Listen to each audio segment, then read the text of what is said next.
Good morning, ladies and gentlemen. Welcome into the QubicaAMF PWBA Players Championship. It's the final regular season event. It is also the final opportunity for players to earn spots at the PWBA Tour Championship. Many players with an opportunity still to stake claim to right now what is 6 spots available. Of course, if there is a winner of this event who had not yet won a tournament in the season, that person would automatically earn a spot, and then, of course, points would determine the final 5. So lots to be determined. Appreciate you tuning in to check things out. Emil Williams Jr. here with you. Aaron Smith in the building as well as we watch 25 and 26. Maria Jose Rodriguez, Jen Higgins, Shannon Puhowski, and Sydney Brummett.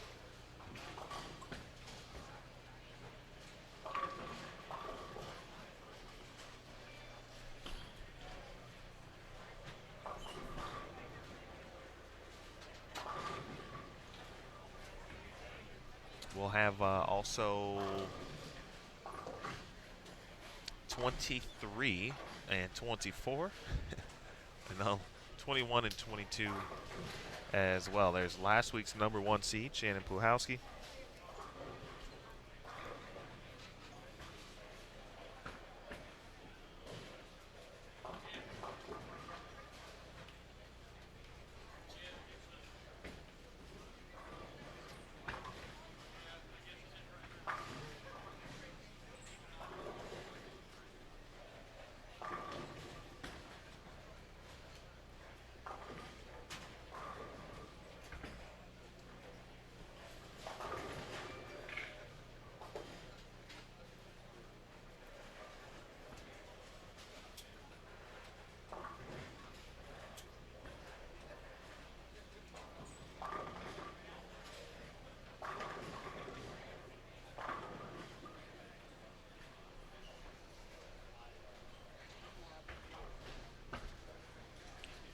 As everyone tunes in,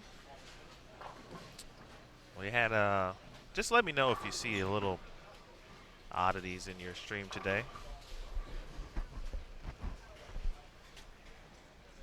Got some great folks, a great staff here at Plano Super Bowl, checking into some things and making sure all is well this morning and into the afternoon.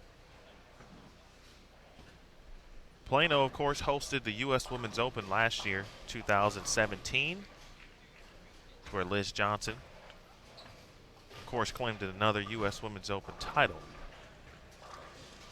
Made it 4 in a row for her. Also, kind of a, won't call it a full breakout, but it kind of was a full breakout for Daria. She claimed the #1 seed here at Plano Super Bowl for that event. She had already won a title at that point, but you really got a chance to see and really get an understanding of how good Daria can be. Some other players that surprised in that event as well, and also had some great performances. This week, the Players Championship open to PWBA members. It is a major, 3rd one of the season, $20,000 to the winner. Stepladder finals will take place August 25th. That is this Saturday at 4 p.m. Central, 5 p.m. Eastern on CBS Sports Network.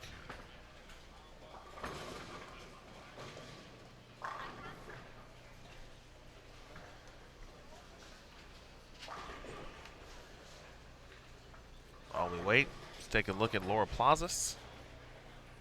She is joined by Brianna Cote, Haley Richard, and Rocio Restrepo. Big thanks to Brianna Cote and Sydney Brummett as well. They were a part of some great radio yesterday with 95.3 The Range here locally in Dallas. Shout out to Chuck Taylor, program director and a morning host at 95.3.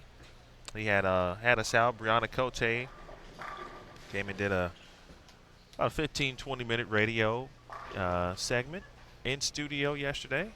Posted some photos of that on social media. And then Chuck came out for a remote, so he was here live from 3 to 5 yesterday, essentially during the official practice session.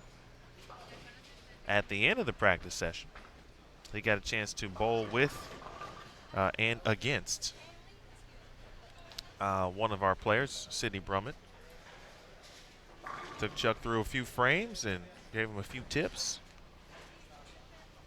And he had a great time, so you know, we might have made a fan, and that's what it's about. So we appreciate 95.3.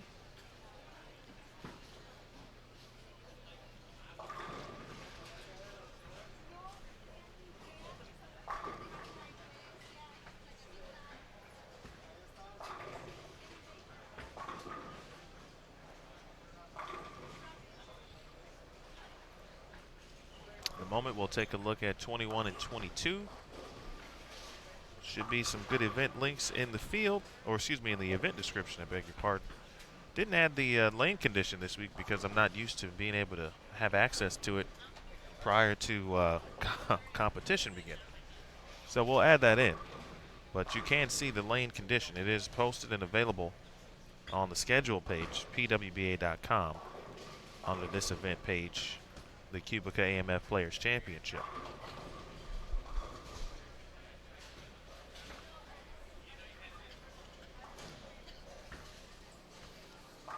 46 players in the field this week. Some notable names missing, but we've learned that, of course, school has begun for most at this point, and that has actually affected some of the players on tour who do have kids and obviously have responsibilities, of course, to make sure that their children get off to the right start. So big shout out to everyone here who isn't here, essentially, who wanted to be here. And for first time in a while, I get to share the booth with my main man, Aaron Smith. Good morning, sir. How are you? I'm well. How you doing? I'm here, sir. We are here. We're ready. Focused. We have to be. We got 9 games here. We do have 9 games. It's a good point. Those of you who are unfamiliar with the format this week, 9 games, essentially 9 games per round. Qualifying today, match play tomorrow. So 9 games this morning. Break, which should be about I don't know. I think it should be closer to a 3-hour break today, if all goes properly. 9 games this evening. Cut to the top 18 players for round-robin match play. Of course, the new part of the new format on the PWBA Tour with our standard events, really just total pins, and so you really don't see match play until we get to majors. And so the traditional round-robin match play is in business this week, and that should be fun. It always is. And then after 18 games of match play, we'll have the top 5 stepladder finalists for the live televised finals, CBS Sports Network.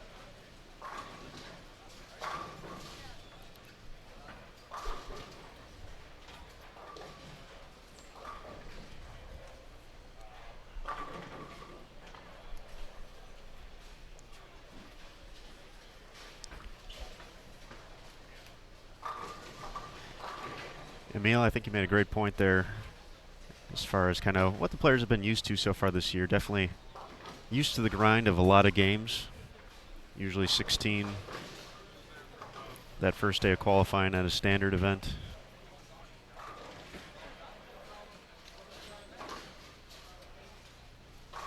But definitely the match play, especially when you get to the end, get to start crunching numbers. People can jump in and out of the top 5 very quickly. Of course, the all-encompassing position round.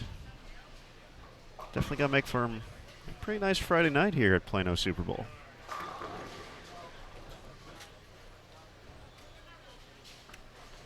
Just a note from yesterday, Brianna Cote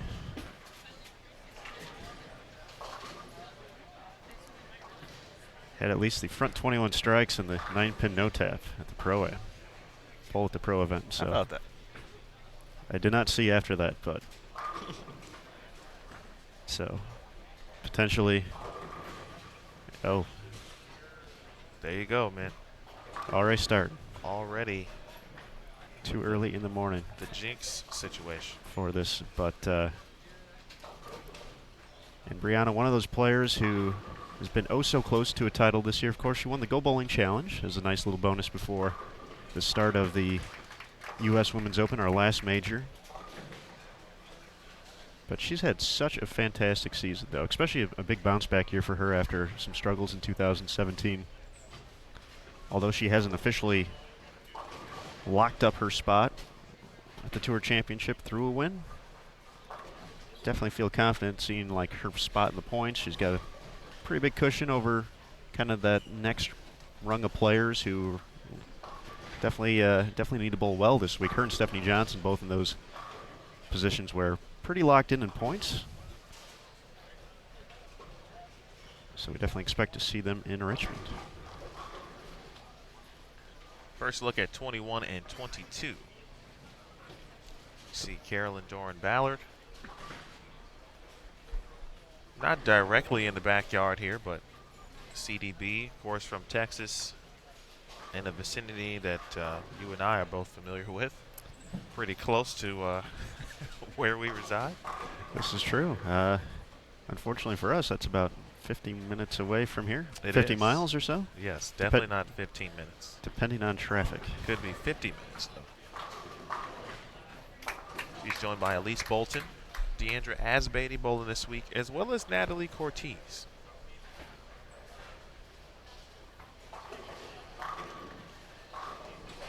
It's been a good month of August. And really, it's kind of flown by, but in a good way, because we've had events every week and we've had live television every week as well. And that's been really a refreshing element. And I would assume it's refreshing to those obviously watching, our fans, but even when you're, in the heat of it, if you will, as much as we are, and in the mix, it's fun to be, basically doing whatever it is we got to do quickly and sometimes in a hurry, but all for the benefit of live television. Yeah, 100% agree. Definitely some busy days. Somehow I got caught at the one event where we had the shortest turnaround, so from That's true. so you're welcome, Terry. Terry Bigham, of course, our man who's been on the scene for a few weeks here. He's probably been to about 4 or 5 events this season, helping out. A few majors in there. But yeah, definitely a lot of excitement, especially for the fans, and that's definitely a great thing. I've only been to a few stops. I was in Egan a few weeks ago for the Twin Cities Open, and I mean, that place was just crazy with the fan support, and we kind of saw a little bit of it last night at the Bowl with the Pro event. This place was packed. People were having a good time. They were striking. And as we mentioned, this center knows a little bit about that TV atmosphere as well, as being the host for the U.S. Women's Open, as well as 3 other TV shows in 2017, back when we had the tape delayed shows. So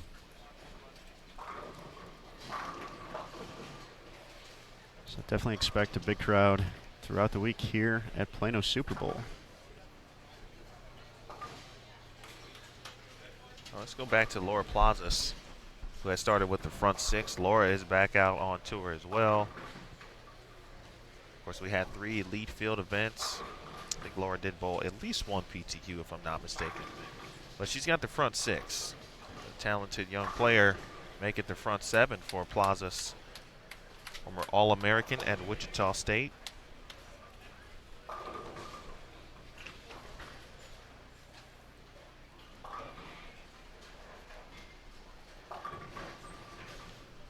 lane pattern is posted in the event description, so have at it and come up with your own opinions on what it might be, or should say, not what it might be, because that's what we used to say for the last 3 weeks, of what you think or how you think the lanes will end up playing, where you think players will play.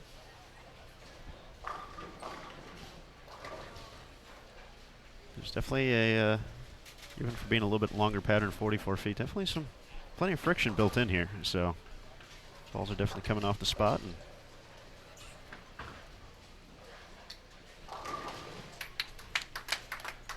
there's a nice cover by Maria Jose Rodriguez. Fighting the good fight to staying clean after back-to-back 5 spares.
All right, back to Plazas, trying to start the day with some fireworks. Front 8 for Laura. Laura, player who can definitely open up the lanes a little bit. You can see her going a little more, starting a little bit deeper than we've seen a few folks out here. Of course, generally with rule of 13 coming into, or rule of 31, excuse me. Okay, dyslexic this morning. But generally, the longer the pattern, the closer you want that break point to the head pin. So generally you see players play a little bit further to the left, especially on the right side to start, but obviously each pattern has its own tendencies and the house characteristics as well. So one of the fun parts for us is getting to see the different levels of attack, as well as the progression throughout the day. Once again, 9 games.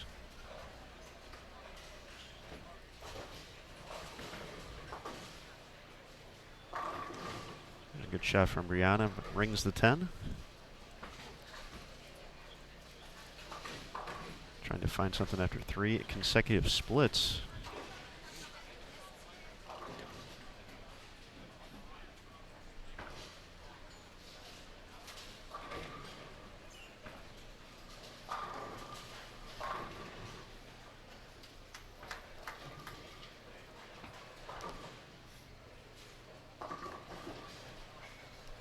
Tour rookie Haley Richard takes the 3 on the washout, 179 in the 9th, can get to 209. Heading to 25 and 26, Jen Higgins. Had a 300 here last year at the U.S. Women's Open, but wishes she had that shot back in the 8th frame, 467. Shampuhowski, the top seed last week, the nationwide PWBA Columbus Open. Supporting pink with those awesome shoes. There's a great shot there. Shannon, one of those players who's definitely coming into this week looking for a strong finish. Obviously, that's the goal every week, but is inside the number for the Tour champ at the moment. So looking to maintain.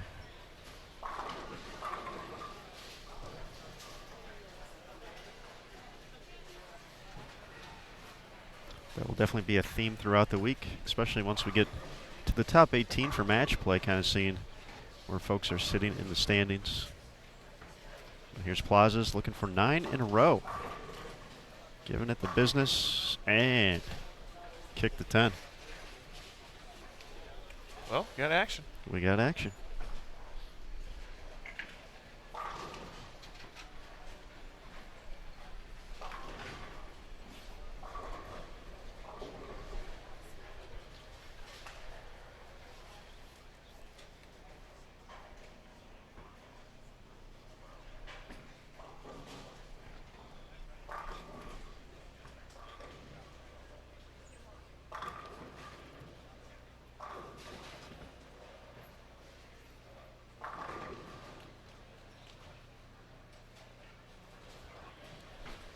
And when we have action, we have it, Jason Thomas.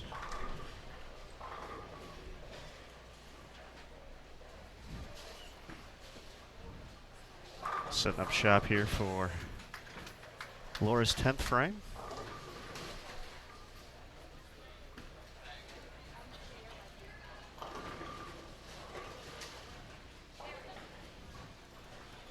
So a moment for that. Brianna Cote, Haley Richard going to finish up their 10th frames first.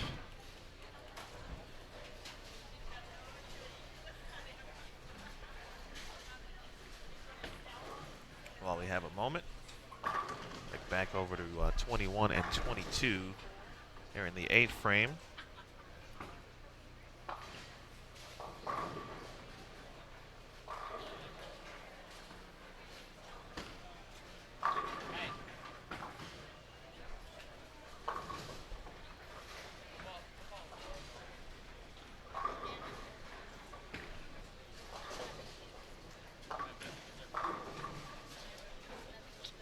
Take a quick look at Jen Higgins while we await Elise Bolton.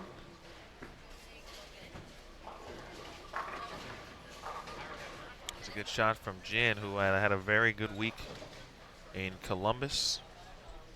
Of course, a place where she was very familiar with about 30 minutes away.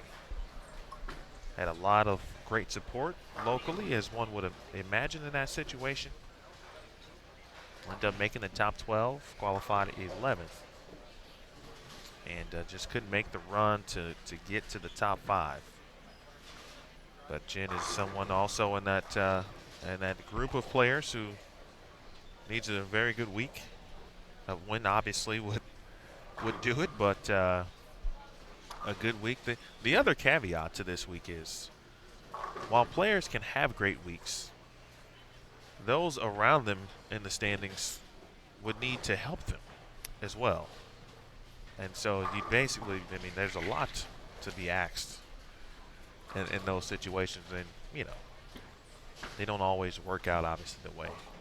And obviously these players want to earn it. They don't want to see their fellow competitors go out here and have a bad week and, you know, basically have a full season come down to one game or, you know, a handful of points or, you know, something so insignificant. But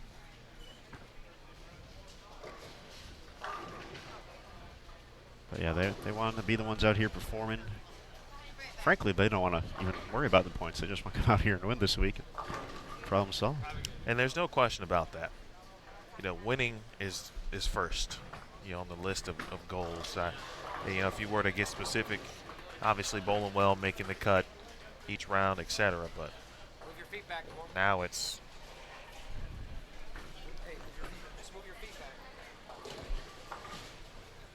Laura Plazas.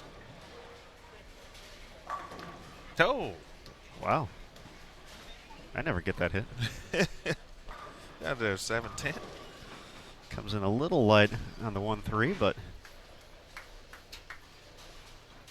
it'll kick everything around.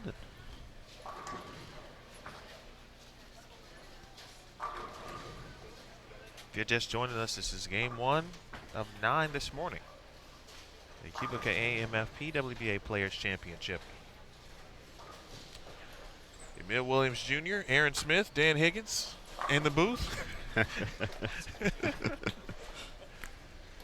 Dan is actually directly in front of us watching Jen Higgins, or excuse me, he's to our left, or to my left, to Aaron's right. watching Jen there.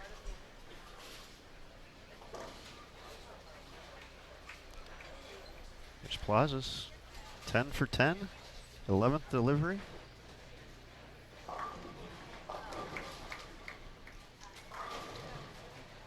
Three, 6, 9. Good run. Great start, knowing that you have 17 more games to go. Might be safe to say that she could have the first game lead. Jason Thomas is back on the road he's familiar with, just not allowing 300 games. It's very rude of him. Nice shot there from Rocio. Seen more of that from Roe in the last couple of weeks. I was going to say, it's been from a season with plenty of up and downs and injuries and bad luck and just about everything you could potentially not expect from a season, especially a year or two removed from runner-up for Player of the Year, as Plazas finishes with 285. But Rowe is definitely taking care of business here in the last 2 weeks, winning in Minnesota, of course, and third place last week. Peaking at the right time. Some comments in the chat in regards to the pattern. It's a very odd pattern, and it just goes to show, and I'll be the first to tell you, I am not an expert on lane patterns. Of course, we leave those things to Nick Hoagland, for example. But this pattern, if you didn't know or had the opportunity to look, you would say it might be more on the shorter to medium side because of where you see players playing right now, at least on the fresh. But it's 44 feet, and I think you referenced a little bit of that, thinking of Rule of 31 a little bit earlier. I mean, and you know, so it's very easy. I think as players, I can see how if you got too much information, sometimes it could be a detriment because you don't want to confuse yourself, and then you got these preconceived notions, you know, coming in with, oh, I should play here based on the distance. But you know, I think it was either Shannon. Last week we had Shannon, Danielle, Vandermeer, and Summer Jet, and I think they all reference in a sense how, you know, you don't want to come in and thinking that you should do one thing, but sometimes the pattern just tells you after competing on it or seeing your actual ball that that's not what you should do. And really the ball motion is what is your guide. Your ball motion is your guide in this sense.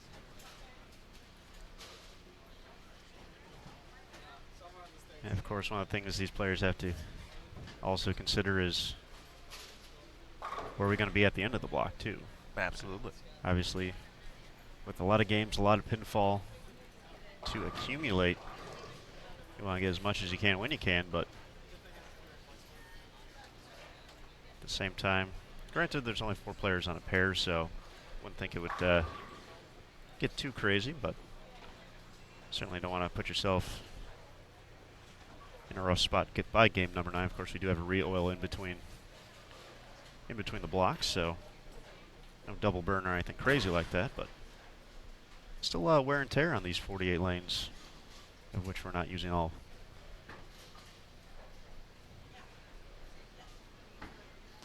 So we've seen some high scores, seen some low scores here on the fresh.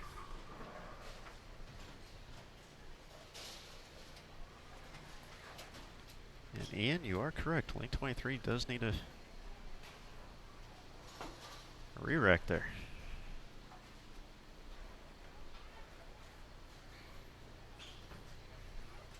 So 21-22, 10th frame, Natalie Cortez. Gets that one to push, finishes with 171. The Hall of Famer, 20-time PWBA titleist CDB. Had that 4-9 in the middle of the game. Only open, finishes with 191. Elise Bolton, trying to find that first strike. Now working on a double. Find some trouble though in the 10th. 2, 4, 8, 10. D'Andrea pretty locked in here. Looking for 6 in a row now. Still has 2 of 58 out there. And 7 pin. Does not cooperate.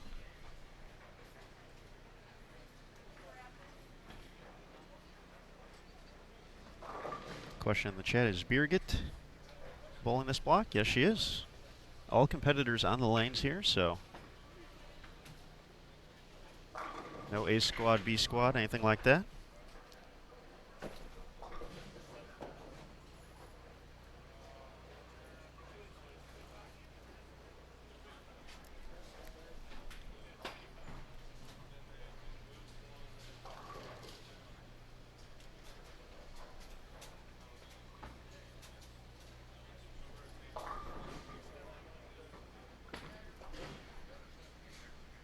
You can find pairings and more, bowl.com, or so used to that one, pwba.com/live, or if you just go to pwba.com, right there, that first slide image. Click here for coverage and results at the Players Championship. Will take you right there. Click on pairings to get the full list. So by scrolling through,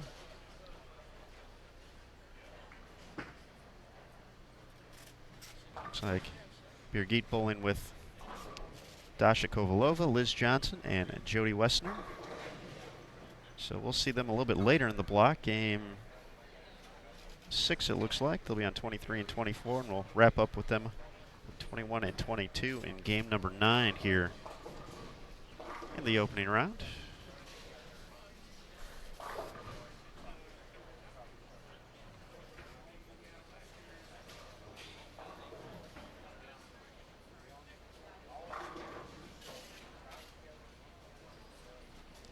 Another question in the chat, does the winner of this event make it to the road to Richmond and the Tour Championship? And yes, she will.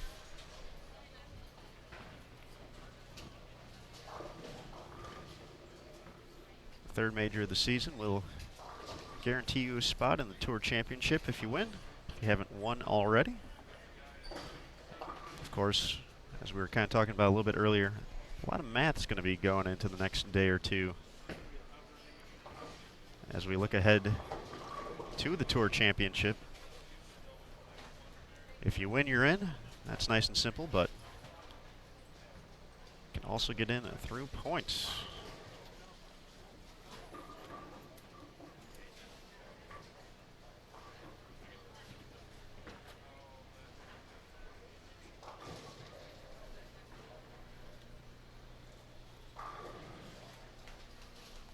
Looks like we're getting some quick bonus coverage here. So we wait to start up on our main featured pairs.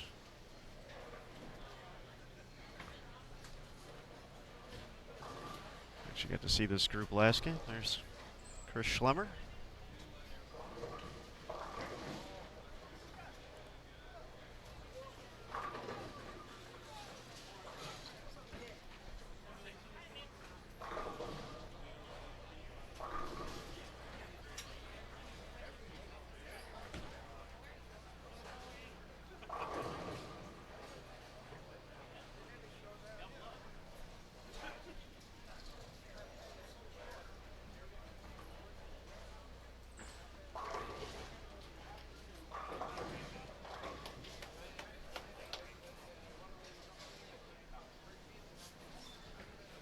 All right, 25-26, getting game number 2 overway. They're gonna, I got some of the names adjusted.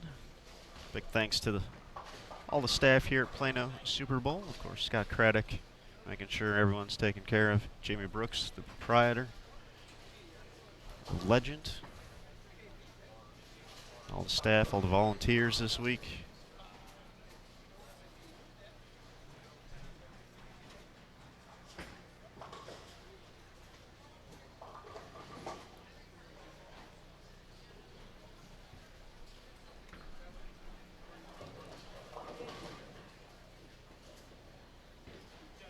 Of course, the hard-working mechanics in the back, taking care of a issue there on 23.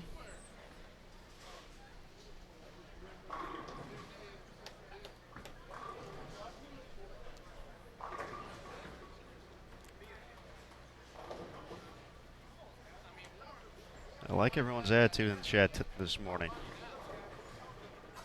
It's good stuff here. We're watching instead of cleaning. Bad day at bowling is better than a long day at work.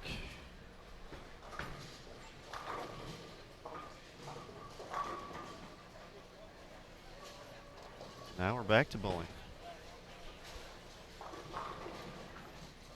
Natalie unable to dig out the 10 to kick off game 2.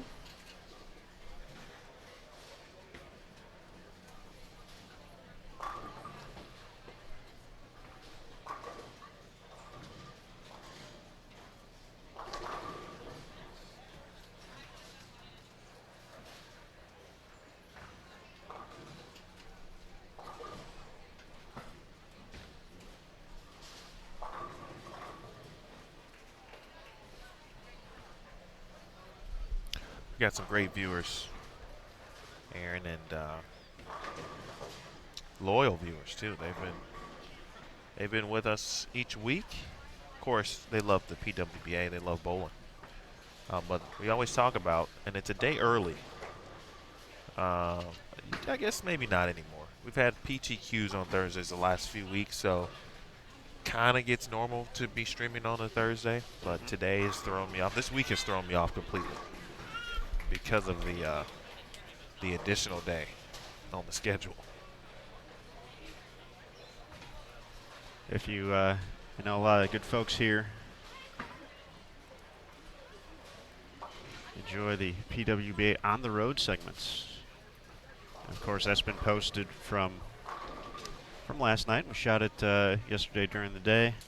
A lot of great stuff. Jason Thomas, even though we can't mention his name there,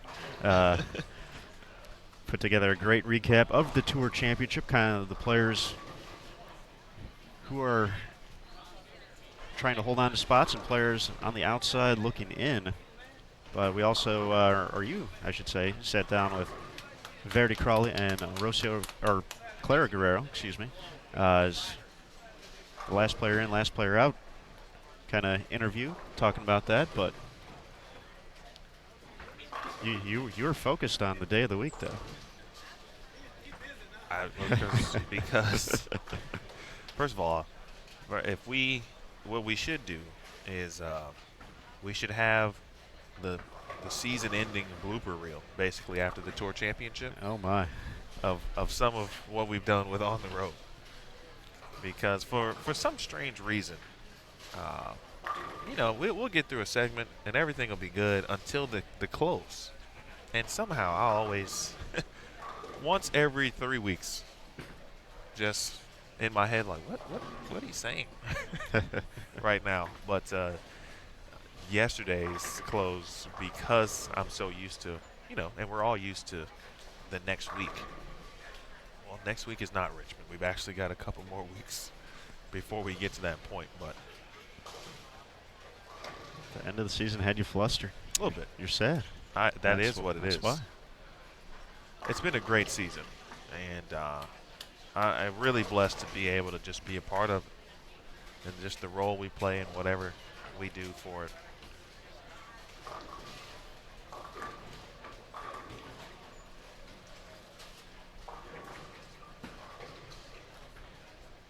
Carolyn's going to need some push there. Does not find it, but fortunate just to have the 3 pins standing after the washout in the first. CDB, one of the, without question, obviously, we all know, one of the all-time greats in PWBA, but in bowling in general. Great ambassador for the sport. And the work that her and Dell have done in regards to raising money and awareness, research, cancer, also, some of the things that kind of go beyond the sport in that sense. And for anyone who obviously is raising money for other causes and things that we should be aware of, thank you for that. A lot of charities in our sport the veterans, of course, BBL being one, which is the BBL had a great presentation last year here at Plano prior to the TV show at the U.S. Women's Open, actually. And so I just want to thank everybody for what they do, off the lanes as well. Obviously, the Lucy, striking against breast cancer mixed doubles. Donna does, and everyone involved with that event. So the Barneses, of course, Linda and Chris, and juvenile diabetes. Not to go off in a tangent, but sometimes we do need to recognize that every now and then. Absolutely. A lot of great people doing a lot of great things.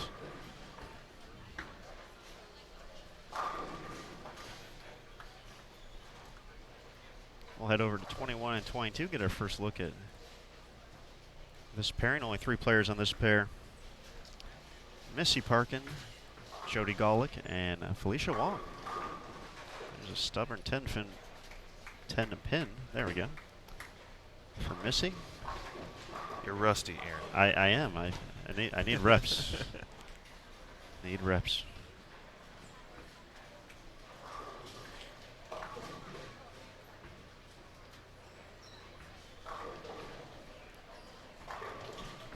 Felicia, left-hander from Canada. I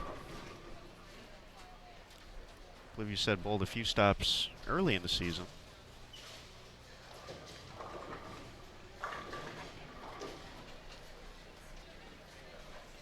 Leaves a lazy 7-pin there.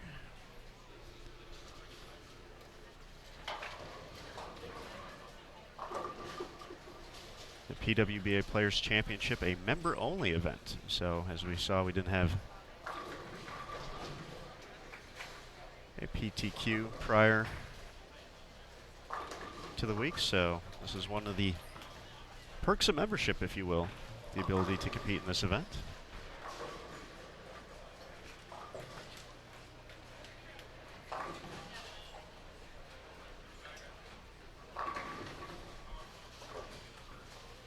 We do have scores updated online. Big thanks to Kathy Watka for always taking care of us. As to be expected, Laura Plazas with the big 285 in game 1. The early leader, Deandra Aspady, 236. Dasha Kovalova, 234. Rocio Reserpo, 229. Daria Payuk and Felicia Wong, 222. Some bigger numbers here in the early going.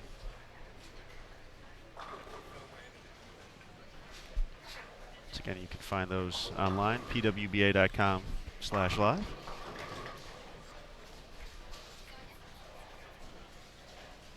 First look at Jody Golick. She finds some trouble.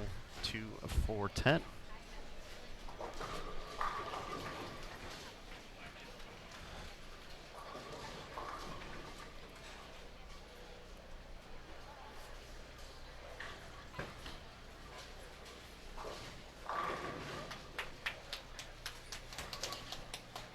Nice shot from Missy.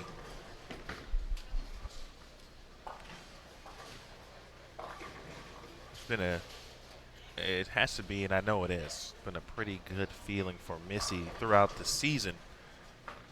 As they've basically heard Drew's parents combining to bring DJ out. DJ, of course, is the son of Missy and Drew. Each week, and we've got a new young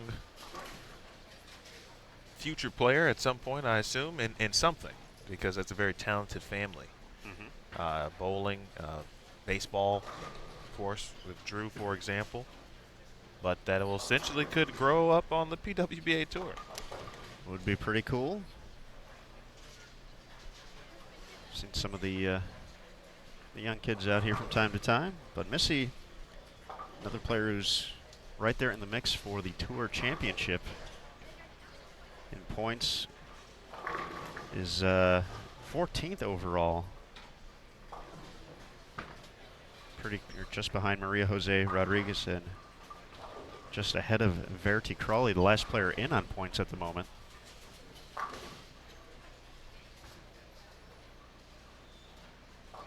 Switch over to 23 and 24. First look, Summer Jasmine. Up to the left. Gets that one to come back, mix them up and fight. Our front runner for Rookie of the Year, Jordan Richard. Working on 4 consecutive strikes. She'll be stepping up for her 5th frame. The winner in St. Pete, Diana Z. Also with the front 4. Their 4th, Pamela Alvarez.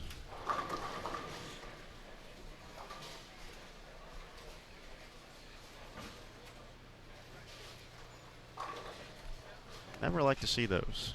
7-10.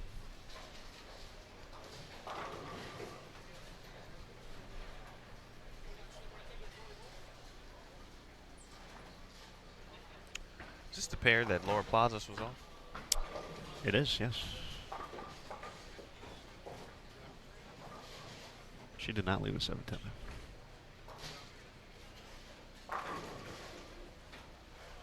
Definitely get some kicks of the 10 here. And that's a good sign. That is a great sign, in fact. And yes, that is, yes. Yes. Yes, Aaron. Okay, just wanted to. All right, fair enough. No one has any idea what we're talking about, but yeah, how about that? Rob Gottschall is, every night is, he's wearing some, he's got a cool uniform on this week. Or at least today. I'm sure at some point there'll be photos of it making their way around. Appreciate everyone tuning in. This is game 2 of 9. First 9-game block of the day. We'll have an additional this evening as Alvarez, good shot. Pamela and her parents are here. No, they're actually just to our right. Here to watch what I believe to be for the first time this season. Not, of course, ever. But I think for the first time this season. Also, if I understood it correctly, talking to Pamela yesterday, parents are celebrating an anniversary. I believe so. And that will take place Saturday? Saturday. So if she makes the TV show, the family may have to postpone that celebration. Be a different kind of celebration. It would be. That would be that definitely be a 2-for-1 on the celebratories. Although based off of what they had at the Bowl at the Pro event here last night, you know, they kind of worked out the buffet, kind of got the low end over there. You know, it could be an impromptu party. It could be. Right here at Plano. Plano does it great. They do have a, if you've never been to Plano Super Bowl, there is a different section that actually has 7 lanes and not 8, for example. Took one out to actually build that portion over there and do some renovations to it. Got some cool graphics on the walls. It holds a lot of VIP parties and meetings and different things like that. So very, very nice addition to Plano Super Bowl. They had it last year. We used it. We had the core tailgate there, for example.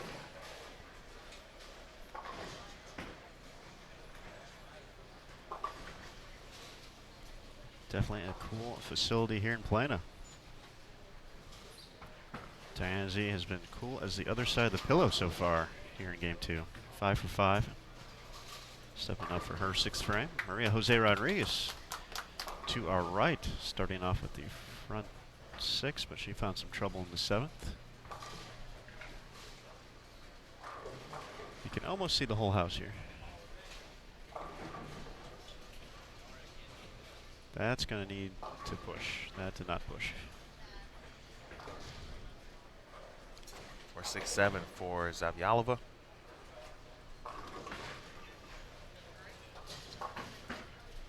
Look here at Summer Jasmine, who has joined us. Nice 4-9 pickup for Deandra Asbady, just off camera on the right side of your screen.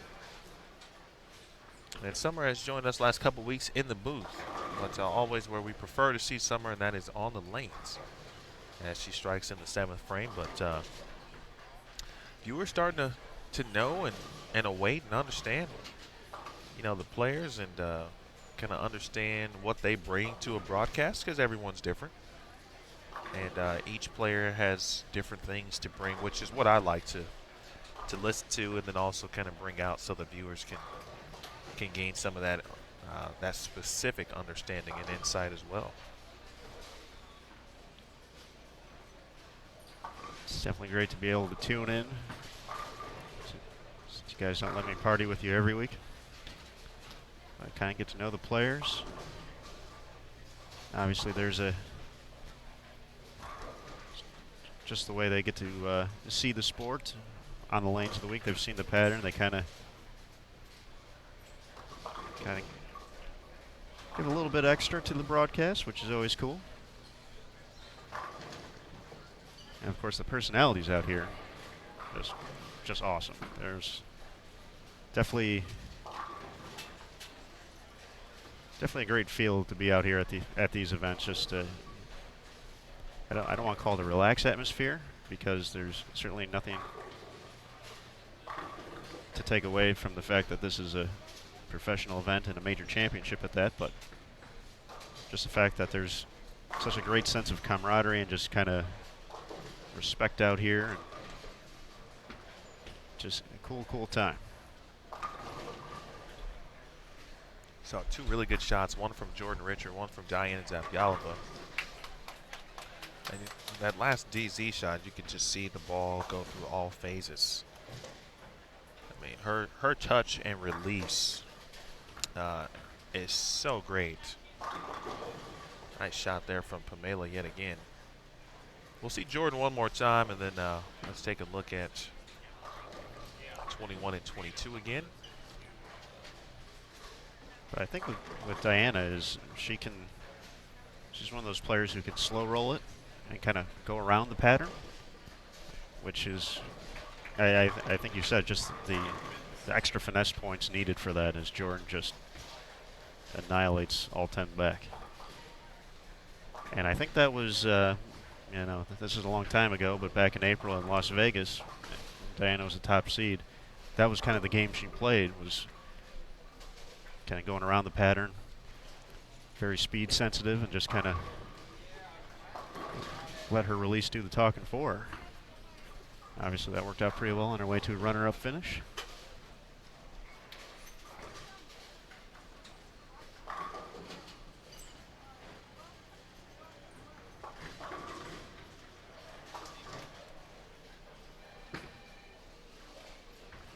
Next pair we'll visit will be 25 and 26. Some of you guys are paying attention, trying to take a few notes. So, in fact, while we have a chance, as they mentioned, CDB balling up, let's see if she does that. Working on a double after the open. In the 4th. Question in the chat about, is there a maximum age to play here? And no, there is not. You just have to be a PWBA member. And a member of the United States Bowling Congress. Oh, of course. Goes without saying, but let's see. Shot on the 7th pin for the Team USA member 9 times. In fact, she's off to, or will be off to the Dominican Republic. Late September. Part of Team USA. If I'm not mistaken, every player on the team is a PWBA member, I think.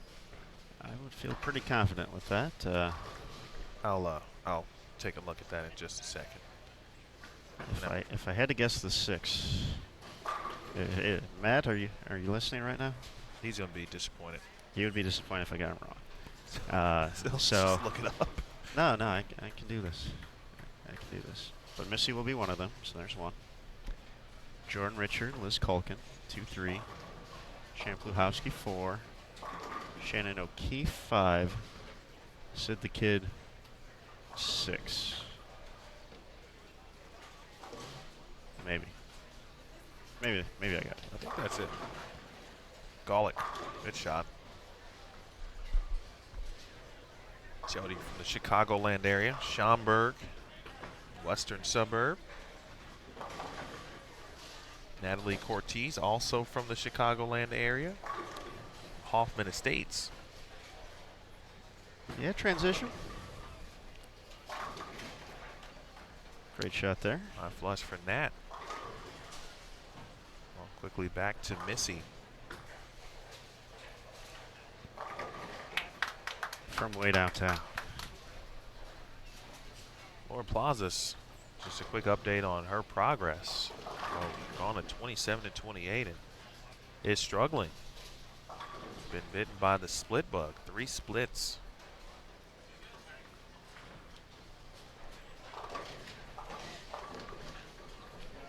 Alicia Wong, member of Team Canada, and went to Wichita State.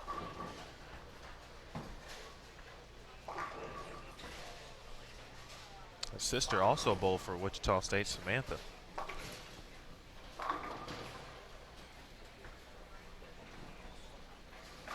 Back to 27, or excuse me, 25 and 26. East Bolton has missed a couple right. Starting to see some players begin their migration left.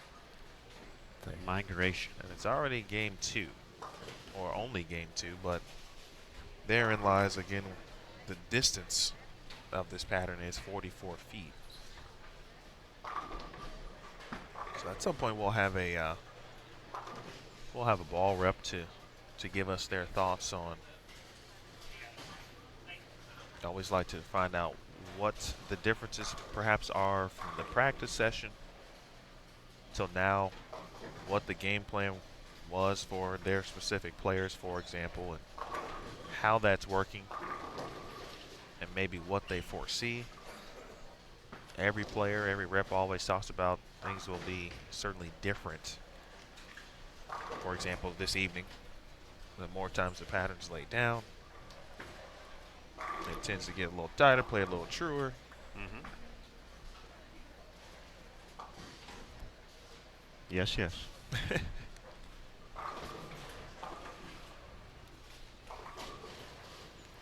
At the same time, they've gotten to see, you know, they got an hour and a half of practice, but still not, pattern doesn't necessarily transition the same way when you're just trying to figure stuff out that way. So they'll have some good data from this block to kind of plan players ahead, thinking about, all right, it's game 4. What, you know, this ball should be coming into play soon. This is game 8. You know, maybe we're doing something different with our speed, hand position, release, tilt, something like that. So each player has the bag of tricks.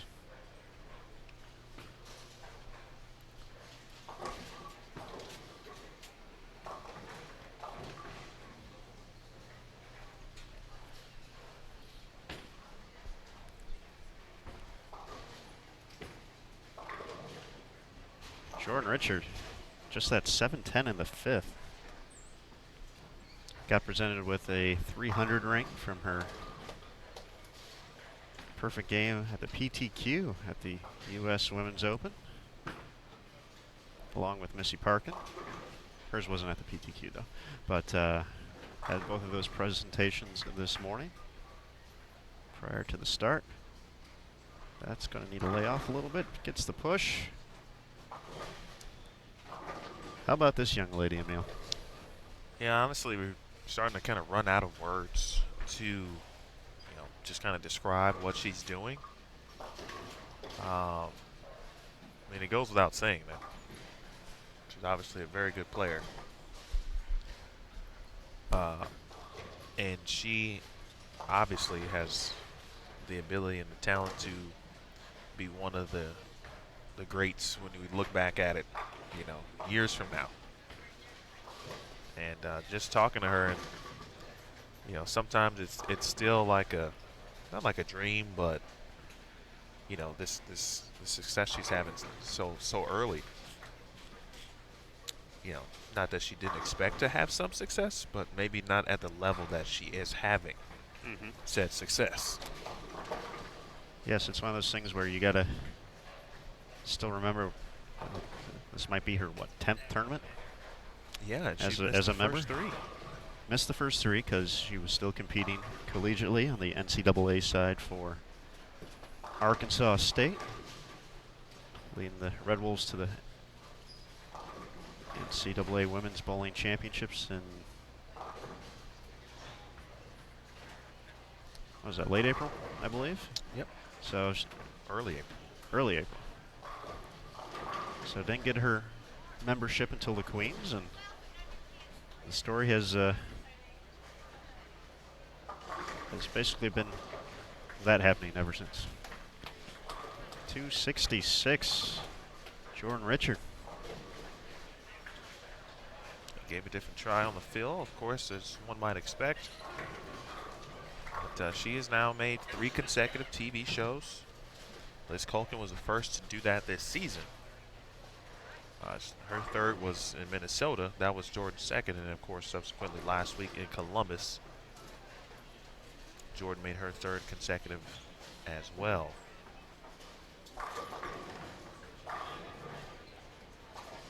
Good break there for DZ Spare. She'll be in the 230s. Macy Parker did finish with 227. Alicia Wong 167. And the strike, Jody Golick will have 180. CDB making the jump in.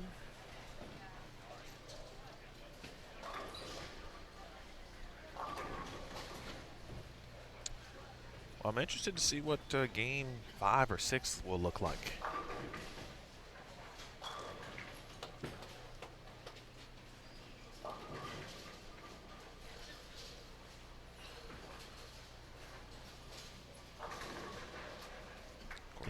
Sorry.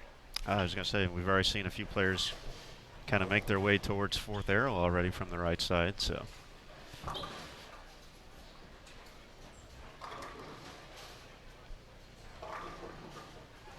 Struggles continue for Laura Plaza, as you saw at the right of your screen.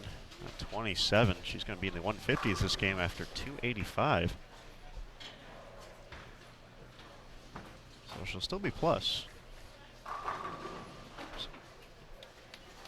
Great shot there from Carolyn. It's in the 190s last game. Gonna be there again. She's gonna have a quick chat with hubby Doe.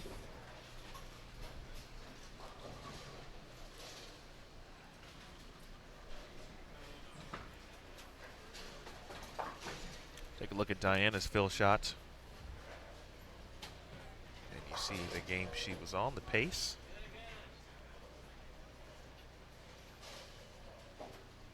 So far, this pair has produced what did Jordan, or excuse me, what did Laura finish with? 285. So 285, we've seen now 266 from Jordan Richard on this pair.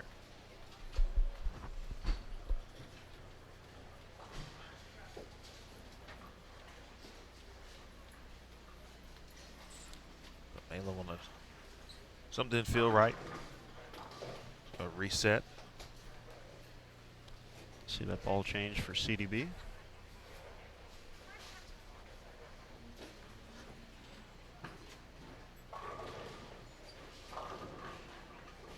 I don't like that one as much. Go.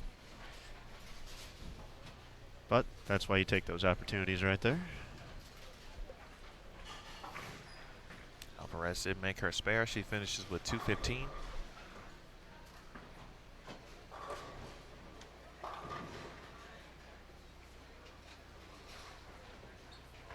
Bolton trying to work out some things here.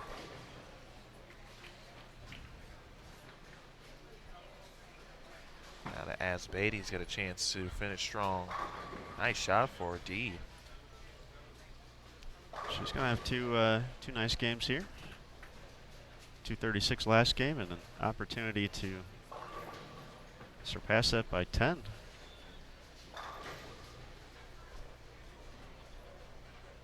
.246 still out there. The 2012 Queens champion. I'm sure she's reminding Carolyn about that. I kid. That was the title match in 2012 at the ITRC. Arlington, Texas, not too far away from here.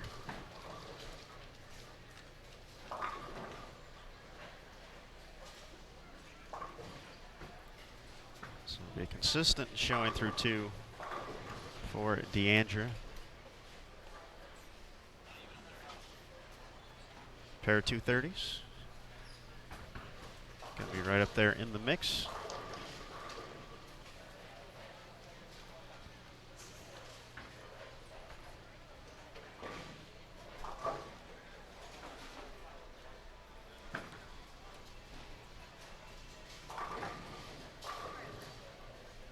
It's always good to see D bowl well. Another player who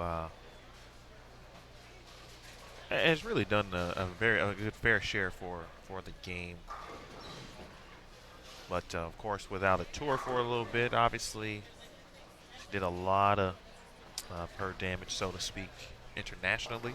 And one of the early players to, or youngest players to be inducted to the World Ranking or Master Hall of Fame and those type of accolades. And now does, of course, cool things off the lanes for the youth. It's a great youth tournament.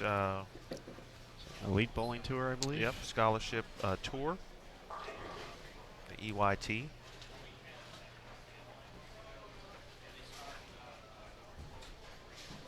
All done. Also works with Storm with their collegiate program, so.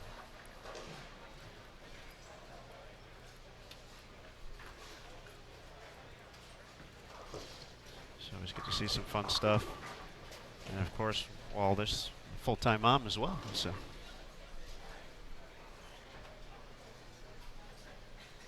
It's a quick different look here at Plano Super Bowl.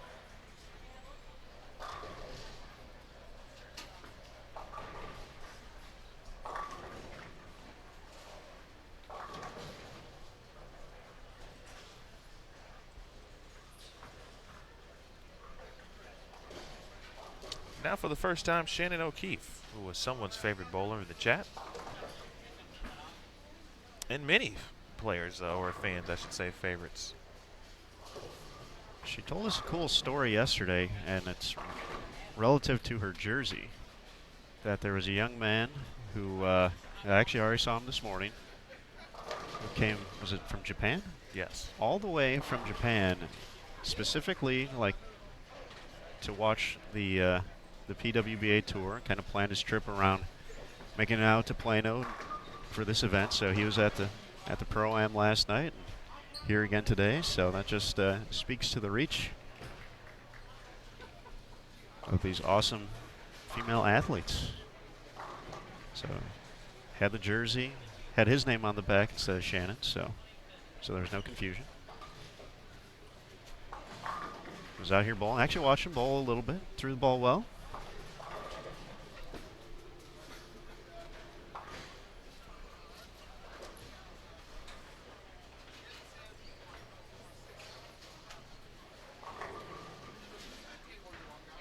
Once again, the bowl at the pro event was rocking last night.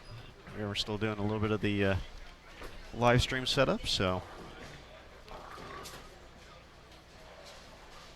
Another gentleman tell us been out of bowling for a while and was trying to fit as much bowling in as he could, and came all the way from Tulsa, Oklahoma. Yeah, my guy Harry Sanders. He's gonna be around for a few days before he's got a tournament coming up on this weekend. So, Harry, we appreciate stopping by, checking it out. Appreciate everyone. Chance to bowl with the pros.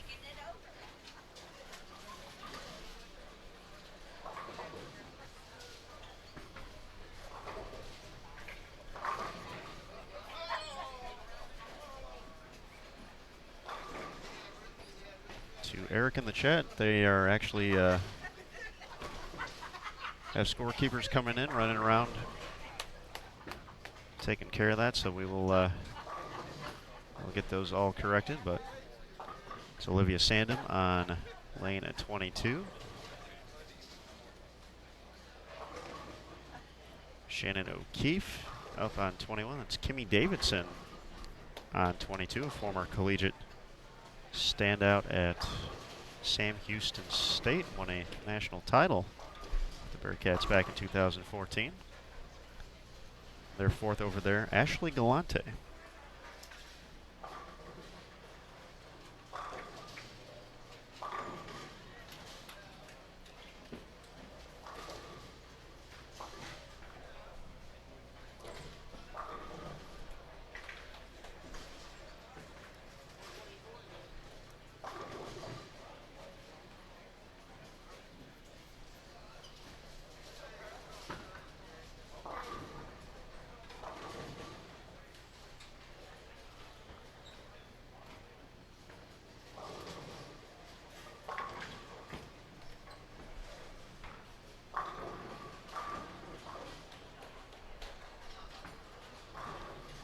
We do have scores up online after 2. Jordan Richard with the big 266 moves into the top spot in the standings, plus 82. Lindsey Boomershine, 255, 221 out of the gates at plus 76 in second. Deandra Aspady, plus 71. Rocio Restrepo, plus 50. Birgit at plus 46. Missy, plus 42. Laura Plazas drops to plus 38 after the big opening game, 285, 153 to follow it up. Diana Z, plus 37. Maria Jose Rodriguez, plus 25. And Kimmy Davidson rounds out the top 10 here in the early going after 2 at plus 21. Total of 13 players plus here in the early going.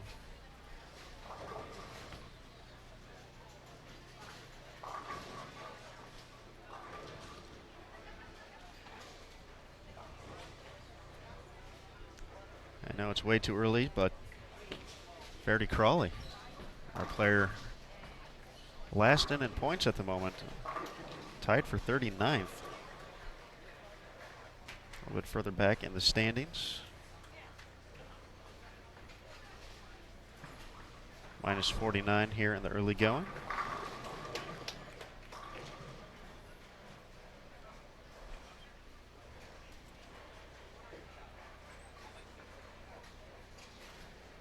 Clara Guerrero, who's the first player out of points, in 11th place at plus 20.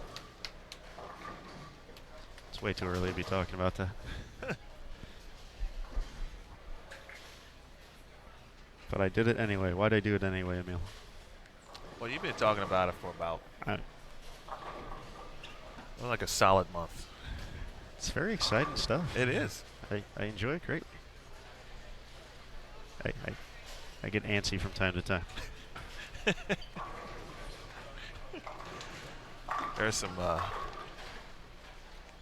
There is some stories that could be told. Not sure if they're Bold TV worth. But simply put, Aaron, I guess that's a good definition. Antsy. Antsy. I know we've told a few stories. Someone's told me a few stories. Probably Matt. It's probably like OC setup and different things like that. Yes, it was actually genius on his part in reflection, especially in El Paso. Oh, sorry. Tough break there for Jody. But I would like to get the gear set up very early, kind of be comfortable with the setup and everything. But I would always want to wait for Matt to join, so I wouldn't have to do all the work. And then he would just be typing away, working on emails, typing away, and then finally I would just get to that point where I would just storm out of the office and just do it all myself. And then he would, oh, you're already done. Yes, thanks, Matt.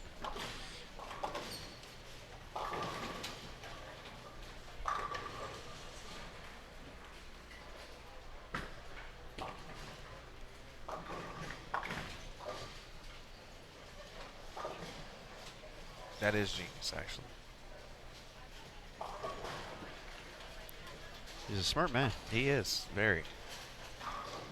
Can't get I got too much credit, though. I gotta keep him grounded. Diana Z in the third, looking for a first strike.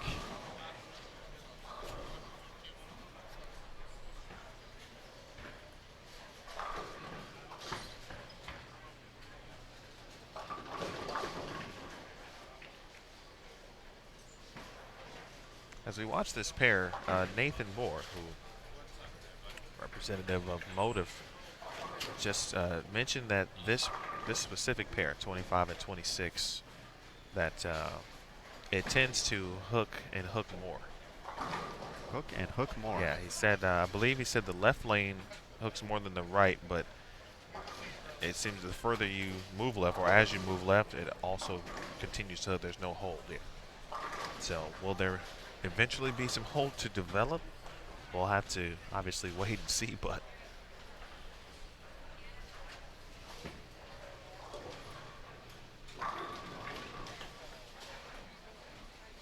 great shot there from Alvarez, 3 for 3.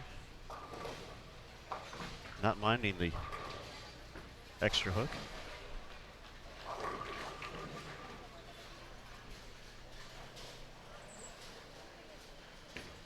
it was a good example of that. Jordan's last shot on the left lane. But it's also, you know, one that if you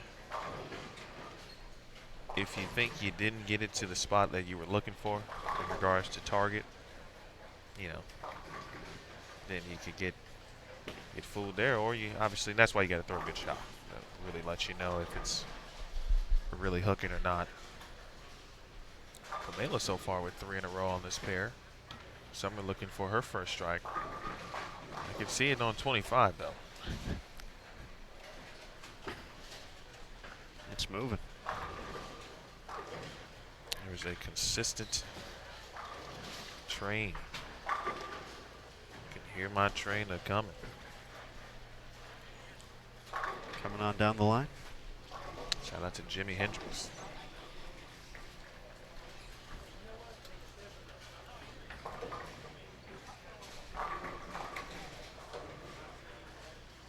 See if Pamela can continue.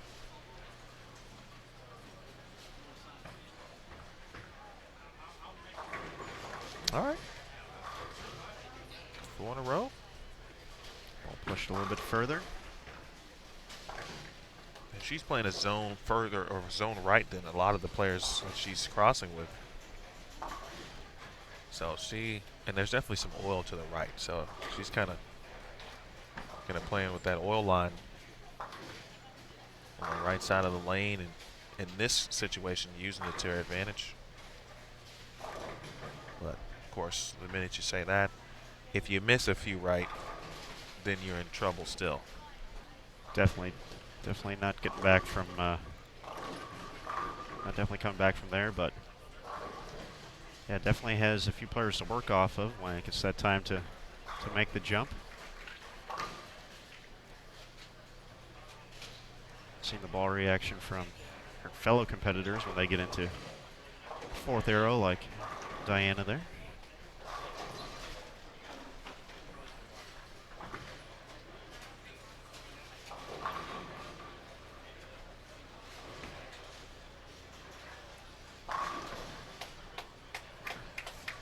Missy Parkins got 5 in a row. They're an early open in frame 1. Here's O'Keefe. Well, Shannon with something that looks to be, I won't call it aggressive because I don't know the ball itself, but definitely had a little surface on it.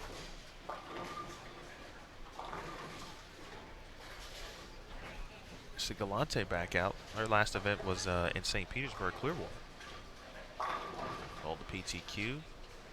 Jay Rich over on 25 and 26 double.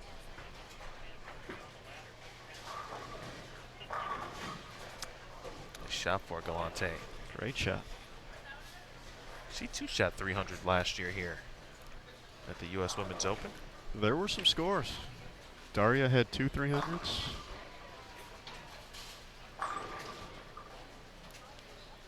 I mentioned Jen Higgins earlier. I think she had the first one.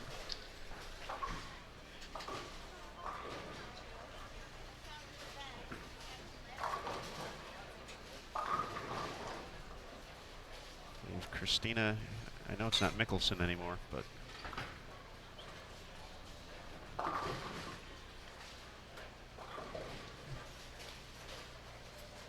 Christina Rosberg. Rosberg. That's I could not place that name. What else did we have? Jennifer Russo in the field this week as well. She had one.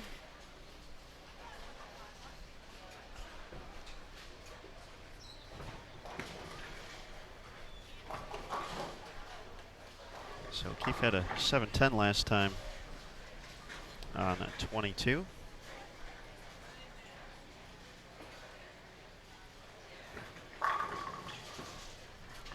Definitely some surface on that.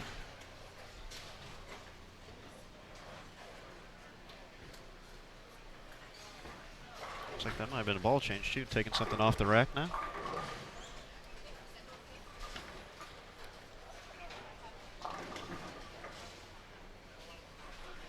Speaking of O'Keefe, she shot 300 here at the U.S. Women's Open. Well, there we go. You mentioned Daria with 2 last year. Liz Johnson. You mentioned Jen Russo. O'Keefe. You mentioned Higgins. You mentioned Rosberg. Nina Flack shot 300. From Sweden. Ashley Galante we talked about. And Brittany Smith, who was last year very talented. Rook on the tour. Not competing this year.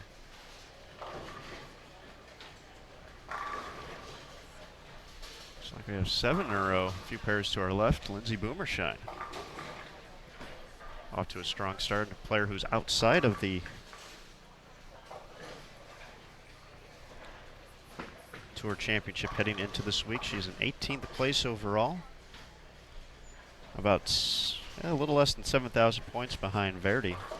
Of course, with this being a major, or more points available to the players to get as well. So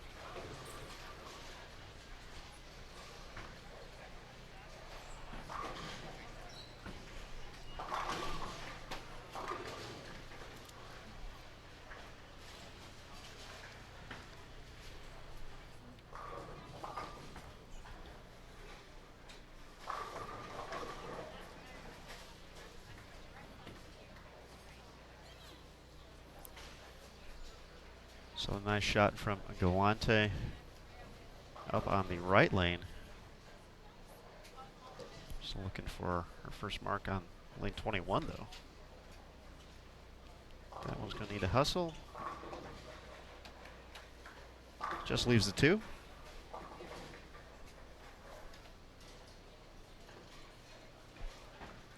Kimmy Davidson, one of the players plus so far here in the early going.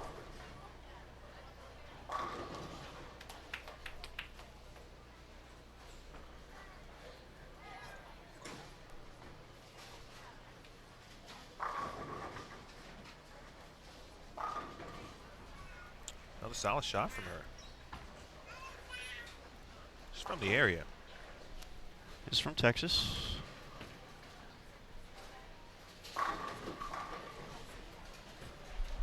Went to school here, Sam Houston State.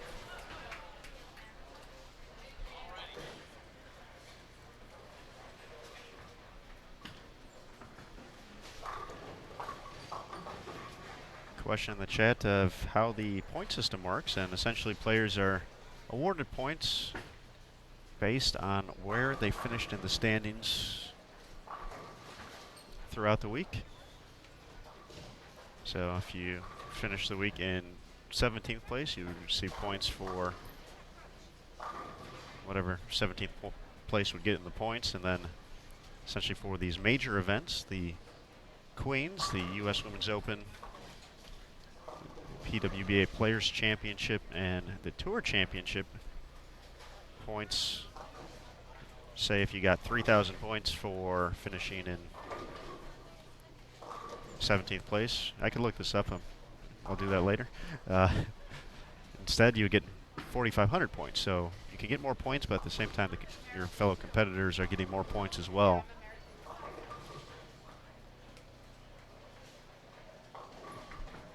Based on that, and then for the Tour Championship, players who are PWBA members who win events earn an automatic spot in the season-ending event taking place at Richmond Raceway next month.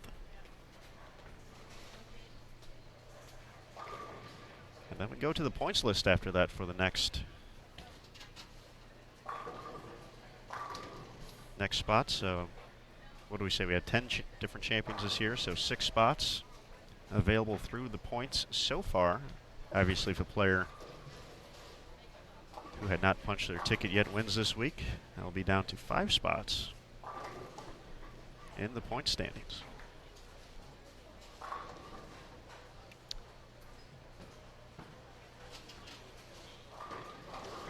Make it 7 for 7, Pamela Alvarez.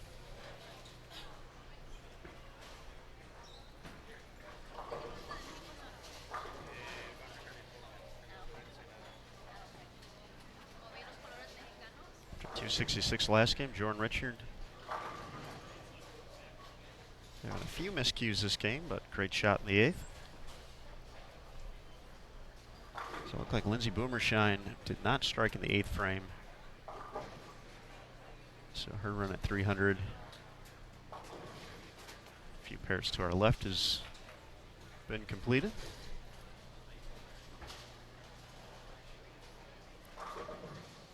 So we have a deadwood clear.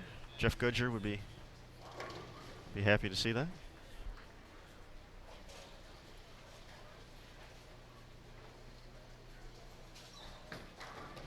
A proponent. My guy wasn't messing around with that either. He took care of business there.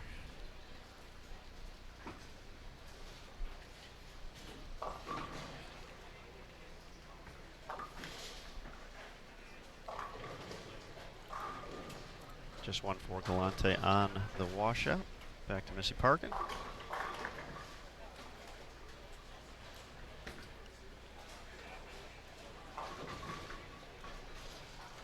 So one right, 210.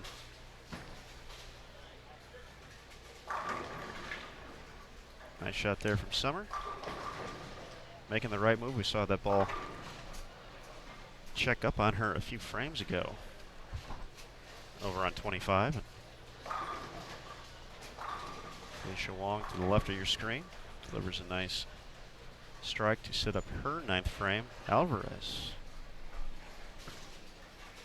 Should make it one more. Bang. I had to steal it while I could. It's okay. I understand that in the broadcast world, from my experiences, those type of things are compliments to the originator.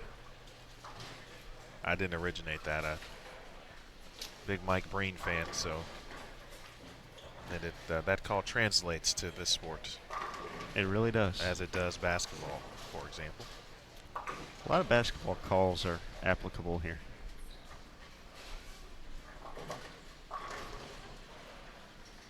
Which is fantastic. Absolutely. I know the viewers have been hanging out with me for a while during the season. They know I will tend to reference other sports, sometimes in analogies or comparisons. So Olivia Sandham. Olivia's bowled great for that elite field swing also. Getting a couple PTQs and nearly advancing to the top 12 both times.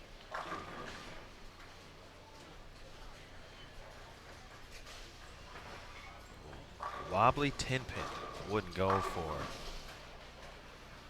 Carolyn Dorn Ballard over on lane 27. Galante takes care of her spare. We'll watch Kimmy Davidson. And then Pamela will be up momentarily, looking for the front 9.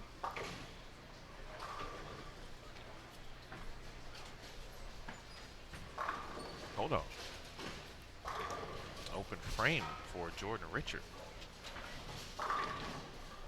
Seen a few spare balls kind of just taper off at the end of the pattern there like that. Let's give a little scooch. First to Missy. Solid shot out of O'Keefe.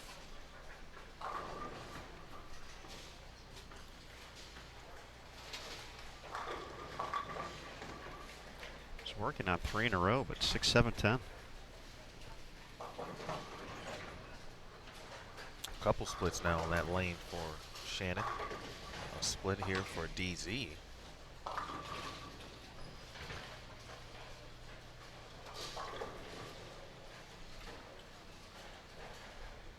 Looking for 9.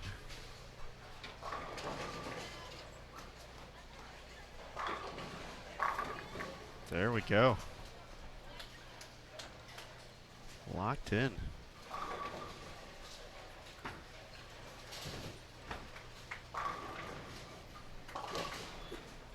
Jason Thomas now on the move.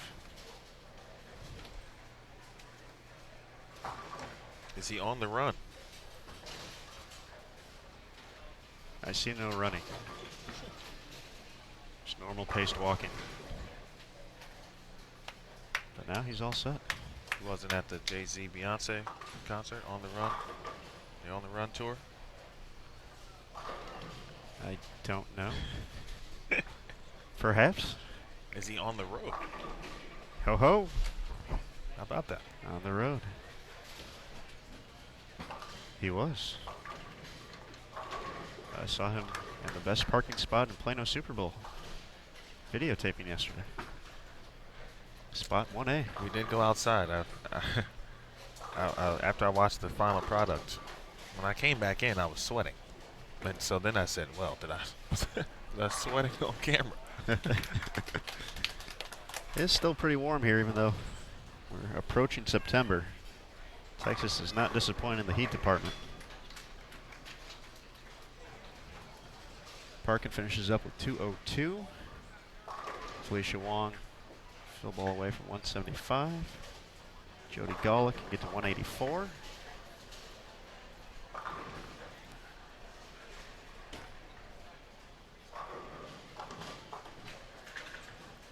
Let's see.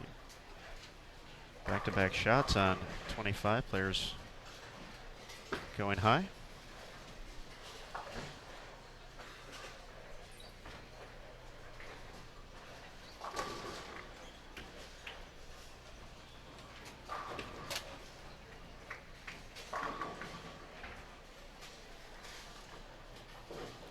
Shot there from Jody. Had a memorable run at the 2016 U.S. Women's Open. Just missing TV.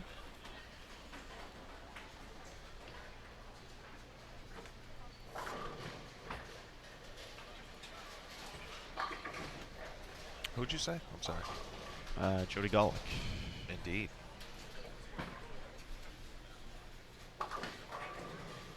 Summer Jasmine finishes up with 202.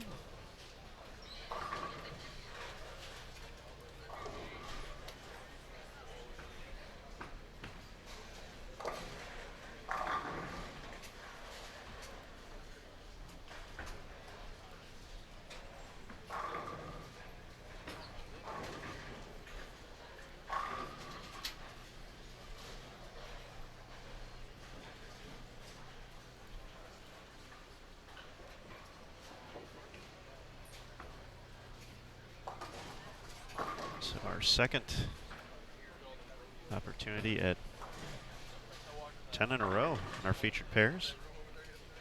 Laura Plazas in game 1. Shot 285.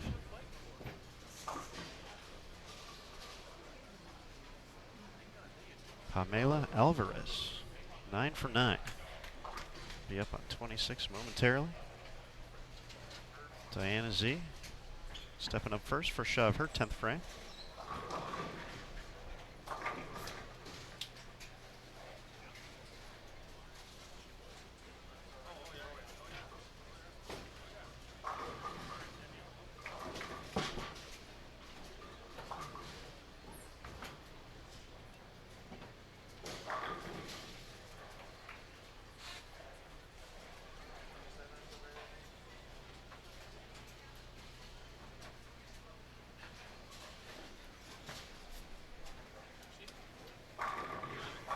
Great shot. No doubter right there, 10 for 10.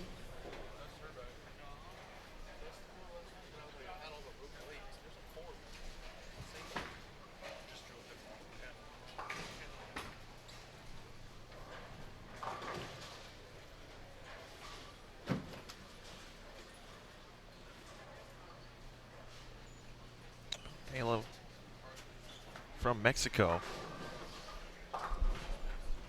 Been a part of Team Mexico in her career. A rookie on tour.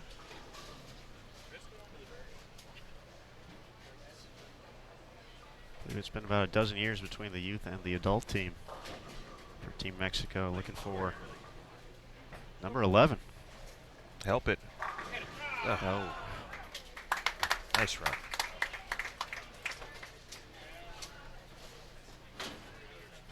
Maybe a board left. It looked just a touch, and I call it some oil that's out there. Could be a good sign for those on this pair. We talked about earlier what the notes we were given from Nathan on ball reps here, and maybe this is this pair will develop some holes. Starting to look that way at least. Well, he must have been right though, because Pamela is one of his players, so that's, he got her lined up in the right part of the lane and making the right adjustments. So nice 289 for Alvarez.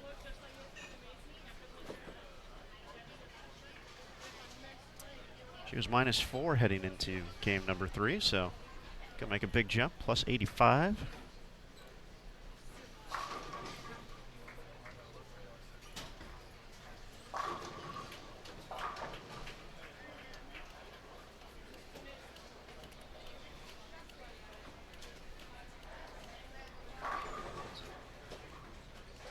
Nice game from Kimmy Davidson. 237. It's going to be about just obviously maintaining. Yep, that'll take her up to plus 58.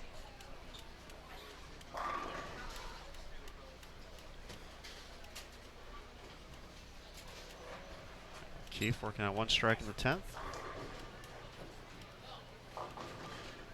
Looks like to be potentially another trouble lane right there, with the 21 seeming to have a little bit more hook out there.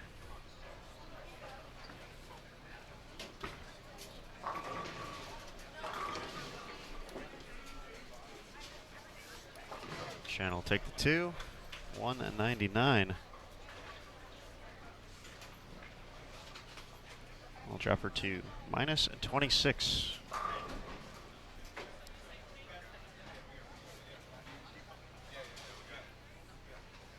For those folks who may be a little bit newer to the sport, we talk about plus and minus. Essentially, a par game for bowling is 200. So if a bowler were to shoot 220, they would be at plus 20. If they shot 180, they'd be at minus 20. So it's kind of the easier way to keep track of everything as we go through the course of the day. Because with 9 games in a block, at some point, we could be saying, you know, through 6 games, Shannon O'Keefe has 1,658 pins, and Missy Parkins at 1,752, and just a little quicker with the plus and minus. Kind of gives you the idea, especially when you kind of look relative to the scores. You'll see that online as well.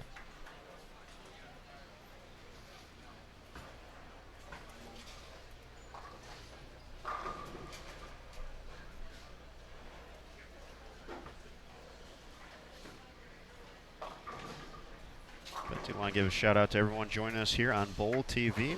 More than 1,200 currently watching the QubicaAMF PWBA Players Championship taking place at Plano Super Bowl in Plano, Texas. I'm Aaron Smith alongside the Emil Williams Jr., voice of the PWBA. Kind enough to let me tag along this week. Wow. That's high praise right there, Aaron. You're the guy. I wouldn't call it that, though, but I never would. That's just how I roll. Very humble young man. It sounds great, though, I'm not going to lie. It's a good title to have. Appreciate you being here, though, Smith. It's been a while. Not really. I saw you. Well, I'll see you all the time, but this is true. now that we're in this part of the year, but yes, if you got to be at a few events this year, I've not spent so much time in the booth though. A little more casual schedule this week, and with that being said, we do have 36 games in 2 days, but a little more casual, a little more laid back. Got a full day before the TV show kicks off, so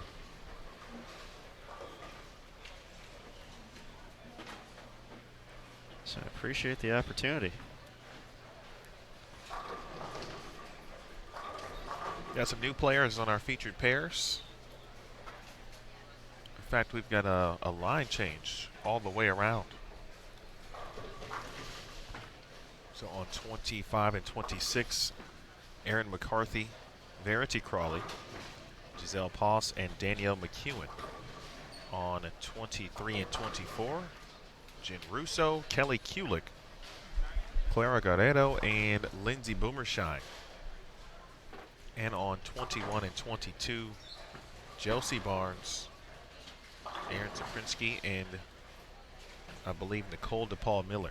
I believe so.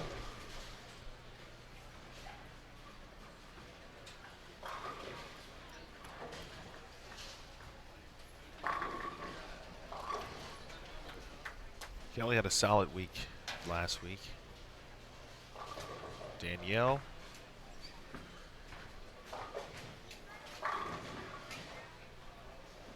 Missed the top 12 last week, finished tied for 21st. That actually ended a run for Danielle of 6 consecutive events where she finished in the top 10. Wow. That started in Hartford. And I think, no surprise, it started after the Queens. She was a little disappointed at her Queens performance. First event out of that was Hartford. She finished second. Then third in Louisville. Made back-to-back shows there. 9th in Harrisburg. 4th at the U.S. Women's Open. 9th in St. Pete. And 7th in the Twin Cities.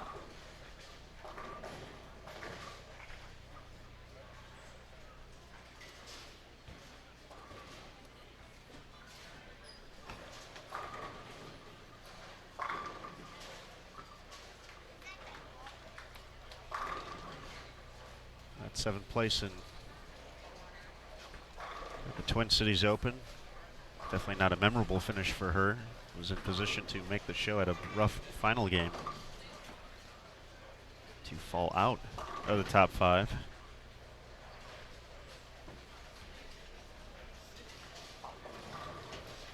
But you got to learn from those opportunities.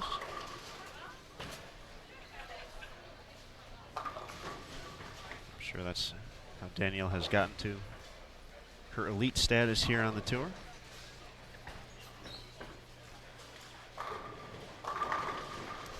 I'm digging the pink shoes since those have come out. Those are dope, as the kids say.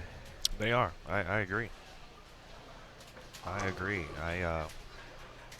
Would you rock a pair? I would have to start bowling again, but I don't think I could pull them off as well, but I would try. Well, I mean, you're bowling. No, but I feel like if you do wear that, you have to have some type of Like You got to style it up just a little bit, maybe. I feel like I would need some black slacks to go with it. Yeah. I don't think I could pull it off with the jeans.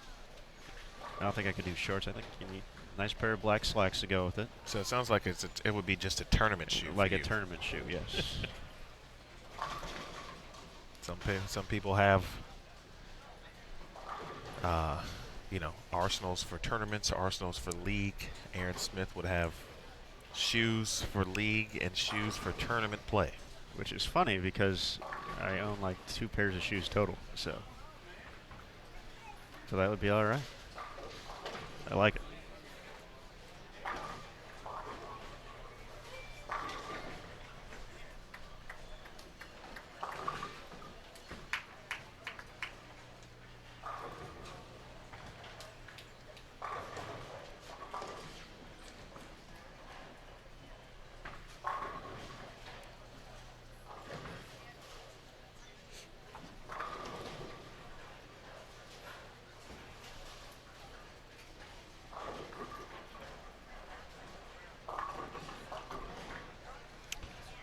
Gabe, thanks for that reminder. That was something we were supposed to look at last week, and didn't get a chance to do that. So, take a look at that after the break. I can't change it during the moment or during the round to exit out of some things, etc., etc. That sounds bad. Yeah. So we'll get through in reference to our lower third. Doesn't have the shadow look that it should, and so it can be camouflaged. Open frame there for Verity. We'll come back to this pair momentarily because I'm curious to see how far. Nice spare for Boomer Shine 4710. You saw it left side of your screen. But Verity looked to be about fifth arrow, unless my eyes were deceiving me.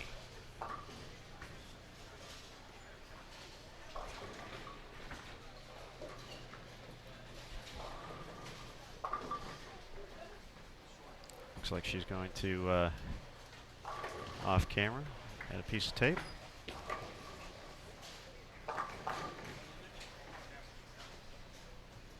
Two competitors from New Jersey, Jeff Russo and Kelly Kulik.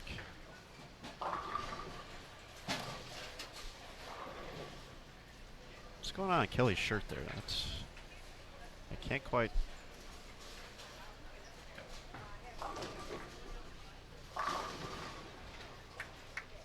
It's fish.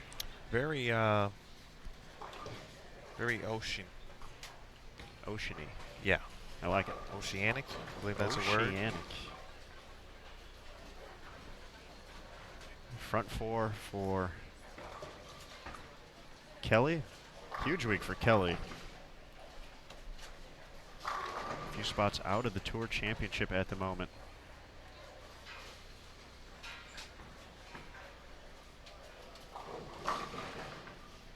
Will need a good week.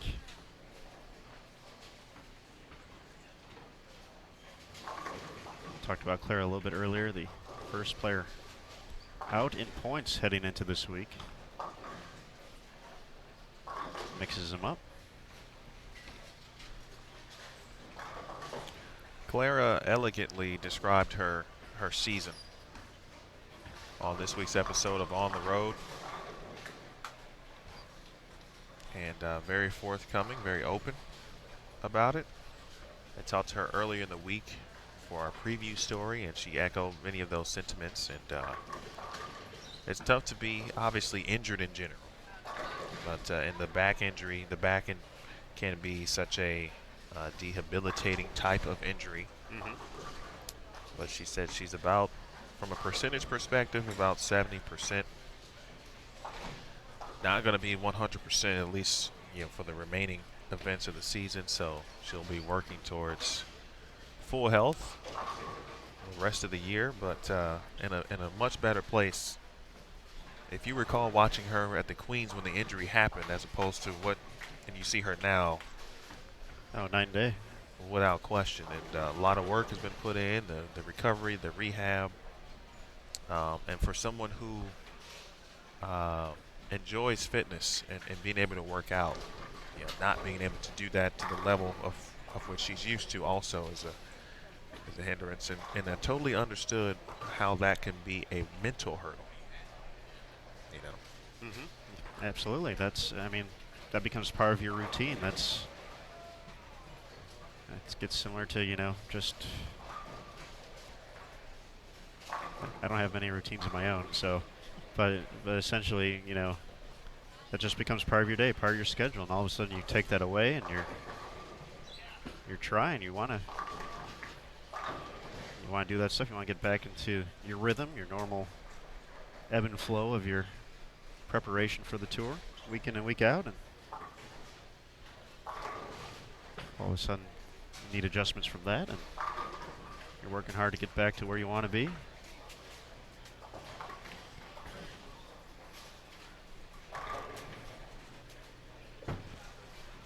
Our Director of Operations, Neil Milligan, just checking in, making sure we were okay. Need some water? Probably. I'm all good. You got your Pepsi? I have my Pepsi product, yes. Excellent.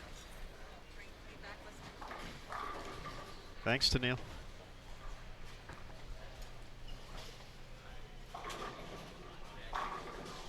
It's Nicole DePaul Miller, Aaron Zaprinsky, and Josie Barnes seeing this pair for the first time. Before we do that, though, let's take a quick look at Kulik, who's on the front four, as Aaron mentioned earlier. Uh-oh. Help it. Did not enjoy the landing, but always expressive.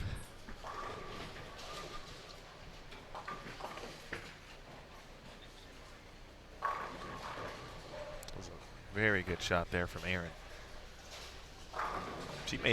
She qualified and advanced to the PTQ last week in Columbus. Made her first cut. Here is Josie Barnes. Josie, a champion this season. That took place in East Hartford. Wow. Great shot. Just talking about going through the pins the right way. Nicely done for her first strike of this game. Russo to the right of your screen. This is the head pin right.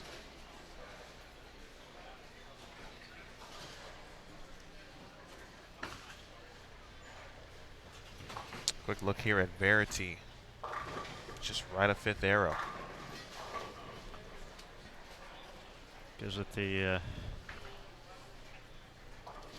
stare down there. After splitting the 8-9. I wasn't sure if something was left on the deck. Her head was kind of right in the way of where the 9 pin would be in that sense. So I'm like, is there a 9 pin there? I think she was just giving 25 a look, like, hey, you're next. So looking for her first double. McCarthy finds some trouble after 3 in a row, and we've seen this trend out here just here in the early goings, and especially here on 25 and 6 and 21 and 22 a lot, where it just seems like that left lane is it's good for a shot or two, a frame or two, and then all of a sudden it's like you got to make another jump like that, like mid-game moves. But that's why these players are top notch, and kick that 10 pin, Danielle. 6 leans in the gutter for a sec. Then it thought better of it.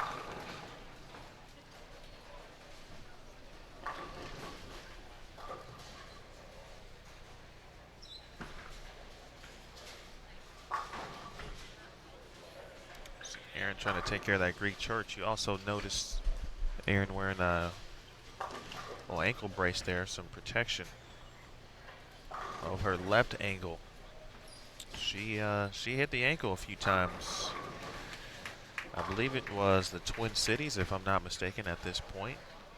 Twice we saw, and then once she mentioned, she said it happened in practice. The last one just did not look good. I mean, it looks so so tough and a lot more serious. It looked more serious than it actually ended up being, but thankfully, obviously, that was the result. Gotta take care of yourself after that little extra protection. We have scores updated on line through 3. Lindsay Boomershine has moved into the top spot. 719 for her 3 games to get to plus 119. Rocio, steady, plus 86. Pamela, we saw her last game go 289. She's now at plus 85 in 3rd. Birgit plus 69. Josie Barnes plus 68. Jordan Richard plus 63. Kimmy Davidson plus 58. Laura Plazas jumps back after rough game 2 plus 53.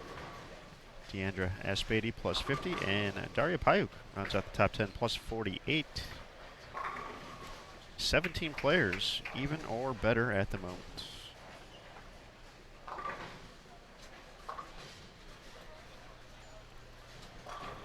So a great shot from McCarthy as Aaron was running down the standings.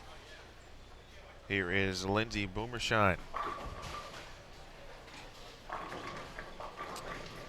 Man, 7-10 there for Linz. And now Crawley. Again, this is game 4. So watch where Crawley is currently. And definitely further left on the left lane. That shot was, I think, left off her hand. Maybe, fair enough. Maybe a board or two. But, yeah. These are some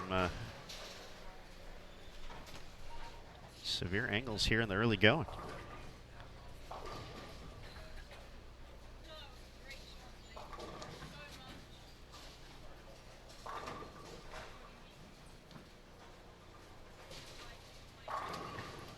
Nice shot there from Giselle. 3 out of the last 4. Emile got some intel there. Was indeed left, as you mentioned.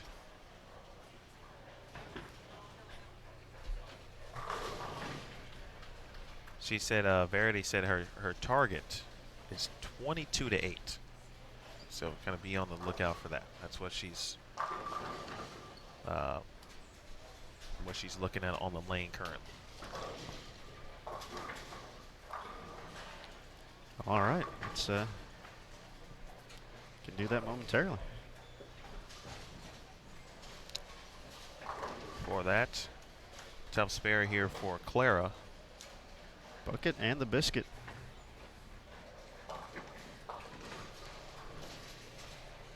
Able to get the 5 out. Story of my life. That's for another time.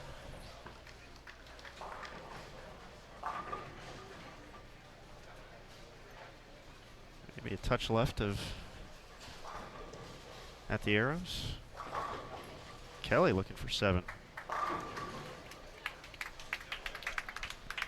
It's very nice of them to save all their strikes for Bowl TV. It is. We haven't had to look very far for our strings of strikes. I wish we, and I guess there's a way to do that, obviously, but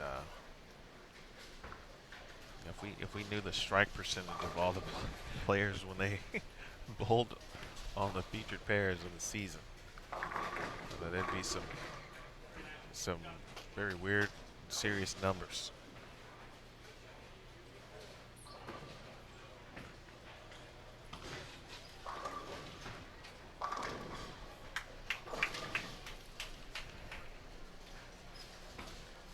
Barnes about to step up. Do a quick roll call in the chat. 1,300 watching. Hit that thumbs up for us. But I missed many of you earlier as we were getting on the air. And I'll probably still miss many of you after I asked you to let us know, hey, where you're watching today, what's going on, hope you're well. But let us know where you're watching, as we like to do. And we appreciate you tuning in. Someone asked about Earl. We had some correspondence about Earl's journey to 900 for season 2. Let's go. And all notes were positive. Earl the So Pearl. I would be on the lookout for that, or at least anticipate sometime, I would say within the next 2 months, give or take. Toward the latter, though.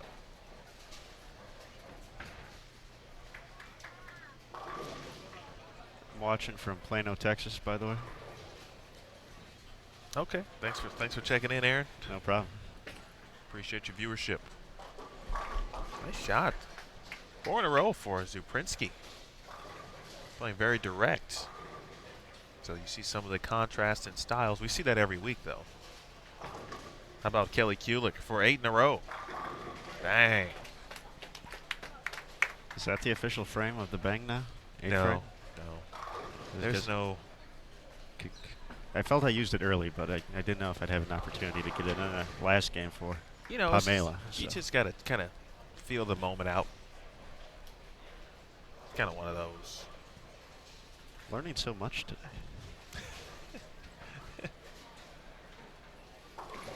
You know, just kind of use your best judgment. You know, it's a bit early in frame 1. In Too early in contrast. one. Noted.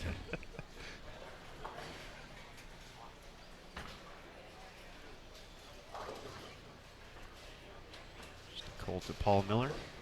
9th frame. Yes, sir, Bill. There was a roadblock. Availability.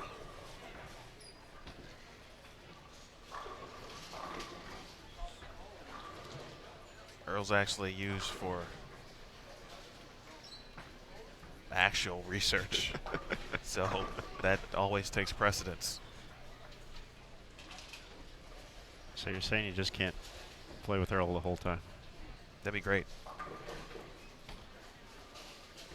But we appreciate everyone in the Research Center who does allow us to be able to utilize Earl in that sense. Great shot there from our tournament leader. Here in the early going. Max out at 202. 22-8 still Verity looking at. That's Left on that left lane. left on the left. But she struck both times doing that, so.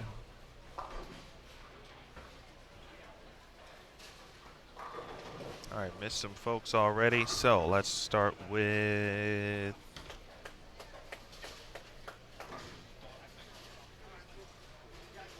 I'm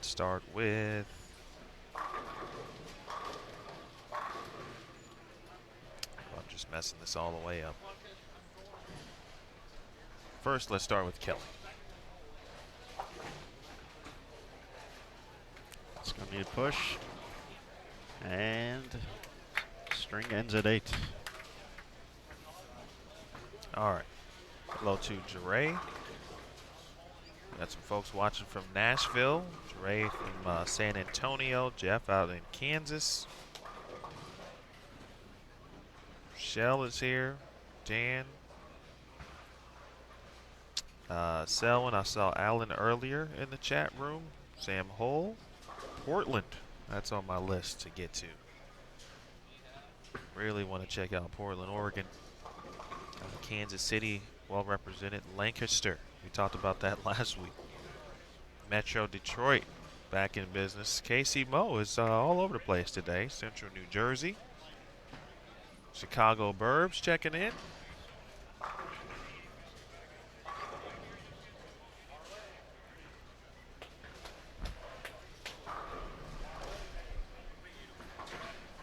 The spare from Kulik. He'll get back to the shout-outs here in just a second. Here is Josie Barnes looking for 4 in a row, and we get to the 2 teens potentially. Good shot. I have to imagine maybe she made a ball change, because the last few shots we've seen with that bowling ball have just devoured the pins. And that happened in the 5th frame, first strike that she had in that game. So If a bowling ball devours the pins, does it become overweight at some point and then non-USBC legal? it's a good point. I'll have to ask our specs team about that. 7 in a row now for McEwen. Nicole DePaul Miller just struck as well, first one. We'll see if Nicole can repeat that success. D-Mac second in points. And really at the moment, with some help, she's about the only player who could potentially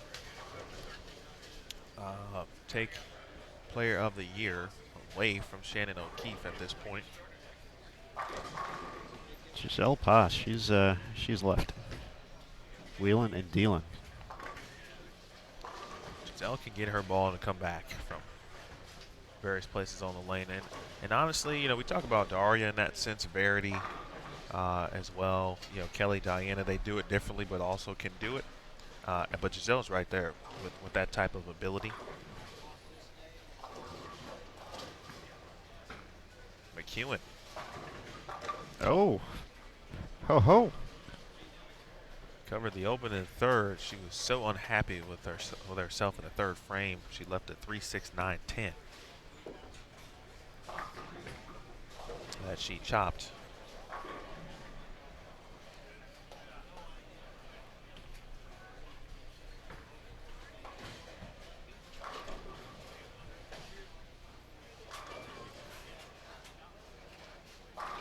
I mean, this is a great example of.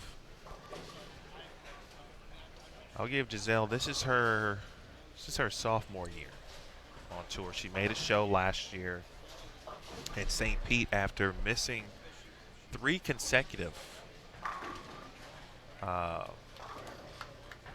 cuts. I believe it was the Midwest swing. As we watched Danielle finish up here. The ever popular 254. Nice game there from D-Mac.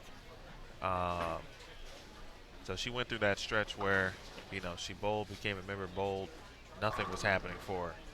Went back to the drawing board, essentially thought about what she was doing, came back. St. Pete had to double and attempt to make a show. And you just see the talent. And, you know, she's starting to really put things together. She's been bowling some of the PTQs the past few weeks, I believe, right? Yep. She missed 1 cut, if I'm not mistaken. I believe it was the Twin Cities.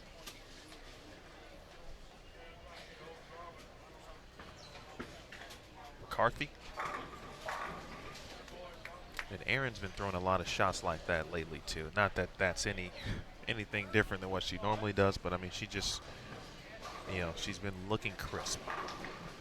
Yeah, it's been that way all season. I mean, she's been basically leading the tour in average all season.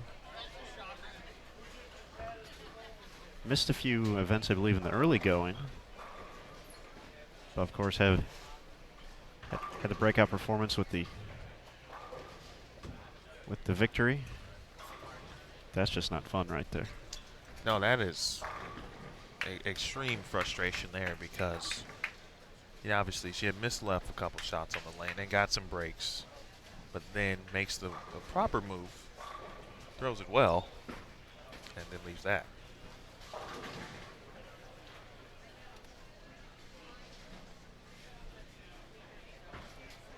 Boomer Sign finishes with a 199. Clara 180. Jen Russo 172. The only player really finding a look on 23 and 24 this game was Kelly Kulik.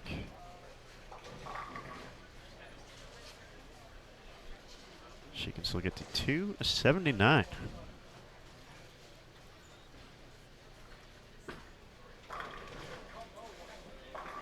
Mentioned Daria. She will be on 21 and 22 here for game 5.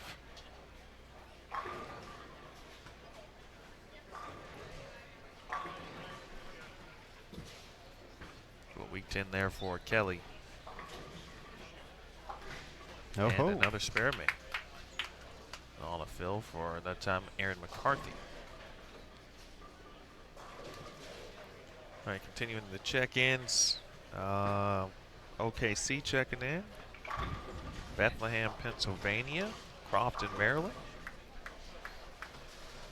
thanks to Shell, Josh, Blues Coins.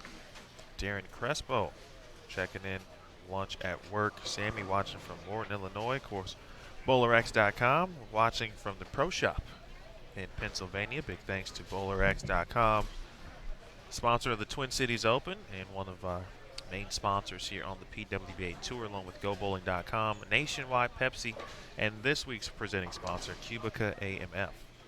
Thank you, thank you.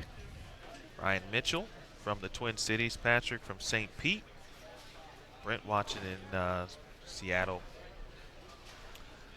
Linda Barnes with a message to tell Josie and Aaron to go strike. Okay. Let's see what we can do for you there, Linda. Here's Stephanie Johnson as we begin game 5. Stephanie Johnson, Carrie Smith, and Daria Payo here. That was not the hometown welcome Stephanie should get. It was not. Steve from Southern Oregon. Elizabeth from Homestead, Florida. Lee watching from Kentucky. Eric from Maryland. Isabella from Pennsylvania. We got Canton, Ohio. Hey, Brittany Himmelreich checking in.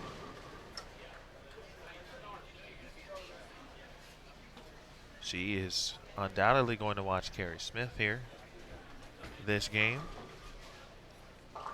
We've got some international viewers representing Germany today. We appreciate you tuning in, as well as London, England, Selwyn checking in, Joe Clark. One of the better names, because one of my favorite movies is Lean on Me. The principal's name there, played by Morgan Freeman, is Joe Clark.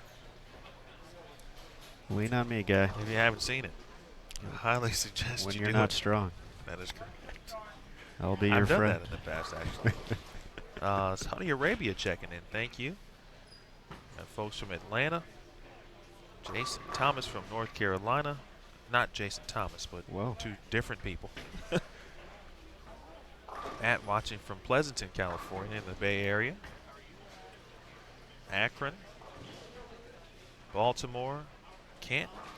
New Mexico. Mexico Open was last week. Always a great event there. Shout out to Chris Barnes for winning that. He's all right. He's pretty okay. Lance checking in. Lance said, let's see, three of his friends, along with himself, went to have a couple lessons at the ITRC on Tuesday, and they saw Kelly. They saw Kelly Kulick practicing there. So I hope your experience with Kelly was a pleasant one. Sounds like it was. She's always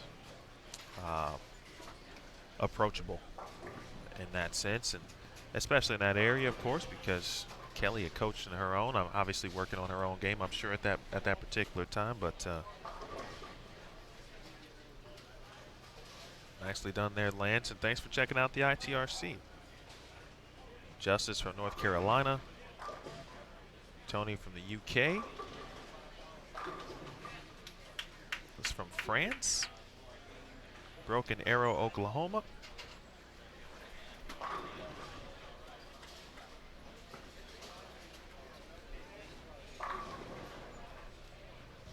I missed a few.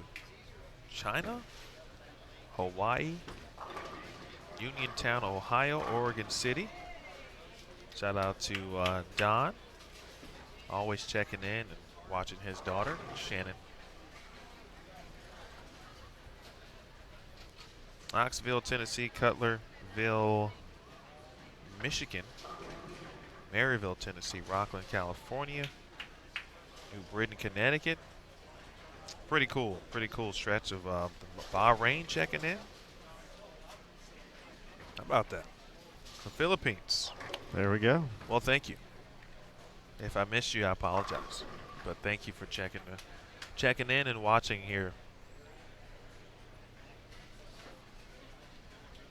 So again, 2 of the pairs have moved over. This is our new pair, so we'll keep it here for a few frames.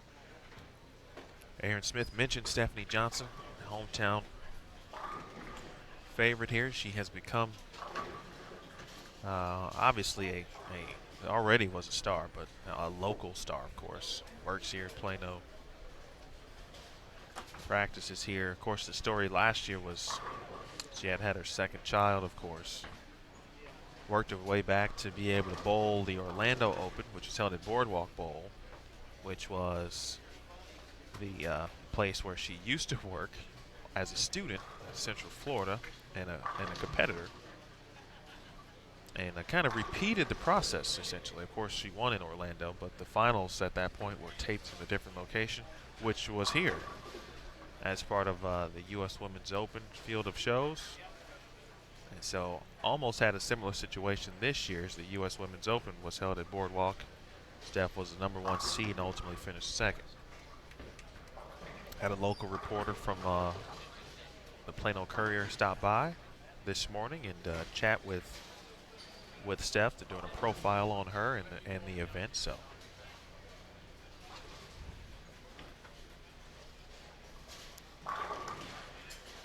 definitely does a lot for the bowling community here.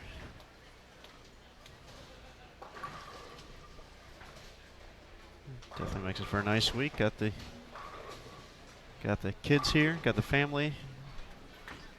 It's been around all week watching.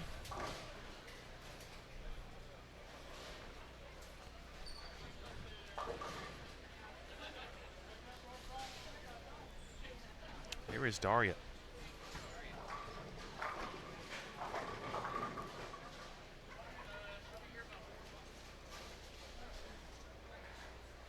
Already into fifth arrow.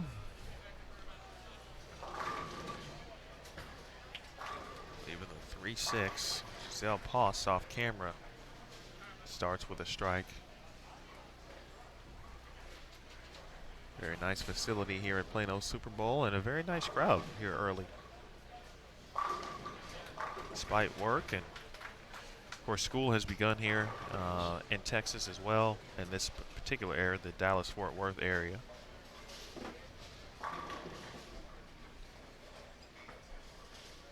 Like, are there any schools that haven't started? Like, I know college starts later, but I feel we're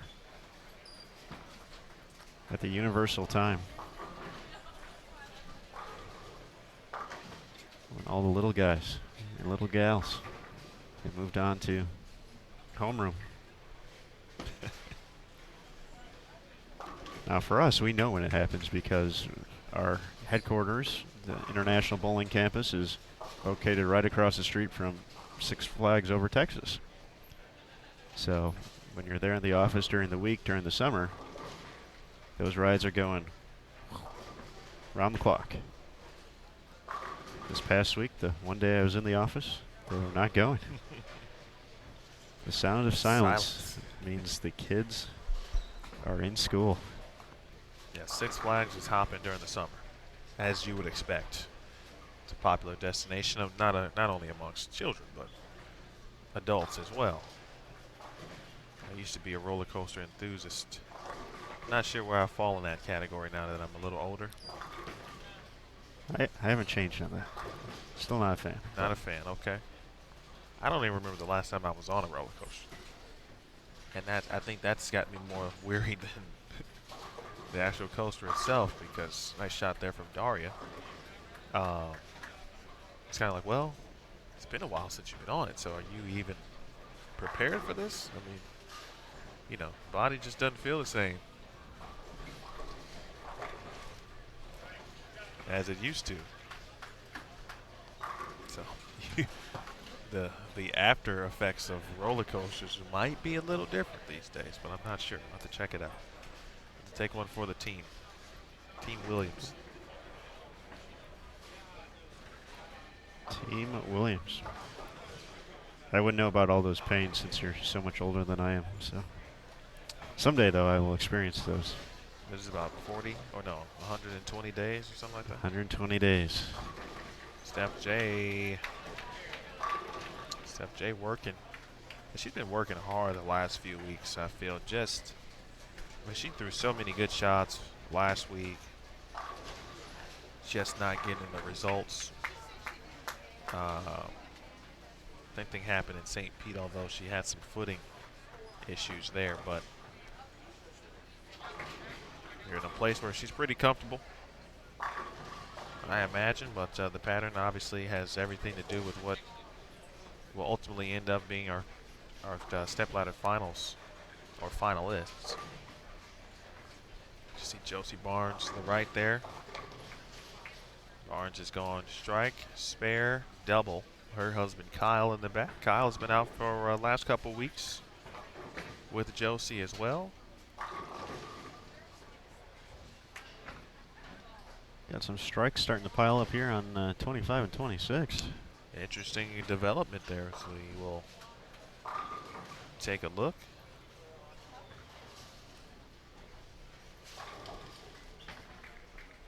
On a pair that didn't look too friendly a couple of games ago, but now starting to yield some additional X's on the scoreboard. Clara with the front three.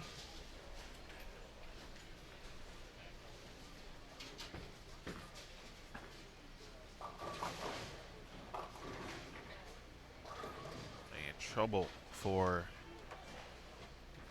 CG, who talked about the injuries, but just to be back on television, she mentioned, was obviously one of the, and at this point, the highlight of the season. And to be quite honest with you, when she had the injury, Kulik, wow. And just like that, Yeah. and just like that, big fours all around. But when Clara had the injury, she was bowling a winner's bracket match against Stephanie Johnson. And it was the top of the, what day was it? It was the last day.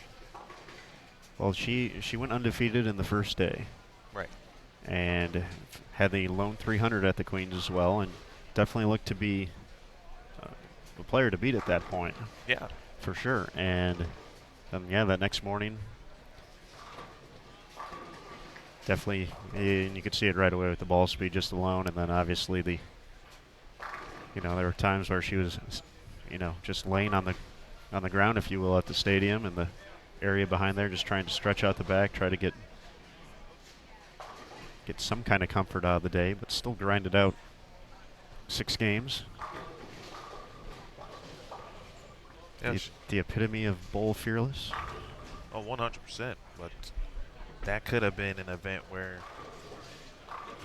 she was certainly working towards television. Mm-hmm. And it wouldn't have been a shock to see her there the way she had been performing in that event.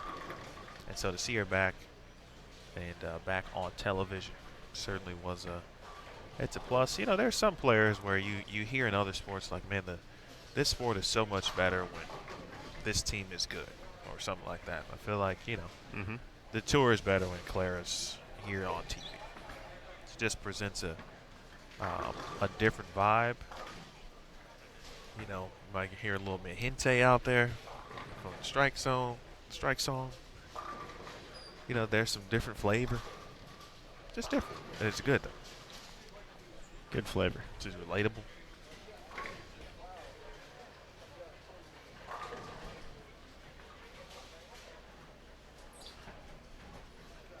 Where's Aaron's Dupree standings? Aaron Smith. From one Aaron No to relation. another.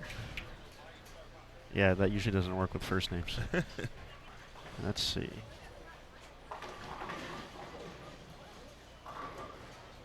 She had a nice game last game.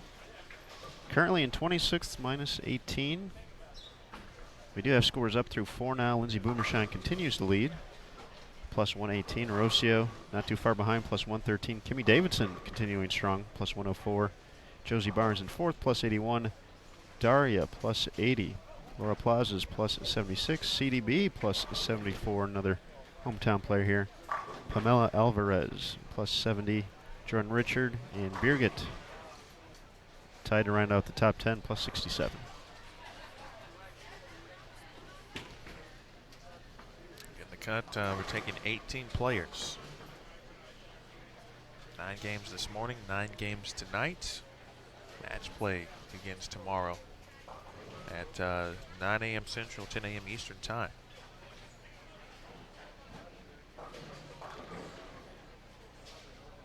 Good break there for Daria. You don't really see her get sped up. Another good spare. 210. That was Josie Barnes on the right of your screen. Don't really see Daria get kind of sped up, but looked like she was just off a touch at on the footing perspective. Once again, found a lot of success here at Plano last year at the U.S. Women's Open. Led the tournament, top seed, pair of 300s.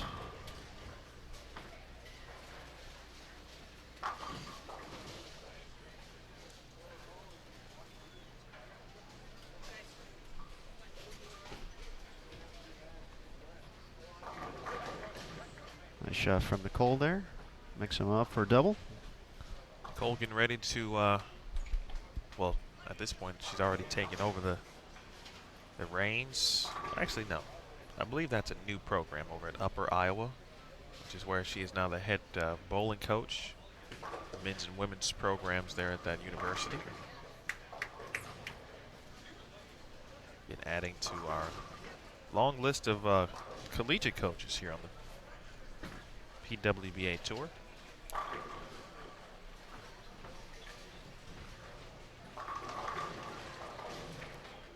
That lane still continues to be a little tricky. And there's this moment where it seems like we've seen a few shots go left, and who's going to make the first jump? And again, that's us assuming that they're making the shot they want to make there. So that's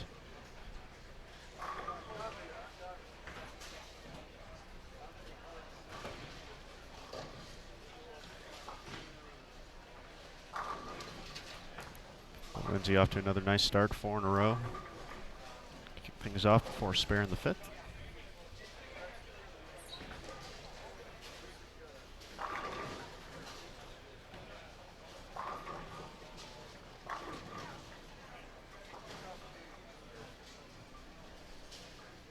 Pin there for Nicole. There's a 10 pin for Barnes, a 10 pin for Stephanie Johnson.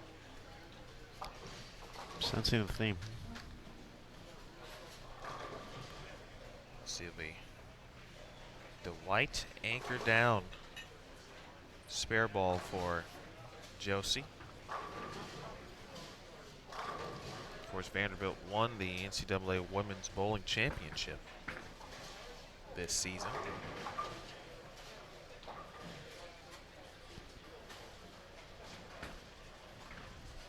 Still one of my favorite. Like, you just have moments throughout the course of this job that you'll always remember when you hear something. And when you said anchor down, every time I hear that or we see Vanderbilt, I will always go back to the 2017 NCAA Women's Championships in Baton Rouge. And covering that event, their team shot at Baker 290. And after every consecutive strike, they would, you know, the girls who were not bowling would yell black, and then the girl who struck would yell gold based off of how many strikes in a row they had. So black and gold, of course, the school colors, and watching the whole team do that for 11 times in a row and count it off and do everything was just a great moment in general, fun moment in general. Although their anchor, I think, was a little tired by the time. That was a lot of, I think she needed like a cup of water between just to get through it all. That was a lot of repetition.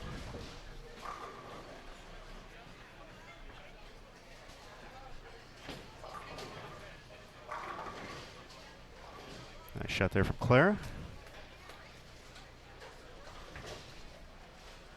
It's again the underlying theme this week of who's going to get in to the Tour Championship through points. Be at least 5 players, potentially 6, depending on who wins the 3rd major of the year. I believe Lindsay Boomershine made a show at the Players. Was that 2 years ago? 2016? No, I think it was last year. Was it last year? I'm pretty sure.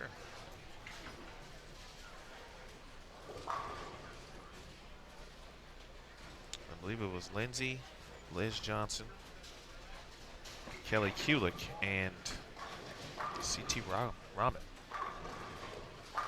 Nice shot from Lindsay back on the strike train.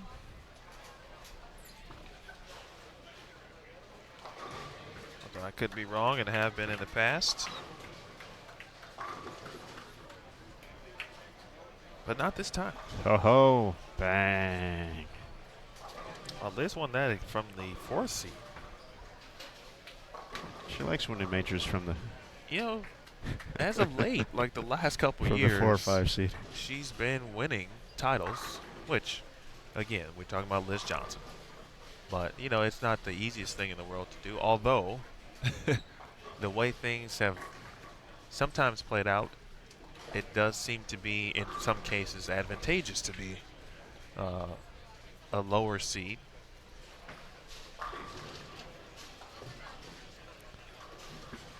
Yeah, it's always a pick your poison situation where obviously you get more comfortable with the pair. You see the moves a little bit quicker. But then it's also very, very nice just to have to win one game. Nice shot there from Aaron. Saw a question there in the chat about, do we know where Kelly would need to finish to make it? And there's a lot of variables for that. Yeah, that's a tough question. Very tough question at the moment because it's dependent on the players ahead of her as well, players behind her, depending on where she finishes with it being a major, points and a half. You would think if one of those players kind of in that not so sure range ends up making TV, would probably be pretty safe. You know, if it happens to be 4 people who are in that situation who all make the television show, then different ball game. But we'll definitely have a clear picture today with only 18 players advancing. There's definitely a chance we could see, you know, a player just inside or just outside the number fall a little bit short. Obviously, today we have still quite a ways to go before we can start getting into that too crazy. Yowza. Wow. That ball liked the friction. Did you see that ball read Wow. down lane? Oh. Mercy.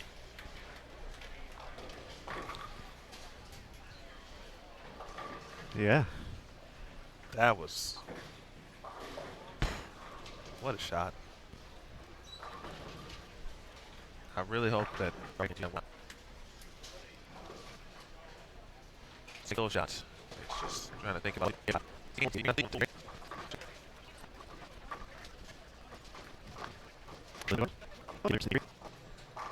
Aaron has found the right look. It's past 2 games. 2 more to get into the 240s.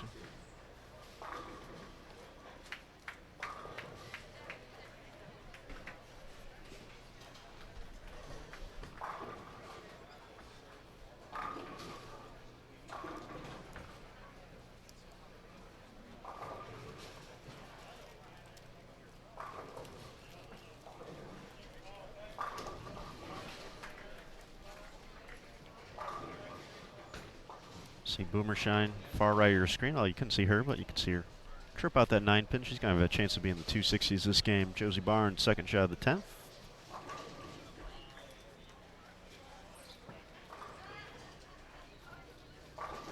Gets the mixer, 223 still out there. Aaron with the spare, 235.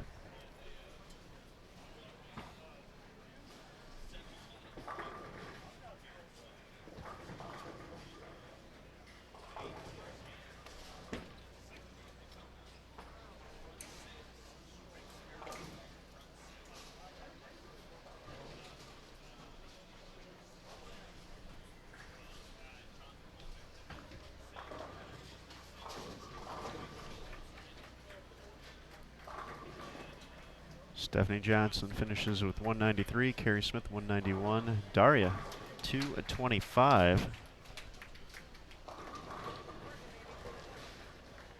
222 finish for Josie.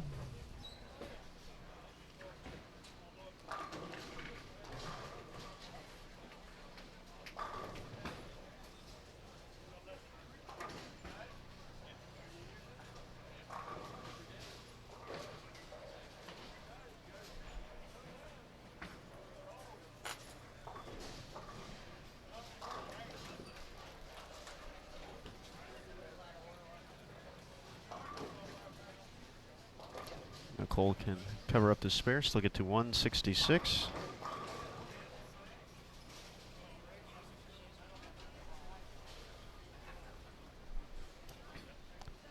Head over to 25 and 26 as they prepare for the 10th frame. There we go.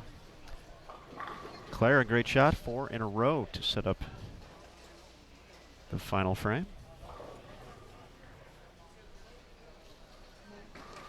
So Jennifer Russo all ready to go. Nicole DePaul Miller cleans up the spare. She'll have a fill ball to go. Russo, nice shot, 9-pin. Pin comes across the deck, rolls around, but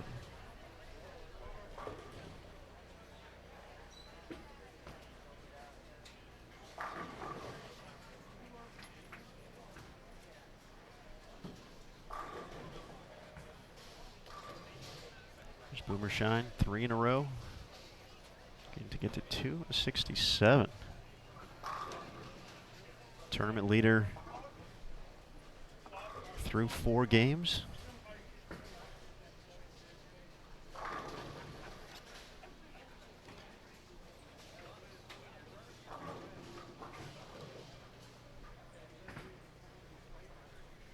For Boomershine,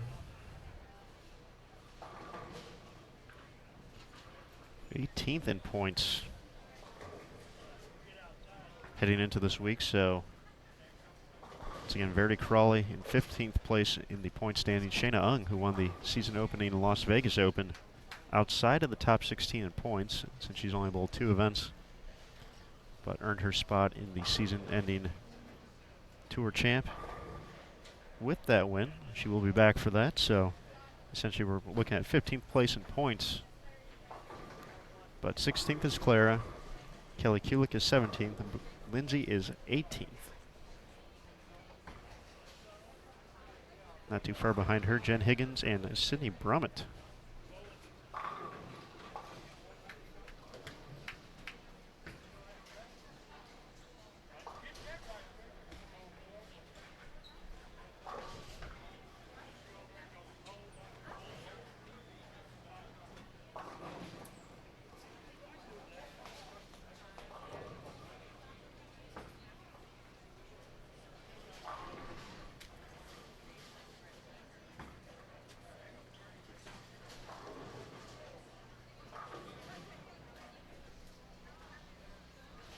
Russo finishes with a 189. Full shot left for Boomershine.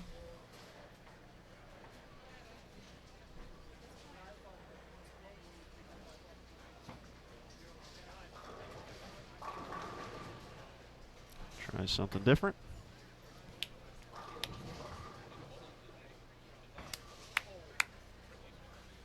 Gets the hit for 2, a 67. By all accounts, will add on to her lead.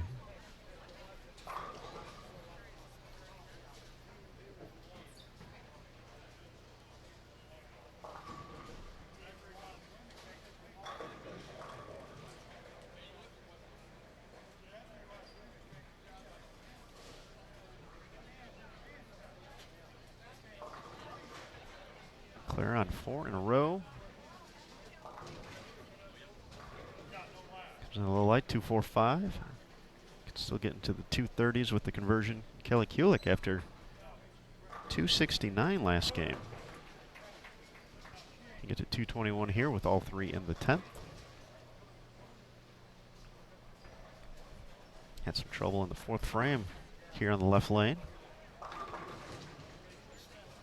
Runs a touch high to kick off her 10th.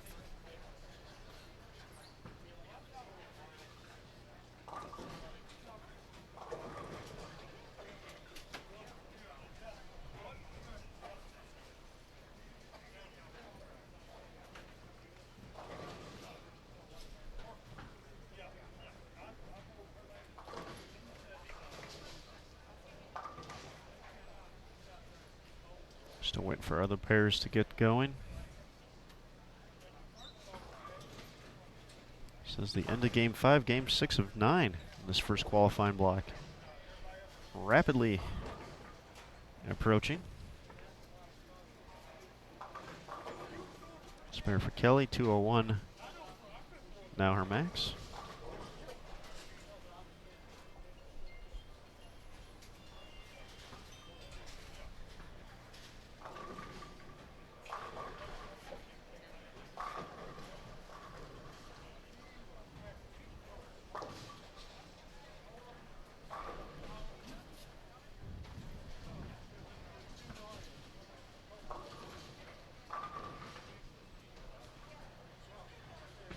Looks like over on 21 and 22, coming up next, we'll have Amanda Fry, Liz Culkin, Sandra Gongora, and Cassandra Luthold on 23 and 24. Birgit Poplar, Jody Westner, Dasha Kovalova, and the legend Liz Johnson. 232 for Clara. 200 even for Kelly. With that, Game 6 coming up next here on Bowl TV. We're getting underway here on 23 and 24. Birgit delivering the strike, joining us from Germany.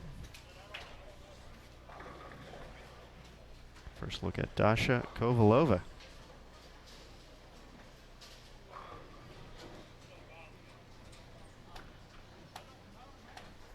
Once again, thanks to everyone for joining us here. This is the 2018 QubicaAMF PWBA Players Championship, the third of 4 majors on the PWBA Tour season here in 2018. And the final event before the season-ending Tour Championship. I'm Aaron Smith alongside Emil Williams Jr. We are at Plano Super Bowl in Plano, Texas. Shout out to our man Jason Thomas as well. We're getting the videos and all the cool social content for this week.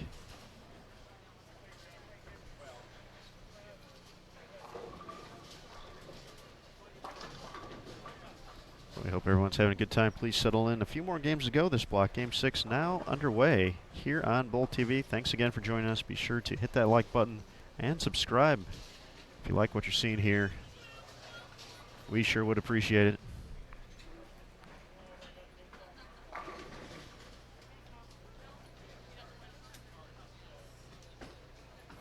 We'll be right back here on Bowl TV.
seems to match up the league pretty good. Yeah. I like that.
Back with you here, Game 6 of 9 of the QubicaAMF PWBA Players Championship from Plano Super Bowl in Plano, Texas. Emil Williams Jr. with Aaron Smith. Stephanie Johnson looking for the front 6 on 25 and 26, and she trips a 4. And Steph starting to get into it here, a little bit more intense. Some hometown carry right there. That's important. You can put it on the board. Saw Daria lofting a little bit on the right lane. Didn't do it as much on the left, so we'll keep it here for a sec. Many of you had a chance to watch Liz Johnson along with Birgit Poplar, Jody Wessner.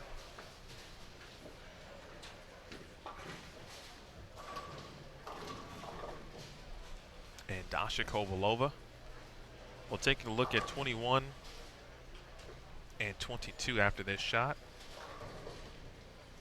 RUC in front of the ball return. This is game 6 here. Takes a step up, shakes her head, and now we'll get into it. The 3-step, that's got a push. Wow. Yowza. And that's something Daria definitely very active on social media on her multiple platforms, and we've definitely seen in the past that is something she works on, is trying to completely round out her game, is becoming more comfortable when the lanes call for having to loft the gutter. And here she is. And striking at it.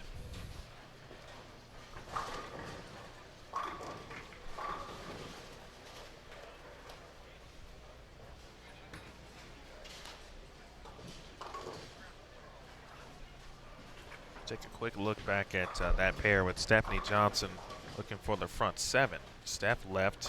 What a shot that was. No doubter.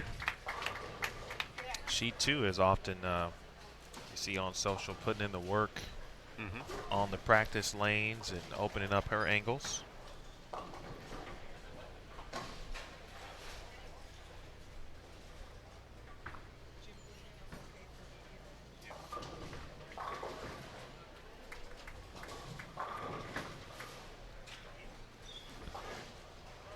Really is a great time to follow all these athletes on social media as well. So whether it's Facebook, Twitter, Instagram,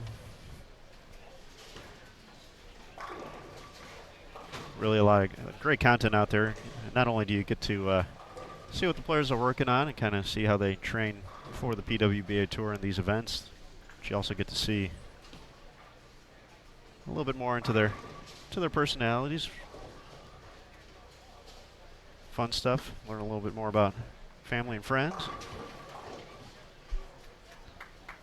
Daria may need to start lofting the gutter there on 25. And that might have been the old double bounce on that as well. Here's Gongora. First time we have seen Sandra today. Around 4th arrow. 5 in a row for that late fallen 5-pin. I would not have gotten that out there. Just saying. Liz Culkin as well.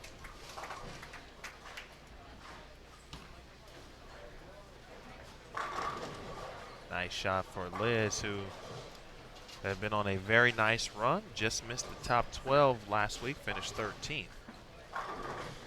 Steph J. Does not get the 4-pin trip here in the 8th.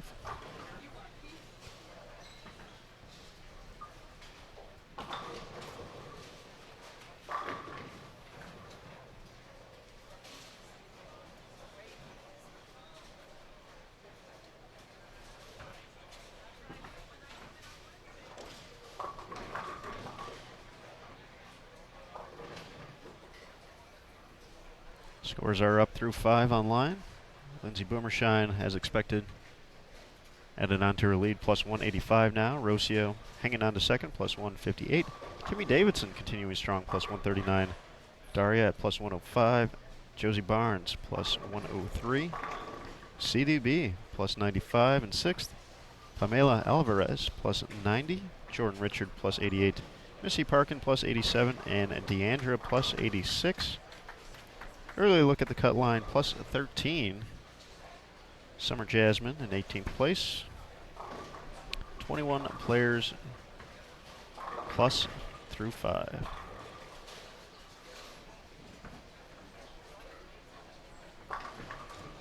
In the Aaron Smith overreaction scale, Shampluhowski, player inside the number at the moment for the Tour champ, down at 41st at minus 75 through 5 games. So we'll keep an eye on that as the tournament progresses.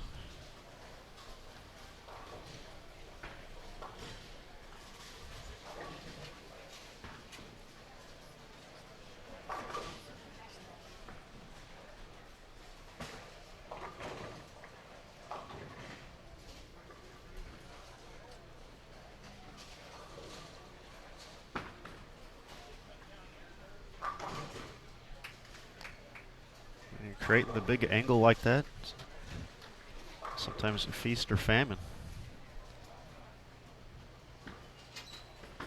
Uh-oh.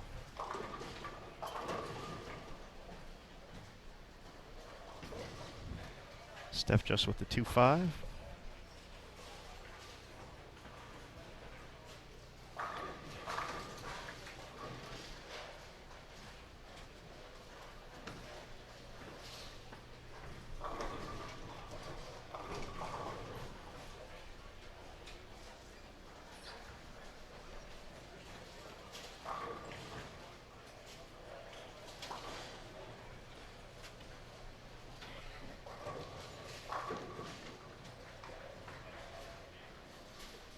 Great shot there from Cassandra, former junior Team USA member.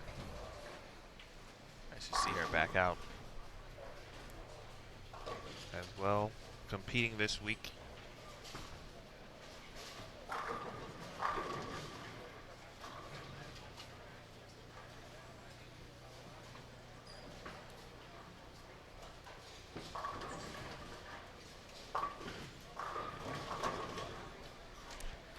Sandra does not get the 5 out this time.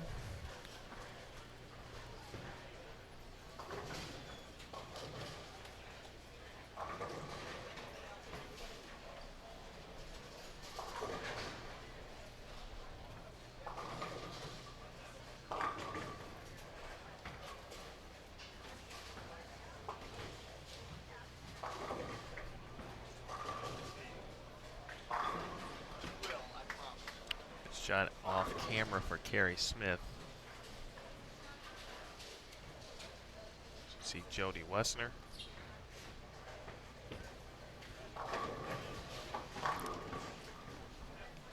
This is a facility Jody very familiar with. Her father lives out here in Texas, and so her father, pretty solid bowler in his own right. So she would actually come out this way to bowl tournaments with him a few times a year. So has spent a lot of time in Plano over the years. So we saw her have a lot of success last year at the U.S. Women's Open as well. Had a nice nice showing overall. Well, she was up there at the top of the leaderboard for a while.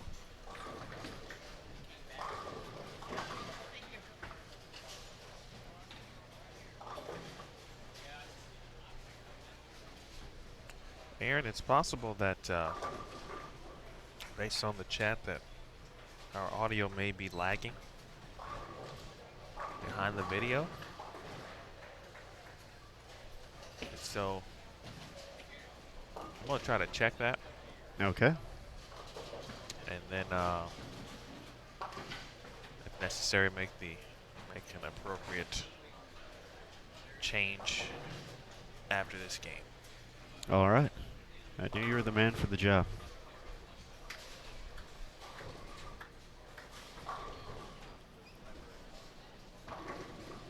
We are in the final frames here. Game number 6 of 9 for this opening round of qualifying at the 2018 QubicaAMF PWBA Players Championship. We are at Plano, Texas. Or we are at Plano Super Bowl in Plano, Texas. Daria getting a little bit more air there, still running high on 25, 3.610.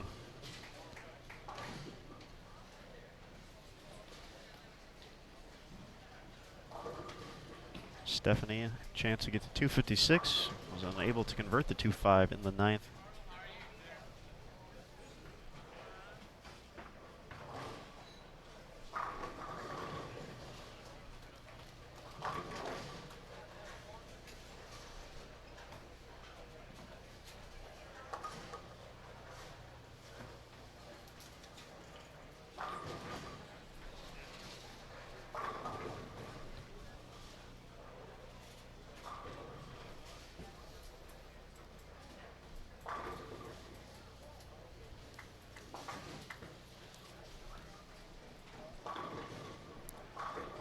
So since we're going to go ahead and check this, we'll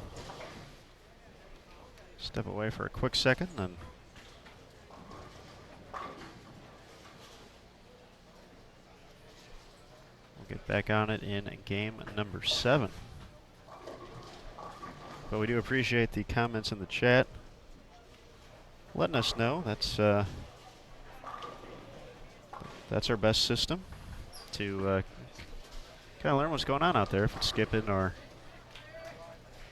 if we're having audio issues, please let us know in the comments. We're more than happy to accommodate. Do our best to get everything back in line.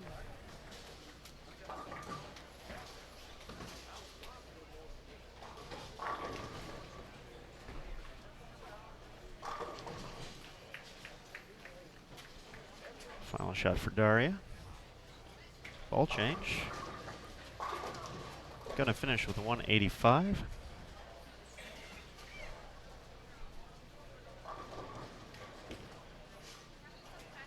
Our defending champion, Liz Johnson.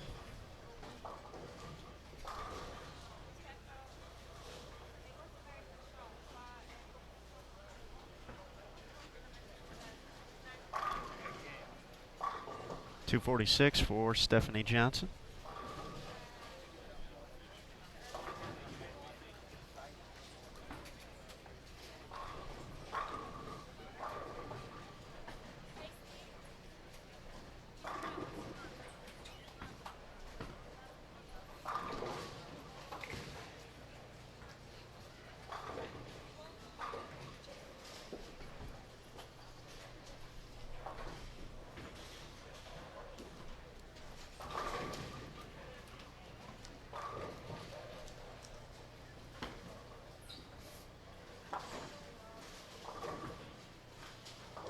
Liz with the spare in the ninth. Can max out at 205. Kovalova can get to 202. Birgit 223. And Jody 233. Max scores heading into the 10th.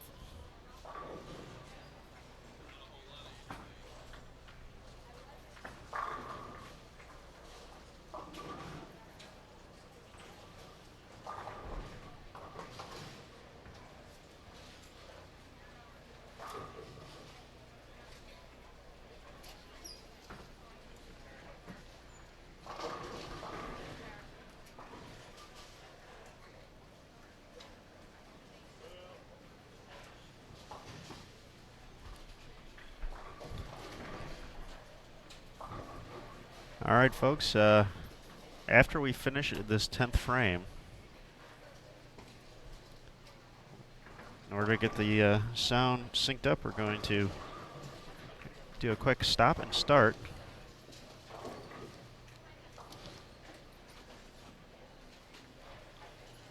So we ask that you just remain patient. We know you guys are good for it. So we'll just do a quick refresh. Hopefully it doesn't take you away from this station at all. It'll just be just a quick stop.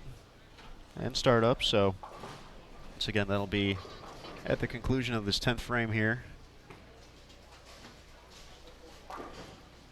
So hang tight. We'll get that ready for Game 7. Hopefully, we'll be back in business, back in time here on Bowl TV. So thanks again. We'll be back for Game 7 here at the first qualifying round of the 2018 QubicaAMF PWBA Players Championship. So everyone hang tight. We'll be back in a second here on Bowl TV. Once again, at the conclusion of this 10th frame, we'll do a quick little reset, stop the stream for a second, start it back up, see if we'll get everything back in line. So thanks again. We appreciate your patience. We'll be back next here on Bowl TV.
All right, everybody.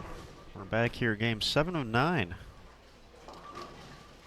in the first qualifying round here at the 2018 QubicaAMF PWBA Players Championship. We appreciate everyone's patience. Hopefully the sound is all right. If we're in time, Laura Plaza's just released it to start game 7.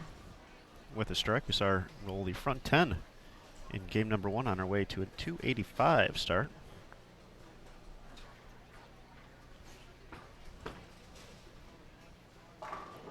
So we got to see this pair a little bit earlier in the day.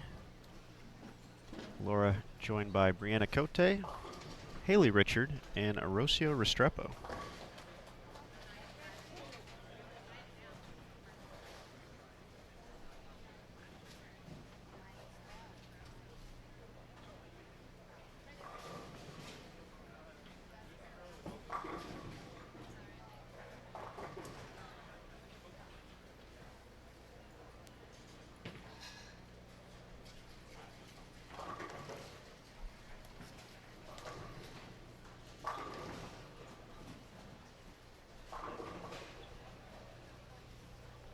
There's Rocio. She just looks like she's gone back to her previous pair. Left some stuff over there. Be back in business over on 23 and 24. It'll be Carolyn Doran Ballard, Deandra Aspady, Natalie Cortez, and Elise Bolton. 21 and 22. We'll have Jordan Richard, Pamela Alvarez, Summer Jasmine, and Diana Zavilova.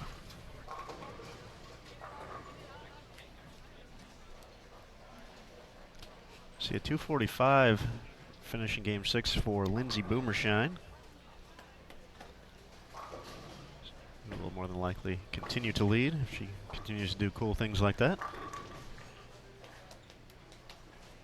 Skin had a great showing last year at the Players Championship, which I believe took place in Green Bay, Ashwaubenon. Fun name to say.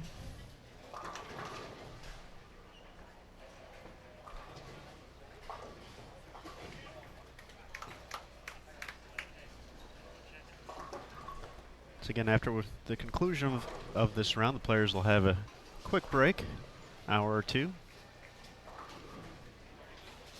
Kind of grab lunch, refresh, and reevaluate what they saw in the first 9 games, and then we'll be back for the final 9-game block starting at 5 p.m. Eastern for local time here in Plano, Texas. If you're in the area, stop by, say hello.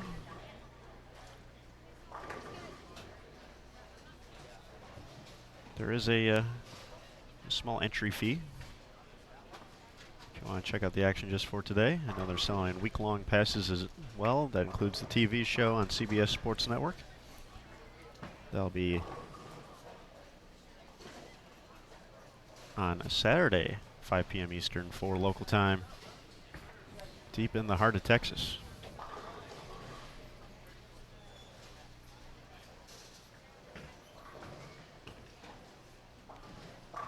Here's Cote getting lined up once again. We talked about her a little bit earlier in the day. Between 4th and 5th arrow and find some trouble. She's had a great season leading up to the Players Championship. Should be safe with points, along with Stephanie Johnson, both in the top 6 in points entering this week for making the Tour Championship.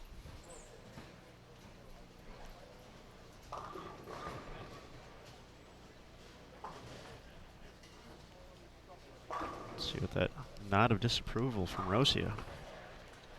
This has been the tricky lane we've seen across the course of the day. 25 seems to be hooking a bit more.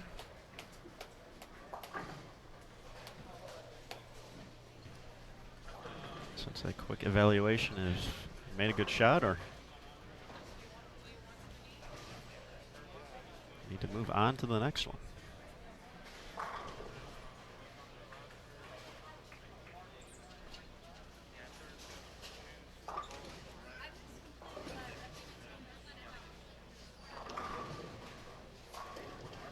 But she covers up the spare. We'll come over here and actually chat by us.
Quick look at 23 and 24. Once again, some players we've already caught up with today. CDB, the HOF. Carolyn, one of 2 Hall of Famers in the field this week, along with Liz Johnson. That's the USBC Hall of Fame. Carolyn, a 20-time titleist on tour. Giving it the oomph there. Saying, roll ball, roll. Do what you're supposed to. Carolyn had a magical year, 2001. 7 titles to tie the all-time record. Only other player to win 7 titles in one season. Patty Costello, 1976. It's also the year Carolyn won the Queens. Joined by Elise Bolton, Natalie Cortez, and Deandra Aspady, the 2012 Queens champion.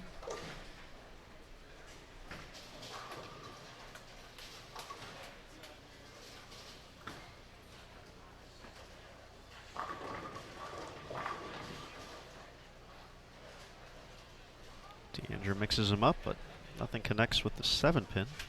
She started with an early double.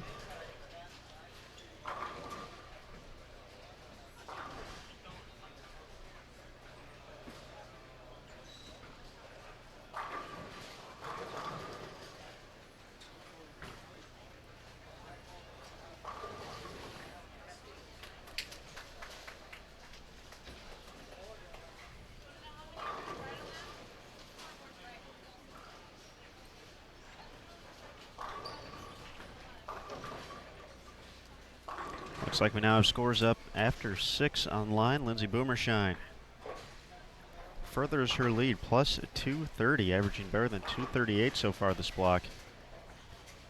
Rocio continues to hold on to second place, plus 185. Then some separation between those two and the rest of the field.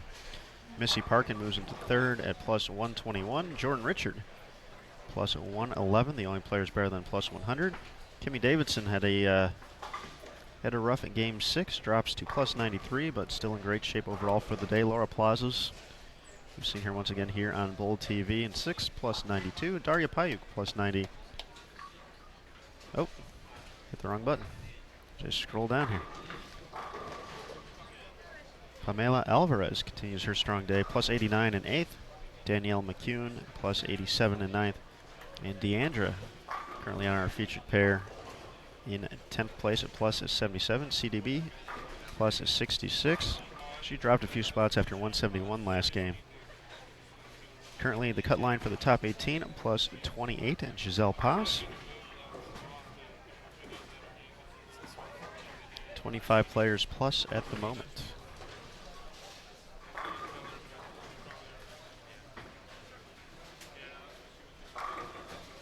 Mentioned Shannon Pluhowski last game, still continuing to struggle. 167 in game 6, now minus 108. Finds herself in the 43rd spot. Once again, we're giving early looks and overreactions to the point list for the Tour Championship. Shannon finished second last week in Columbus. built up a little bit of a cushion, but still definitely definitely nobody in those final few spots too secure going into this week. Not at all, and it's still early, of course. Players like Shannon do have the tendency to obviously figure things out, and of course make moves, make runs in the round 2 situation. So, and especially today with an additional game, that could be the difference for some players, having that extra game this week at the end of a block.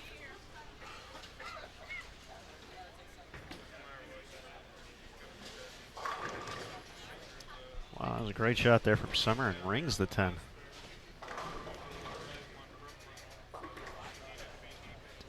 Definitely a common thought in the sport is when you start to create these steeper angles, it gets a little bit tougher to dig that 10 out.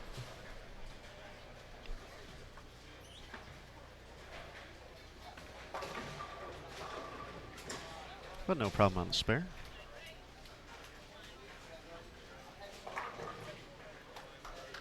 Pamela gave us a run earlier on Bowl TV. Had the front 10 over on 25 and 26. I believe that was game 3. So if you want to check that out, of course, when we're all done, we'll archive here. Actually, YouTube does it for us. It's very nice of them.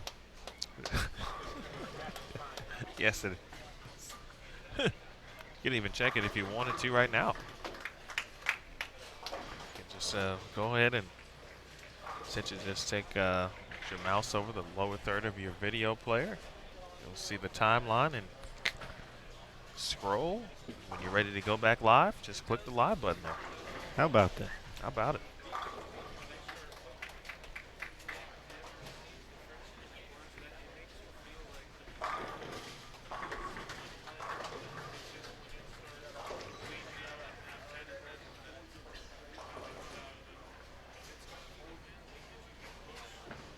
Zavyalova.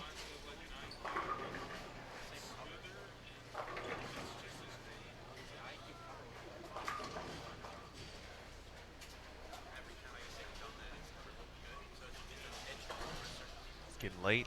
We are late in the block now. Generally, this would be a situation with basically a game and a half to go. Kind of a normal standard event situation, but an additional game this week, the major side. I think that'll make it interesting too.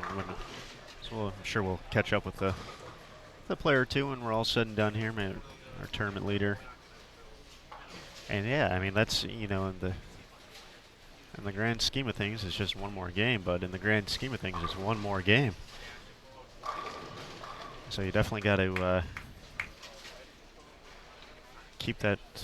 Keep that even keel, so you keep some extra energy for that late block. Kind of, what are the keys to doing that?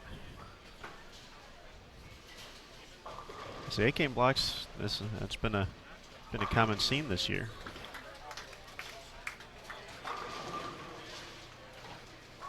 There's been some times where players would have definitely benefited from having an extra game at the end of a block because they found what they found. They found it a little late, and so would come up just short, for example, of making a cut.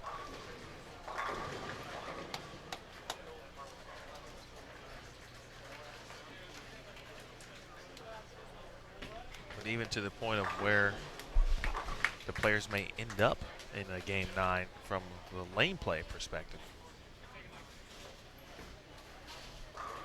Already at 5th arrow here in game 7.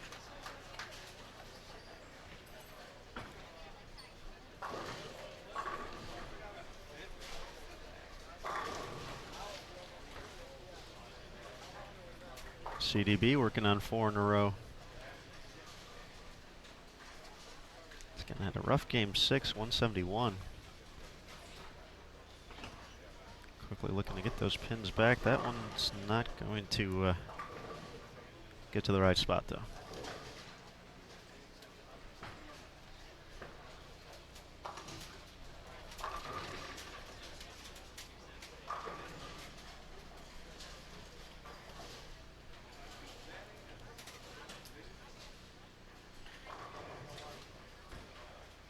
Speaking of Shannon Pluhowski, she is, she's got, what, 5 in a row? She's gone 7 out of 8. She heard us talking about her. Can get to 279. That's her max score. That would be a big jump, and then another overreaction. Well, maybe that's actually closer to the proper reaction because we expect that from Shannon. So. But we've seen a left-hander have success out here. So Kimmy Davidson has been bowling very well today. So it's a matter of, and this is, you know, obviously we're a little bit smaller field this week, so you get the opportunity to kind of pick and choose here watching. I think we might just have the 3 left-handers in the, no, I've seen, maybe 4. Felicia Wong, Amanda Fry, Kimmy Davidson, Shannon Pluhowski we've all seen.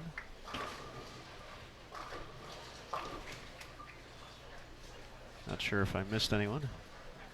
But yes, definitely an opportunity to at least take a look at what's working. Ball-wise, surface-wise, part of the lane.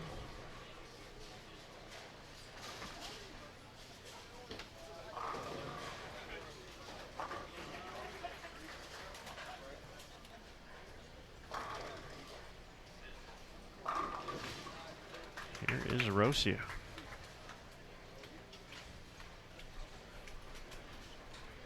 Lined up in the left gutter.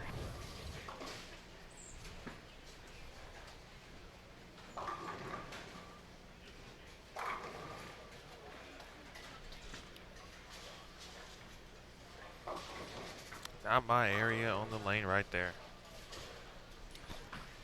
Yes, quite foreign to me as well.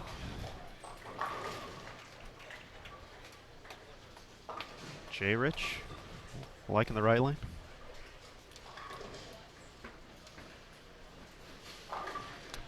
Aaron, you know you're a part of history. I'm a part of history. Yeah. How so? We had the call on Jordan Richards' first PWBA title. I did have that. Wow. So, in, 20 years from now, and they go back and say, relive the moments of the first title from Jordan Richard. They're going to play the footage, and your voice Whoa. is going to be there.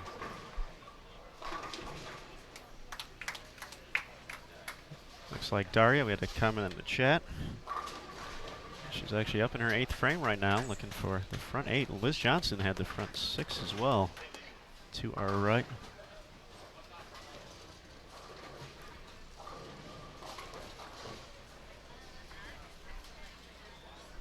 Daria no longer has consecutive strikes, though.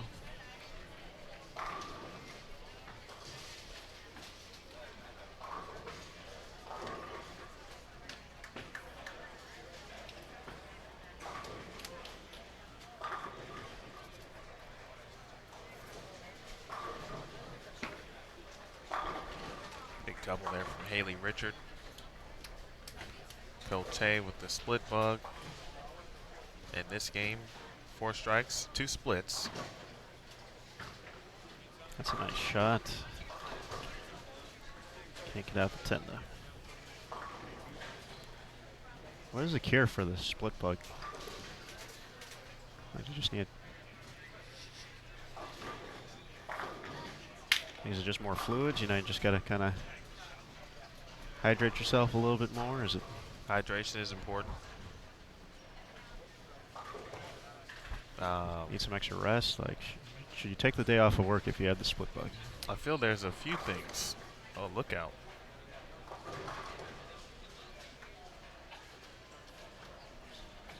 A day off of work is never a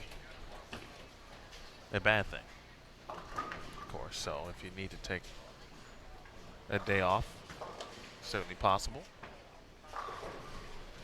But in the grand scheme, in many cases, you just need some cooperations from the pins.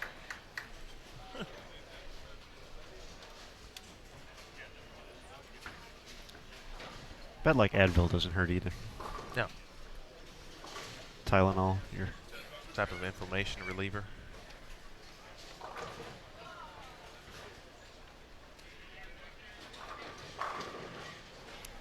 Jordan Richard connects for her first strike on the left lane.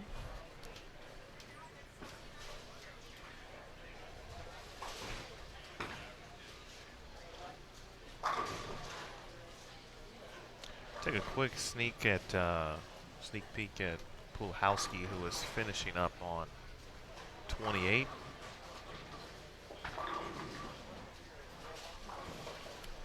That gets her to 2:46. So going in the correct direction.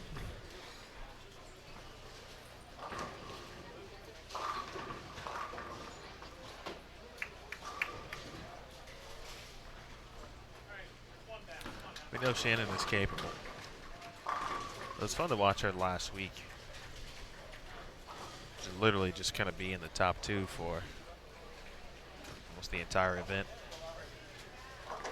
Led after round 1, and then traded with Rocio. Round 2 of qualifying, and then those two kind of traded during the round of 12. And of course, Shannon held the lead for the final 3 to 4 games.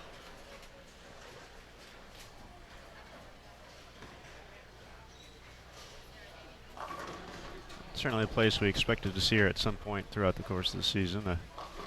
He's definitely spent time on CBS Sports Network over the past few years, and of course still looking for that first official PWBA Tour title.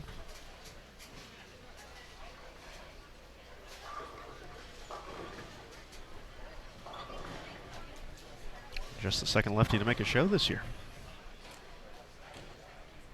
Amanda Fry making her TV debut at the Queens.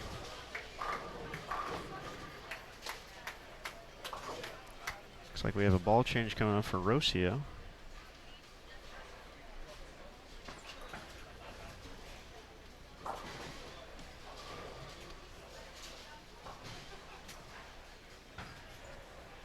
CDB with the early 4-bagger.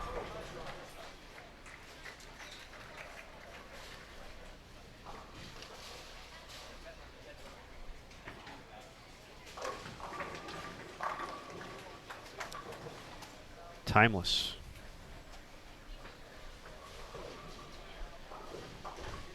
Classic style.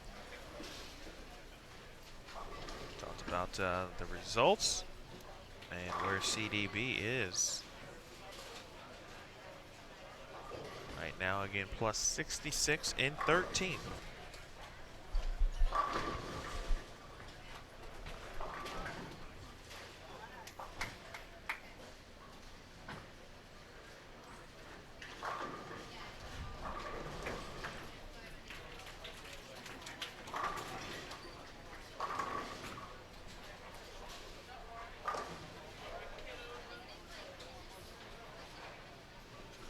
Maria Jose Rodriguez having a nice game 7, going to be in the 250s. A player I'm sure who was kind of looking forward to that extra game. Plays to her strengths of being able to open up the lanes.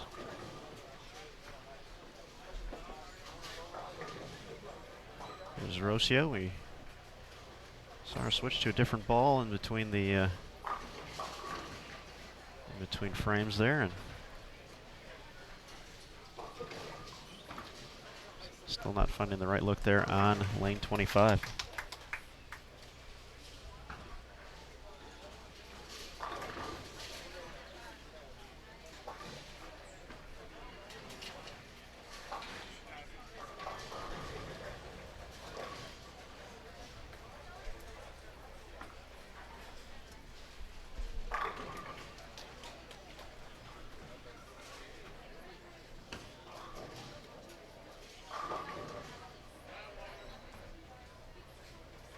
Trouble for Natalie there. Frame number 9, the Greek Church.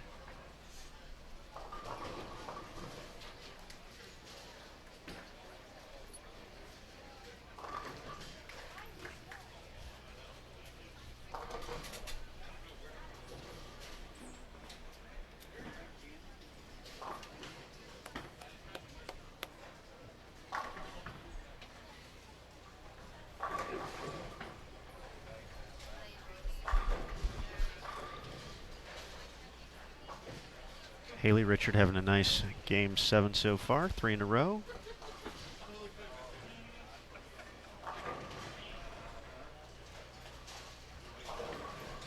Don't think she liked that one off her hand, but looks good on the scoreboard.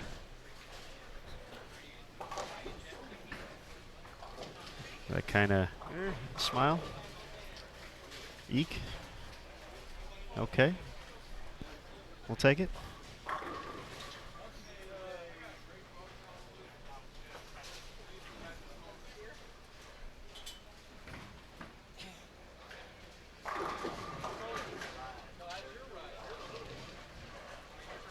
Yeah, a few players getting handcuffed here on this 25 and 26. Get it in just a pinch and really no hold built up. Getting a little bit too far out. Either it's not coming back or it's hitting flat.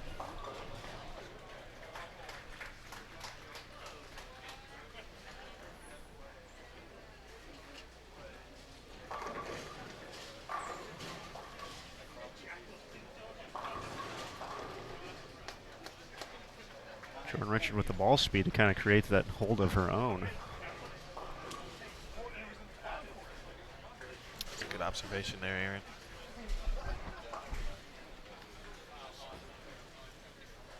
Just see some of the styles of the players and how those styles kind of correspond and how they attack this pattern.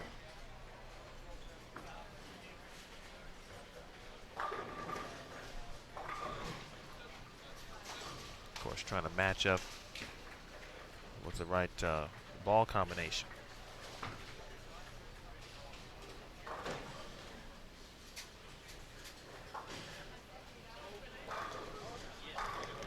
Look at Plazas here. She was chatting with Chris Schlimmer from Roto Grip.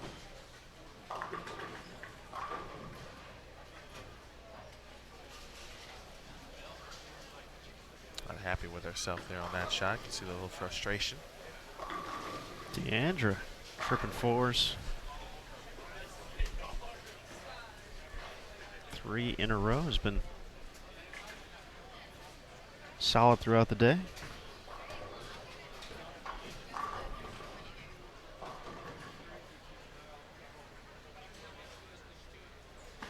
Sitting in 10th heading into this game.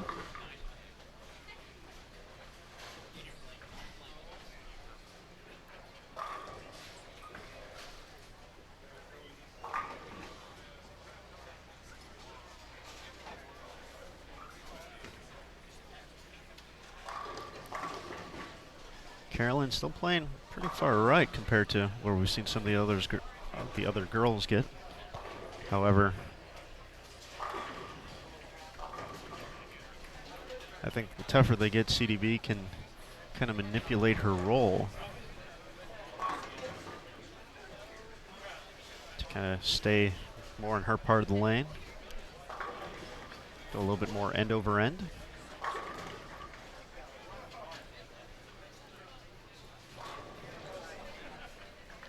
Sister, sister. Hey, hey. It's a great show, by the way.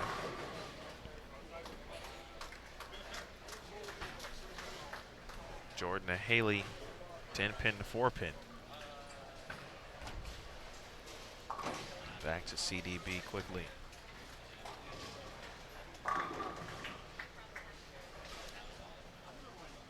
CDB. Nicely done here.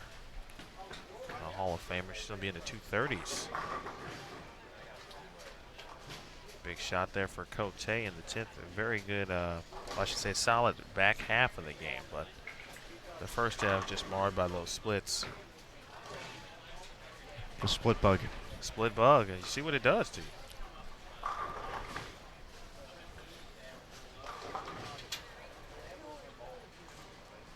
Like, not as serious as the stomach bug, although they could yield similar results. Because the split bug, if you have it enough times, could lead to a stomach ache. Whoa. Yeah. Just fed up. That's deep. Disgusted with leaving splits. I feel Terry would have appreciated that. That's Terry Bigham humor right there.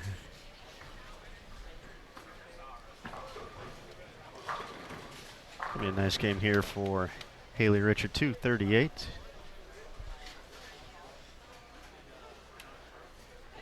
Where is Haley in the standings?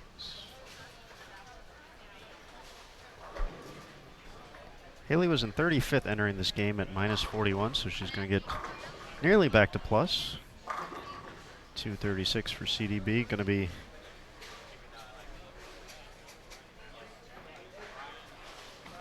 above plus 100. Deandra's going to, one more strike gets her to better than plus 100. Plus 77 entering this game. Carolyn finished with 236, by the way.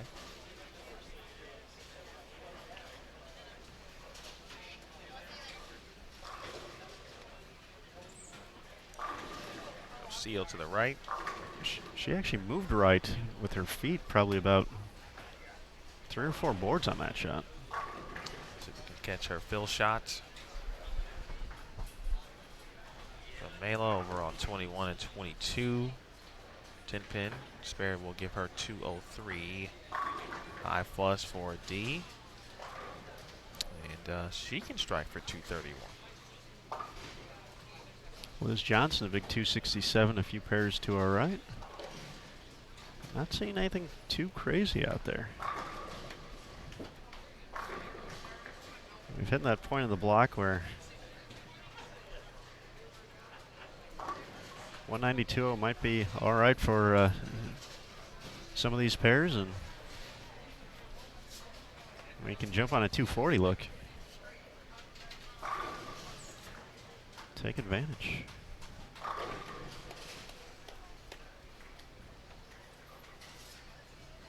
Rocio, 1 double, 1 open to 189.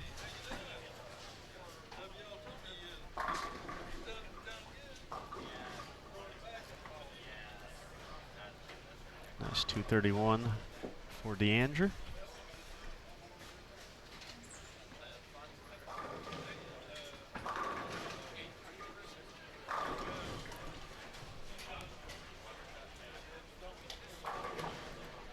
I think my favorite part of that shot was Rocio turned around and she gave a little fist pump, and I don't think she saw the 4-pin trip. I think she was just that excited about making that move and like seeing her ball react the way she wanted it to. That was like, yes.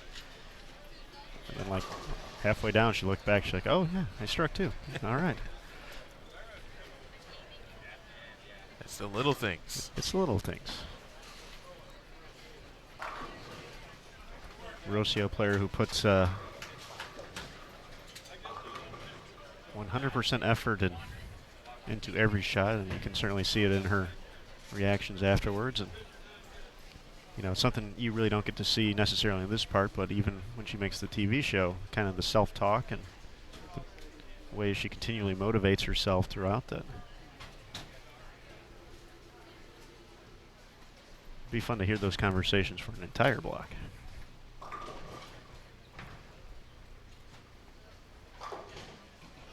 Jordan Richard, 217, leading the way on 21 and 22. Summer Jasmine, 197. Diana Z, 183. Pamela can get to 203.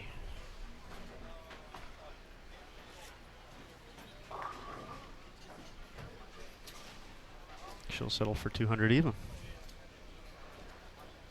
All right, folks, we've been talking about obviously what's at stake here at the PWBA Tour Championship. It's a nice recap from last night's or this week's episode of On the Road, talking about some of the players above and below the number. Let's take a look at that in advance of game number 8.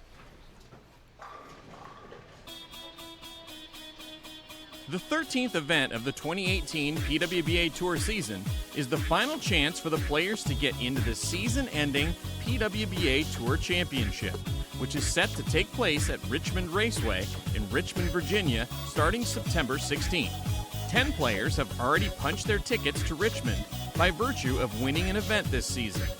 And if a player who has not already earned an automatic spot in the field should happen to win this week in Plano, then they too would earn a spot in the 16-player field.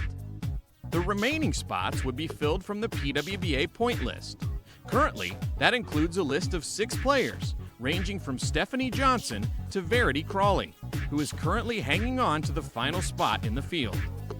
But lurking just behind are some big names who are each looking for a strong finish this week to jump into the mix. Clara Guerrero, who made the finals just last week in Columbus and has also qualified for the Tour Championship in each of the last 3 seasons, is just 1 spot out of the field heading into this week. Just behind her is Kelly Kulick, who finished runner-up at the Tour Championship last season. Lindsay Boomershine, Jen Higgins, Sydney Brummett, and last season's PWBA Rookie of the Year Daria Pio are also likely to get into the field with a big week at the Players. On the top end of the bracket, Shannon O'Keefe has virtually locked up the #1 seed for the Tour Championship TV Finals. But a win for Danielle McEwen or Liz Johnson, combined with a subpar week for O'Keefe, could leave the door open for the Player of the Year race to be decided in Richmond. Jordan Richard has a similar advantage in the Rookie of the Year race, which could be decided this week, either by Richard continuing her run of brilliance, or if Sydney Brummett fails to earn enough points to qualify for the Tour Championship. Richard has already earned her spot for the season-ending event by virtue of her win in the PWBA Greater Harrisburg Open. There are so many exciting storylines to follow this week at the QubicaAMF PWBA Players Championship. Coverage begins on Bowl TV Thursday at 10 a.m. Eastern Time, then again at 10 a.m. Friday, with the live TV finals taking place on CBS Sports Network at 5 p.m. Eastern Time on Saturday.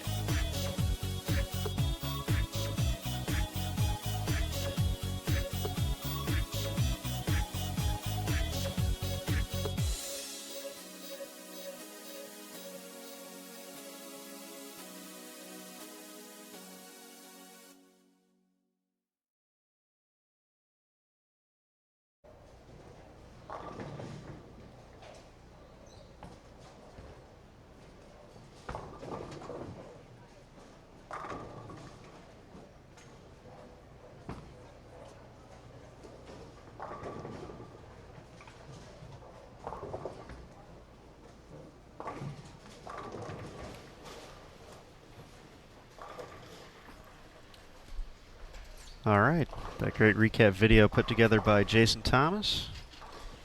You can also find it on the PWBA Tour Facebook page as well. So be sure to give that a follow, a like, share the video, share the live stream link here at youtube.com/bowltv. Let folks know you're watching these awesome athletes on the PWBA Tour.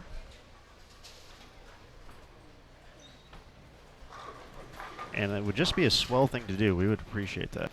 We enjoy swell things. But you guys have been great all day. Awesome discussion in the chat.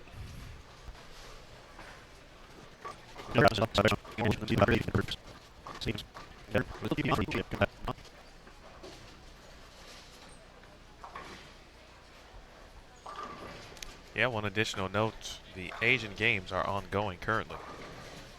And all of those players you just mentioned and the countries that have appeared on tour, Singapore, Malaysia, Indonesia, for example, all competing this week. And that is why they all essentially have had shorter stints on tour this season in preparation of the Asian Games. It is that is #1 on the list, of the priority list for those respective countries, for example. And it has taken, the word serious is not even the proper word to describe what's at stake for those nations in regards to competition. So very important. It's underway, and I think Malaysia's already won a gold medal, if I'm not mistaken, in trios.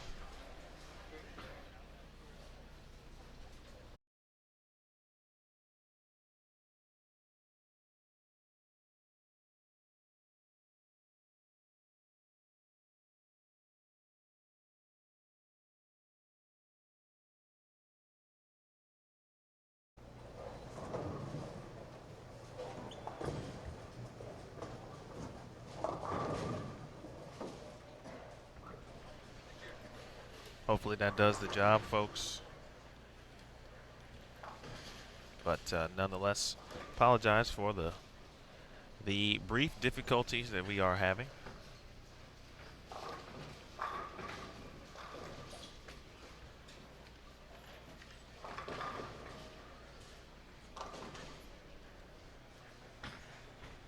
This is game 8 of 9. I know something we're not used to saying this season. It's usually game whatever of 8. But now it's game 8 of 9. One additional, as we talked about, the major this week. Big thanks to QubicaAMF. Sponsorship of the PWBA Tour and the Players Championship. The last 3 winners of this event since the relaunch of the PWBA Tour. This event came back in 2016. Clara Guerrero won that year. It was her first PWBA title and happened to be her first major. Last year, the defending champion, of course, Liz Johnson, defeating Kelly Kulick in a great match of course, Hall of Famers. Kelly Kulick will be a Hall of Famer, without question. Awesome match, and you saw a lot of emotion from Liz in that 10th frame of that match. We talked about Lindsay Bumashine earlier making that show, and the success so far she is having today, and trying to get back to TV.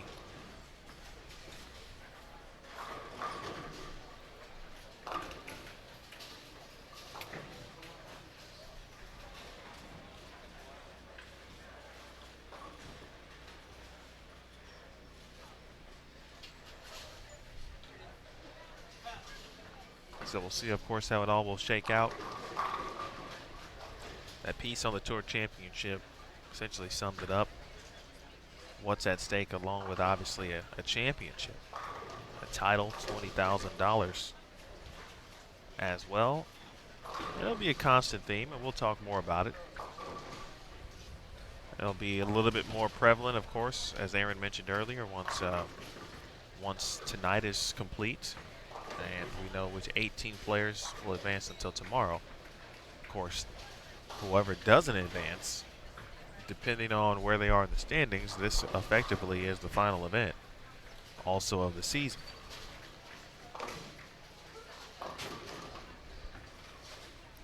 So I know we're not there yet. And we still got this week to go, but so far, what's been your top moment or two?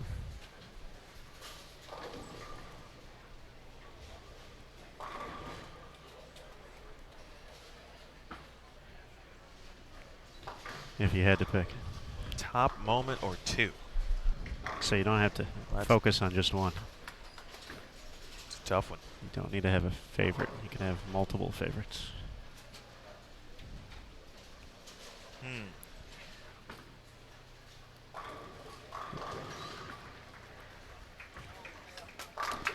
Boy.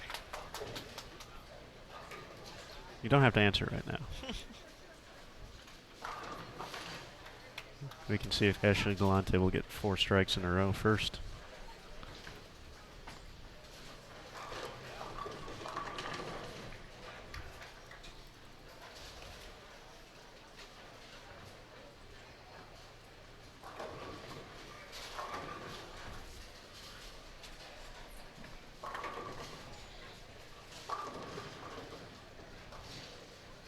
That's a good question. I do my best to ask solid questions.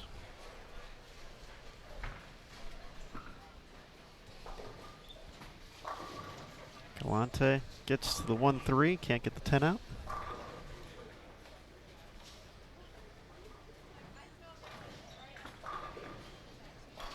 Olivia Sandham working on the strike, will be up in frame at number 5. Former collegiate standout at Wichita State. Some Team USA experience as well.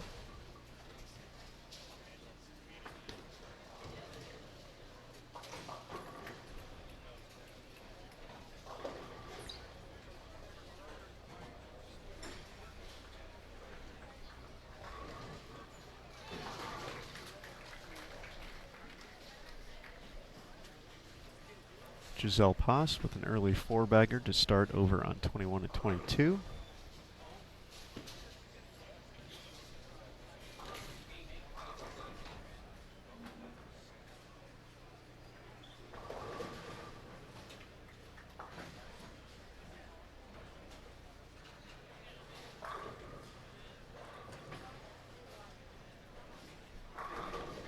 Through 7 games, though, scores now updated online.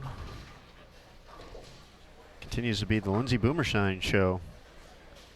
It's 237 in Game 7, now plus 267 overall. Nearly 100 pins ahead of Rocio Restrepo, plus 174. Daria Payuk moves into 3rd, plus 136.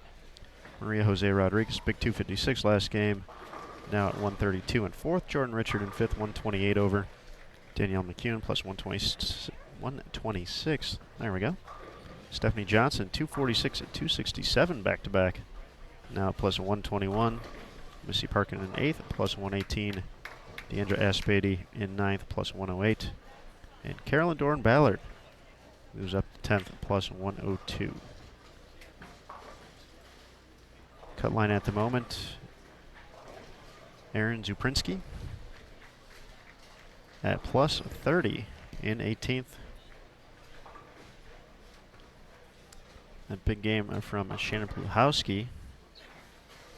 Didn't jump her up too many spots in the standings, but put her in a better position to get ahead of a few more folks now in 39th place at minus 62.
Tough break there for Jody. That was a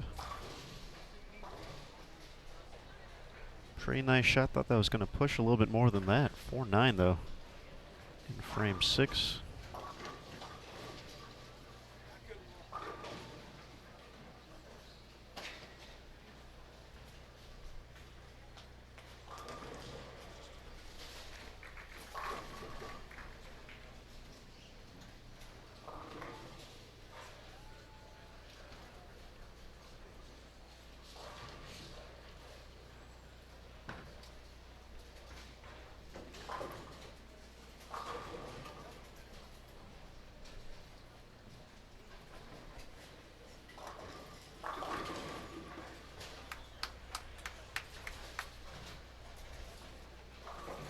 Parkin looking to bounce back after the 2-8-10 in frame 6.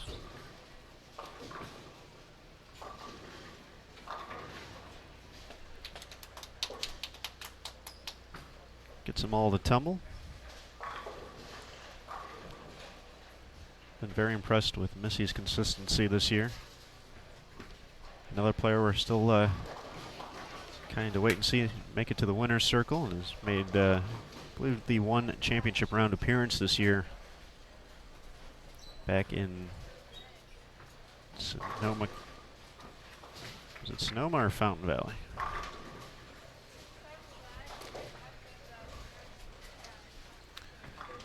Let me double check. I want to say it was Fountain Valley.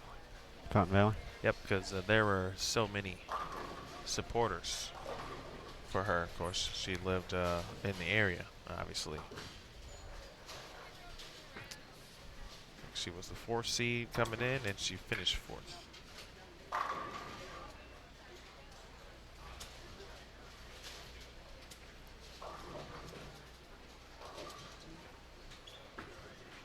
But yeah, it was you know, just as a bowling fan, Missy definitely one of the funnest players to watch, and great person as well off the lanes. If you ever get an opportunity to talk to her, but it's one of those things. Obviously, a big life moment for her happened towards the end of the season, or after the season concluded, with the addition of DJ to their family, and you never know how that kind of will affect a career, you know, moving forward after that. But have been very impressed with Missy's just overall consistency this year, pattern to pattern, tough, playable, whatever it may be. She finds a way to put herself in contention. We had it, you know, at Twin Cities a few weeks ago. Felt like last year, though. Time flies when you're having fun. But just that resilience we saw on the roll-off to make it into make it into the top 12. Yeah, I forgot about that. That was a great, really was a great match. Kind of set up the rest of that event, because you know it was a little weird earlier in that, you know, as we got to that point, and then you know ties, and then all of a sudden there's a spot on the line already. It was like this early jolt of, you know, what you would get from the step ladder, of course.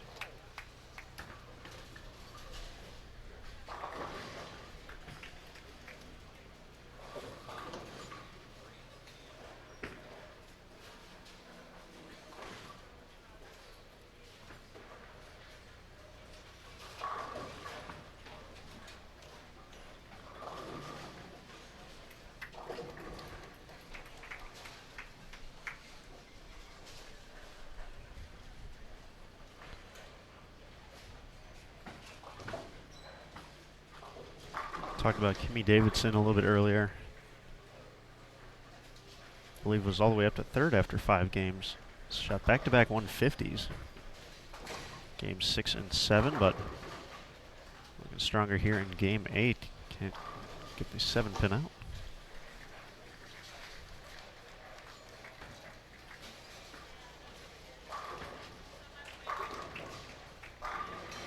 Nice shot there from Danielle.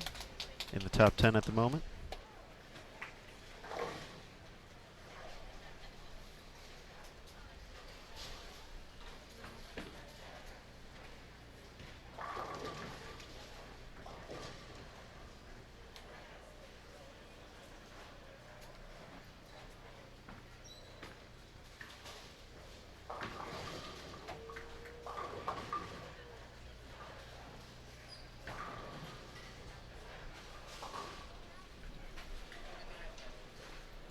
Keep it here to see Giselle Poss. Western suburbs of Chicago.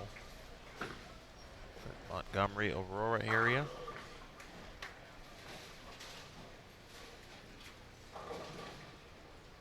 Now living in Nashville. Great shot.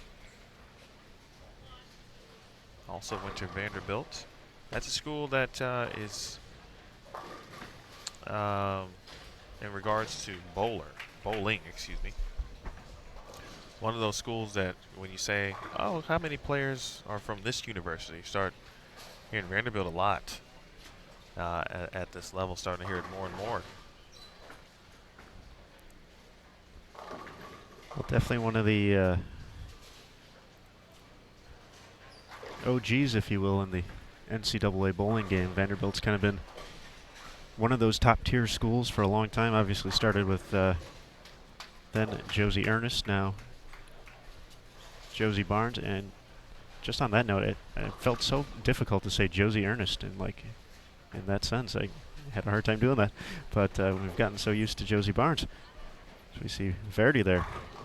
But yeah, ever since that NCAA title in 2007, they've kind of been up there, right? You know, Nebraska, Vanderbilt was kind of that standard for a while. Obviously, there were other talented teams in there. Central Missouri, of course, with Brianna. Fairleigh Dickinson winning a title or two during that time as well. And, of course, Danielle McEwen. Part of those teams at Fairleigh Dickinson.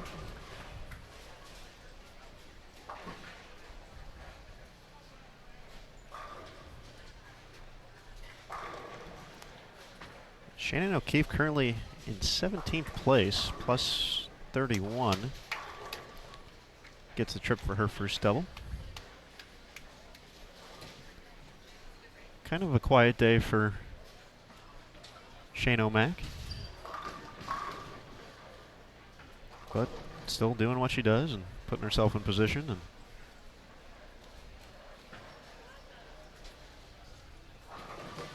definitely in position, and that's all you can do, especially here in round one. As we always say, you can't win the tournament this early, but you can put yourself in a rough position in regards to advancement. And, you know, with the match play element this week, just got to make it to the dance almost. Just so many games and so many opportunities to, whoa. Oh, Whoa. mercy. Aaron, do you know about my whole 8-pin thing? I've heard about it, yes. Okay. This is coming around. I'm forgetting where. It might have been when I took over for you that one week in Harrisburg.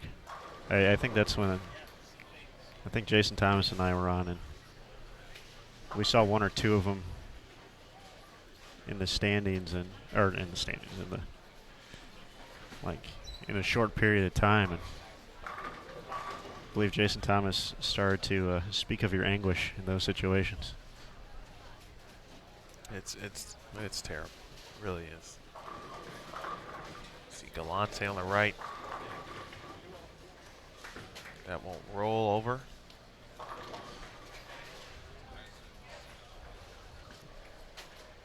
Okay, I want to see. Oh, Giselle can't do that. Kind of curious to see if Verdi's behind the ball in return here. We'll take a look here 1 second. At Davidson. Uh-oh. She broke down a split once on this lane, but not this time. Yeah, she's definitely in front of the ball return. Saw some steep angles. Last shot on 21.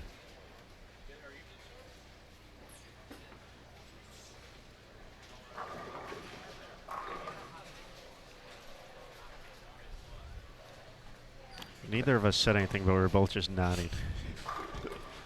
I mean, that is not easy to do, obviously. Even for those who do it often and are well versed in three-stepping in front of the ball return, for example. It's not an easy thing to do, and obviously Verity puts a lot of work, a lot of time into her craft to make it look so seamless.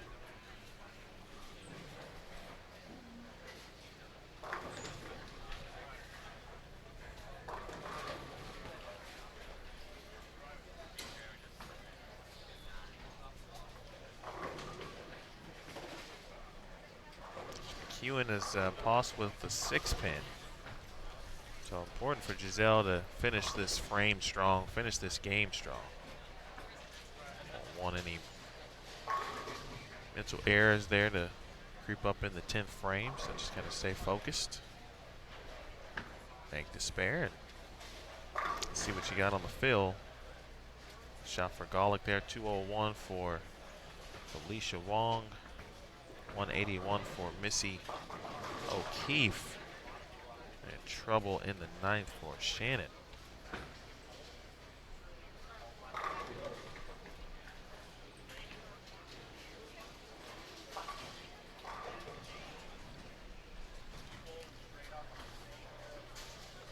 Danielle the opportunity to get to 248.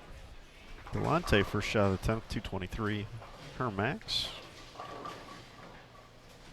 Oh. Wow. 4-pin. Tough here. Tough crowd. Tough crowd. But a good crowd here at Plano Super Bowl. A lot of folks coming out supporting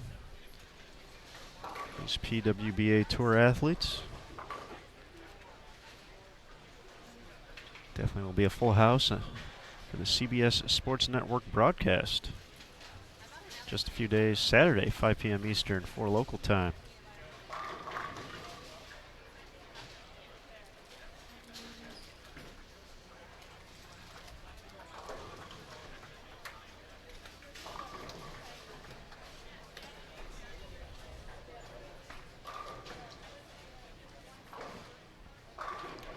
Well, it'll be another full day of bowling, also on CBS Sports Network, leading up to and following the TV show on Saturday.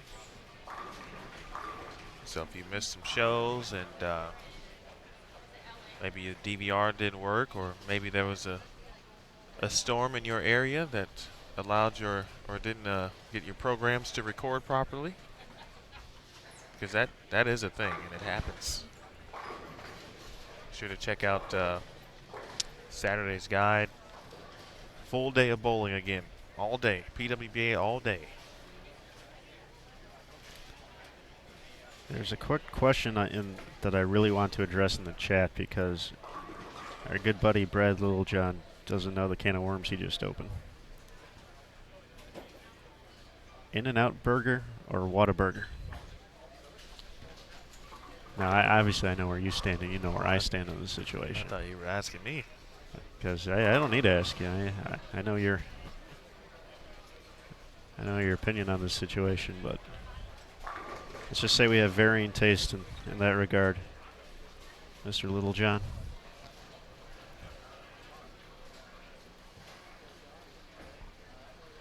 I won't say In-N-Out's bad, but if I'm going to choose, I'm going to choose Whataburger every day.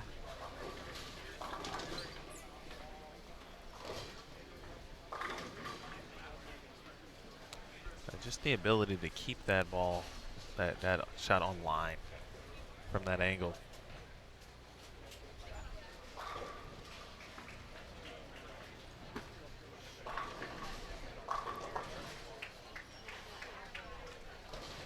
Monte to our left.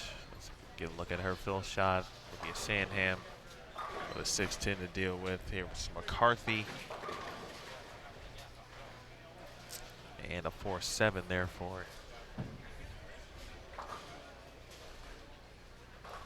Aaron. Lindsey Boomershine finished game 8 with 199.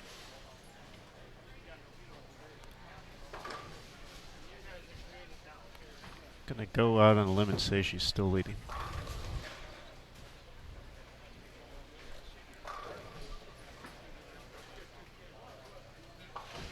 That would not be a very supportive limb.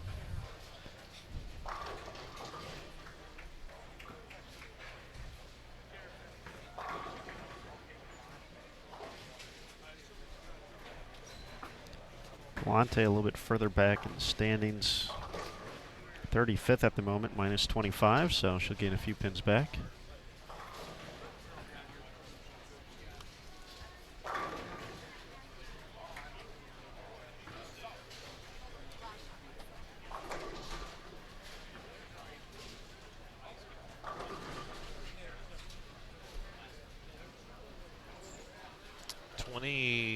And 26 already in game 9.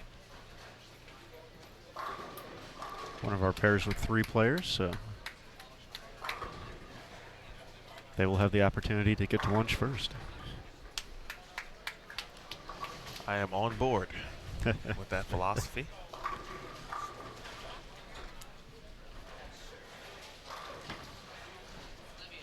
Hey, there's a Whataburger right across the street too. So. Of course there is.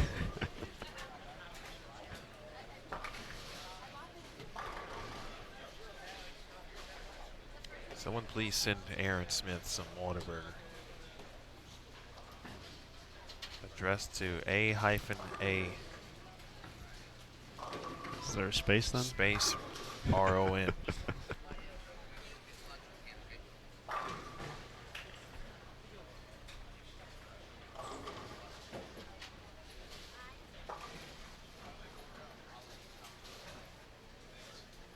Final shots here.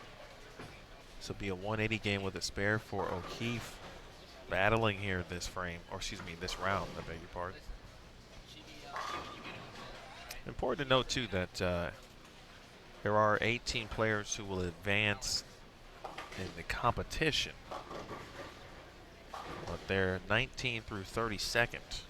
19 through 32nd will also earn a prize check this week, paying 32 spots. More than 90,000 in the prize fund this week, being a major.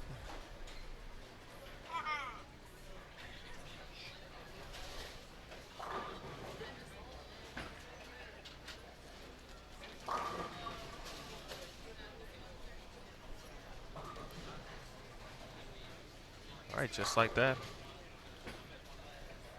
Game 9.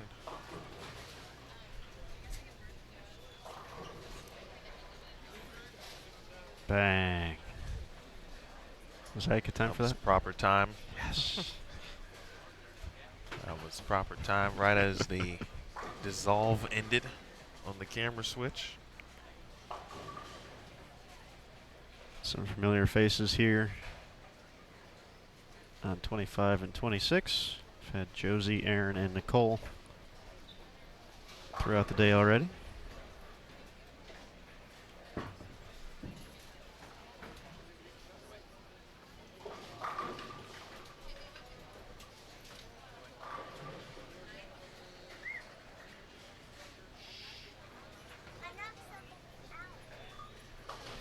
Here's a good question for you, Mr. Williams, from Richard in the chat. We get to show the folks the videos for what's like for the athletes on the road with the aptly titled segment On the Road. But what is it like for you while kind of experiencing the same travel schedule? Obviously, we're not competing, but we're definitely staying busy throughout the course of the week. That'd be an interesting addition to the show. I just thought in my head how we could do that potentially, but no one will want to see really what. There's a lot of gaff tape involved. I mean, honestly, the travel portion is kind of the same, but we tend to leave, or at least arrive at an event on a Wednesday. In this situation, now of course this week, kind of local, but even with the extra day, getting here at yesterday morning to set up, so that part's kind of the norm. But then we do what we do. I guess outside of the event, depending on what's happening, right? So we got to get to the office, go in, maybe for a day. You may do a little work from home. You may be delayed and have to sleep in an airport. That's happened to me.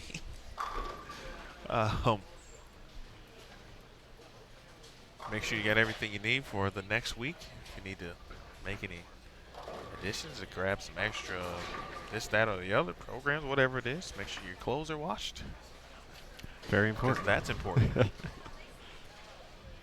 And honestly, that's about it. It doesn't sound that glorious, but I guess, if we were to actually have the camera going, There are hilarious parts. there are, so that would make it a little different. Sometimes I often go to Chicago in between stops. Check on the fam. Yeah, fam.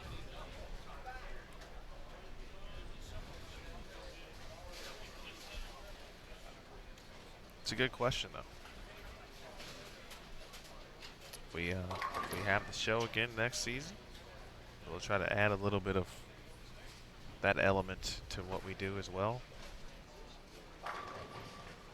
Now, if we're talking, obviously, during the event, well, the setup portion of basically the live stream and everything that goes with it. Aaron mentioned the amount of gap tape used. It's It can be a little or a lot depending on the location.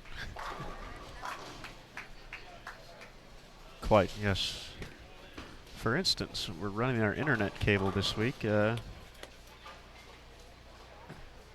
probably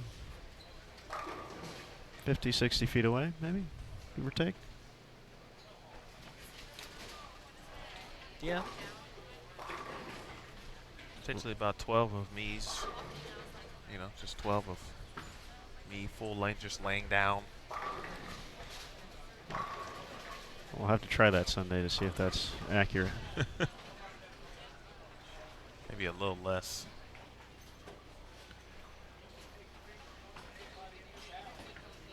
Officially, everyone is into Game 9, so we should have a score update pretty soon. And see where we are after 8 games.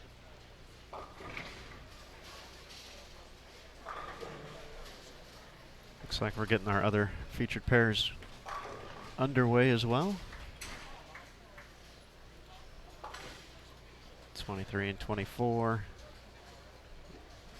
Daria, Carrie, and Stephanie.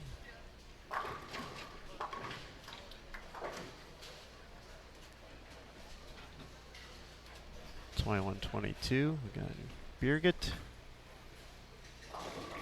Dasha, Jody, and Liz J.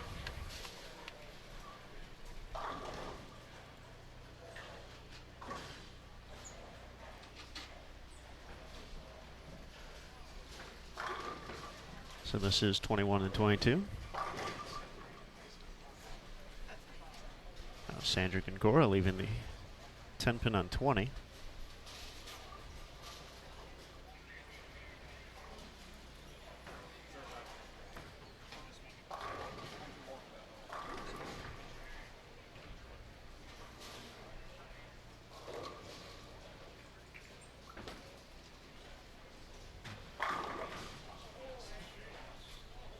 Holy cow. That 8 pin to the far right of your screen was from Daria, who's many, many boards to the left. Good thing I didn't see it. You would have been mad.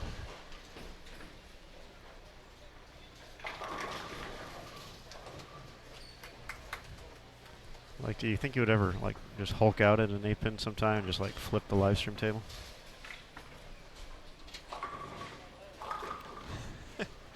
Well, no, because then I'd have to put it all back together, and that would be spend more time doing that.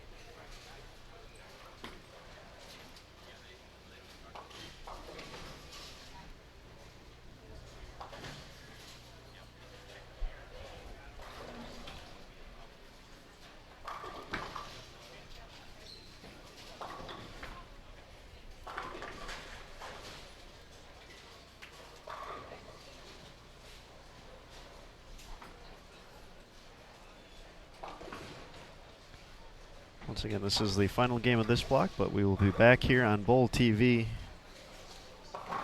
5 p.m. Eastern. 5 p.m. Eastern. 4 local time. So it'll be a pretty quick turnaround for these players. Seeing that's almost 2 o'clock already. We'll be there in about 13 minutes, approximately. So about a 2-hour break. So a quick run for lunch.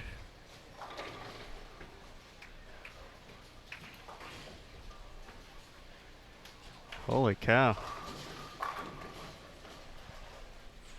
We're in the presence of greatness. Matt Cannizzaro, everybody. Of course, showing up at the end of the block. Typical of him. Hi, Matt. Oh, hi, Matt. Hi, buddy. Matt Cannizzaro stopping by for a little bit, going to chat with a few of the Team USA players about the upcoming PAPCON Championships taking place at the end of September, just shortly after the Tour Championship. Going to be taking place in the Dominican Republic.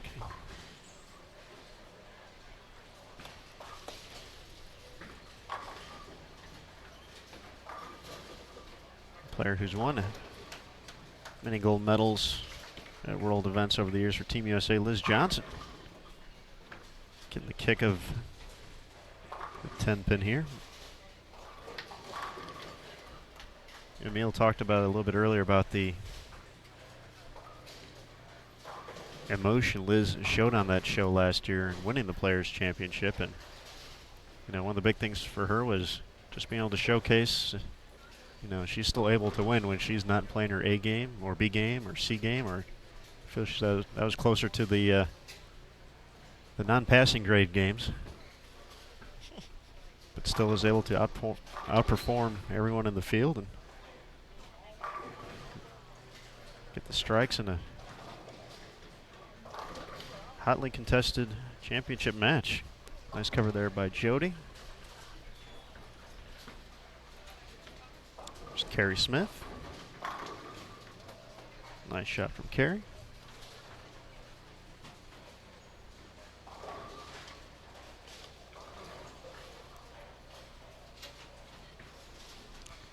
All right, standings updated through 8. Lindsay Boomershine continues to lead, plus 266. Daria Payuk moves into second place after 254 last game. She's now at plus 190. Rocio drops to third, plus 175. Stephanie Johnson. Strong last three. About 750 to get to plus 166. Danielle McEwen in fifth, plus 163. Deandra Asbeatty in sixth, plus 182. Jordan Richard in seventh, plus 155. CDB in eighth, plus 105. Maria Jose Rodriguez, plus 104. Missy Parkin rounds out the top 10 at plus 99. Currently the cut number plus 36. 18th place, and Jody Wessner. We're talking about Liz. She is the first player out at the moment at plus 35. Of course, a long, long way to go.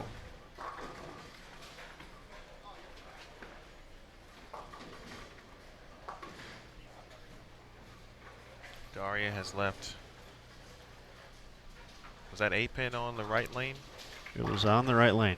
And then she somehow left something that developed into an 8-10. Didn't get the carry.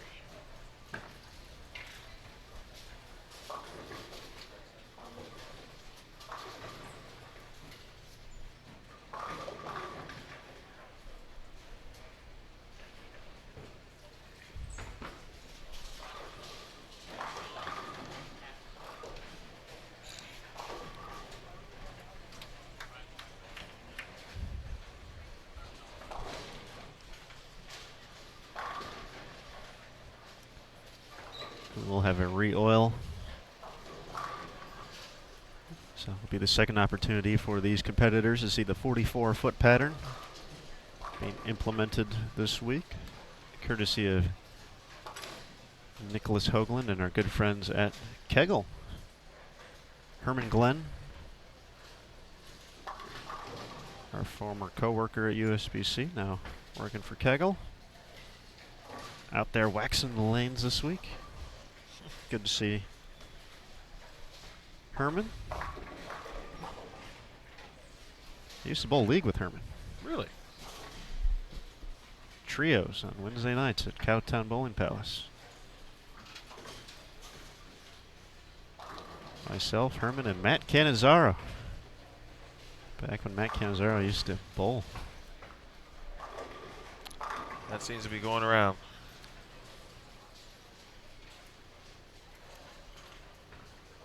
If I keep asking Matt to bowl league, sometimes at some point he has to say yes.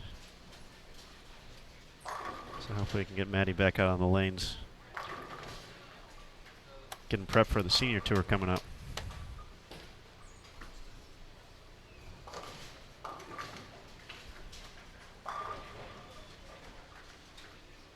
Dasha Kovalova.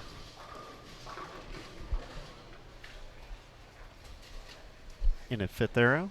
Nice shot.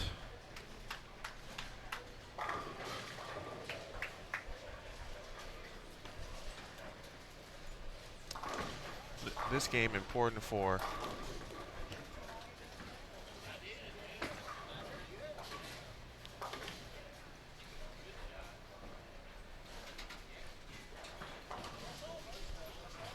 for many reasons, finishing block strong, etc.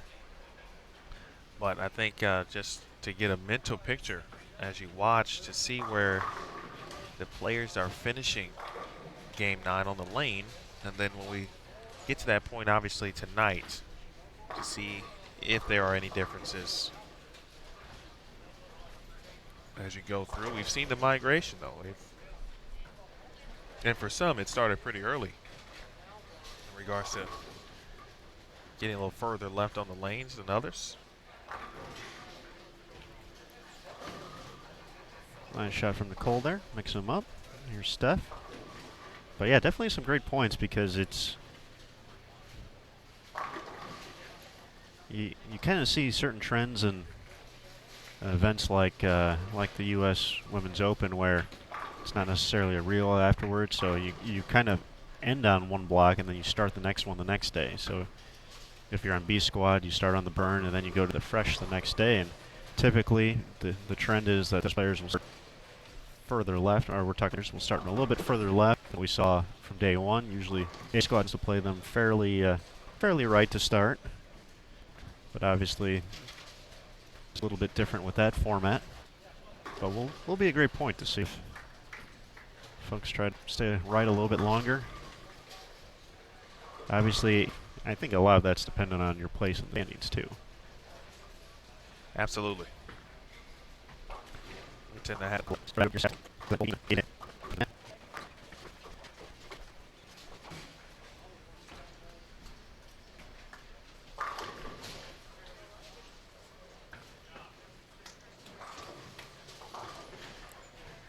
nice conversion of the washout for Josie. Spare ball's been doing some work today. Nailed down a couple of splits throughout the day. Good washout pickup there.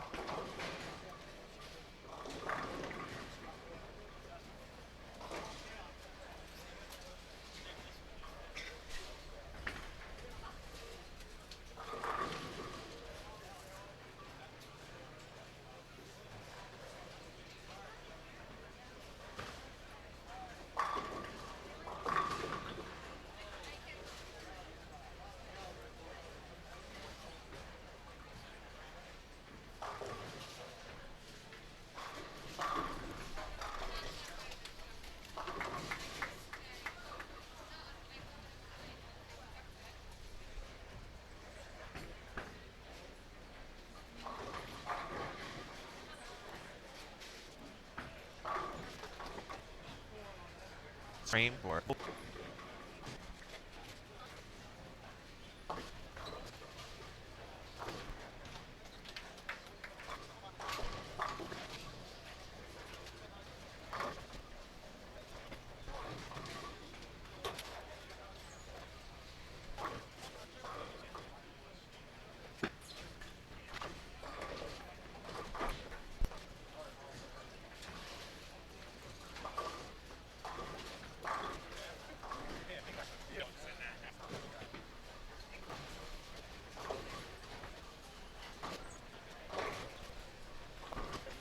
Here, the internet situation on the back half of game 9. Clear situation. And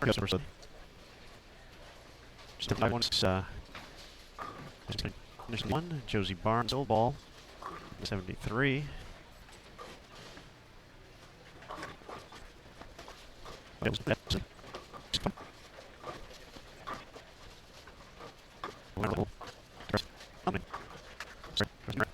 Wichita State.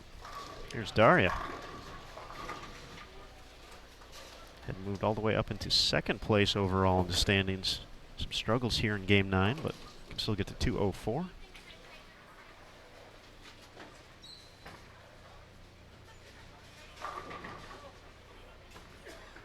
Setting up the final frame after 9 long games.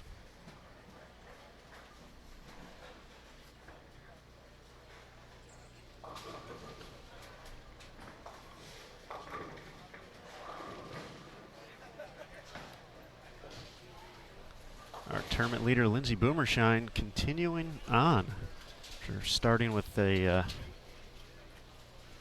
collection of 3 spares, 4 in a row. With Daria not making up any room here, or any ground, it looks like. Will be Lindsay Boomershine, our opening round leader after 9 games. Looking for a return trip to the stepladder finals at the PWBA Players Championship. Made it last year in Green Bay.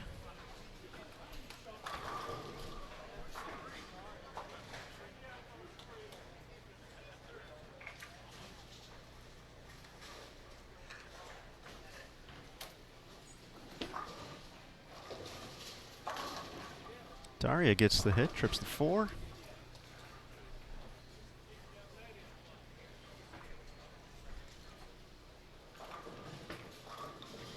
For Boomershine, of course, we've been talking about it all day. Player outside the cut number for the Tour champ.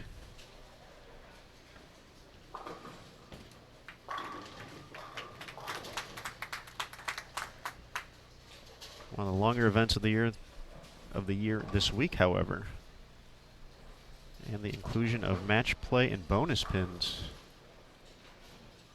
36 game pinfall totals with bonus pins will determine who's making it to TV in the top 5.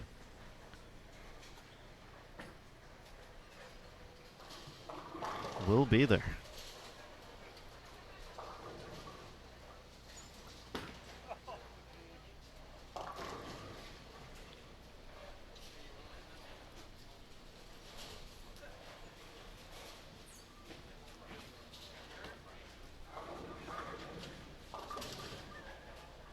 Still got the, or I should say in the 8th frame over on 21 and 22.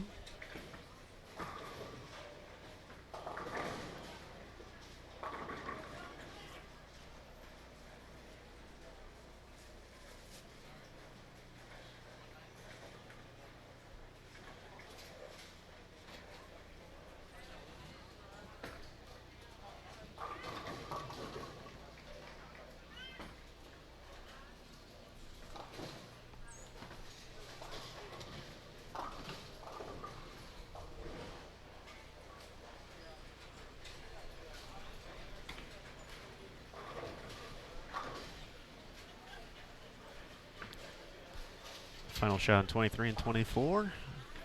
Stuff's going to finish with 193. Let's head on over to 21 and 22.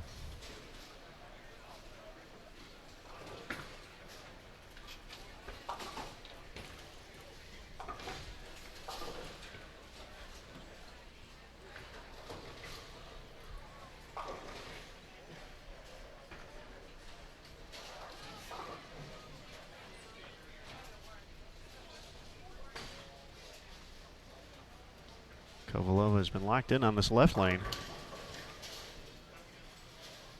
Leaves the 4 in the 9th now, though.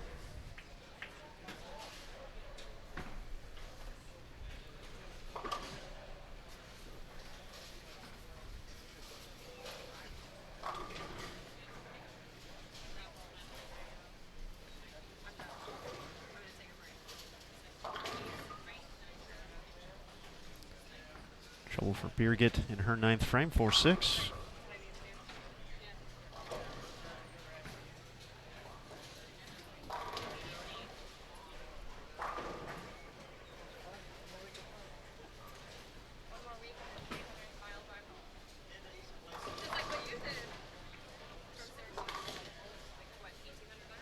Kelly Kulik putting together another nice game over on 27 and 28.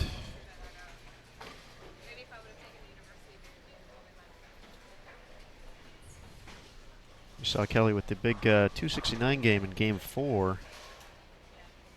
And then has just kind of been nickel and diamond since then.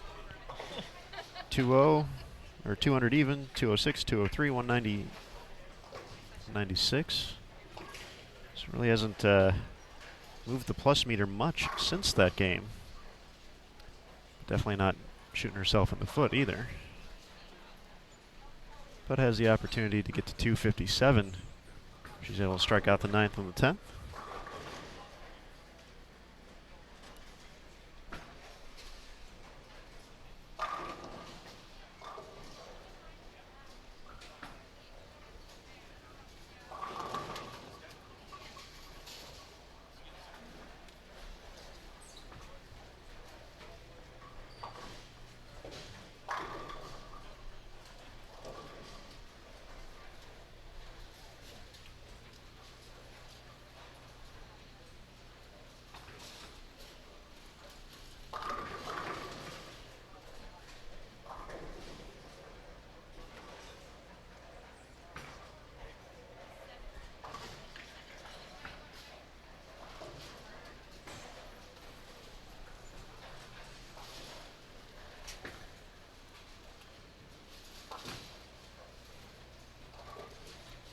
Looks like Lindsay Boomershine can get to 234 with a spare in the 9th.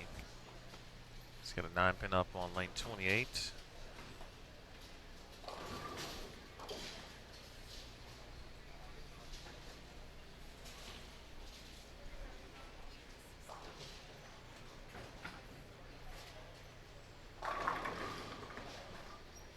Oh. There we go.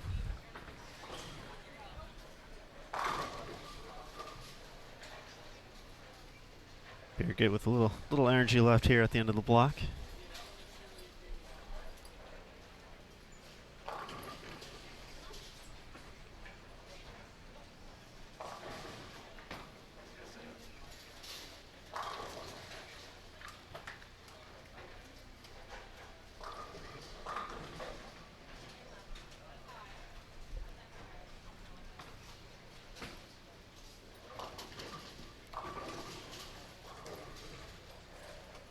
Finish with 193.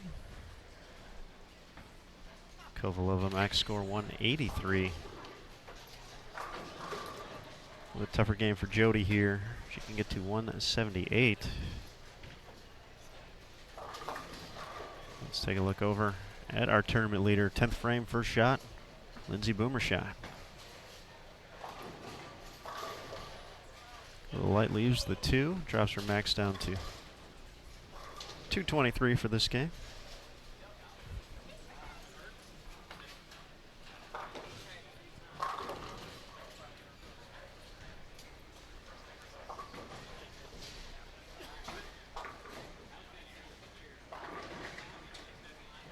Apologize for the technical difficulties, folks, with our connection.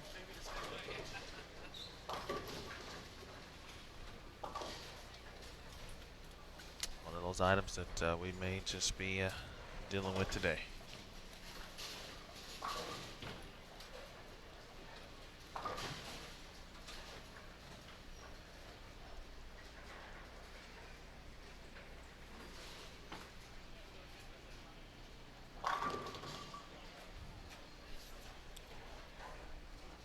Shot for Jody. That was 3 for 3 in PTQs, the elite events. Saving 170 plus there. Whoa. Liz.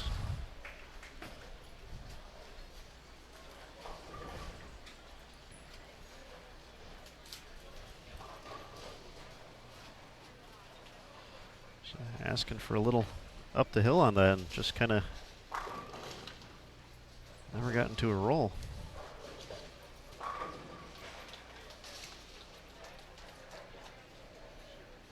All 3 in the 10th for Jody. She gets to leave on a strong note with a few strikes. And that's how it's done.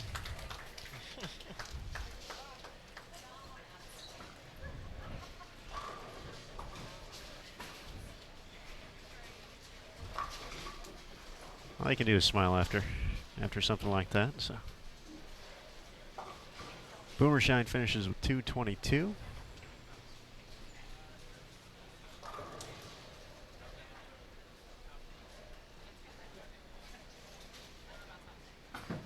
Final shot for the legend Liz Johnson, 209.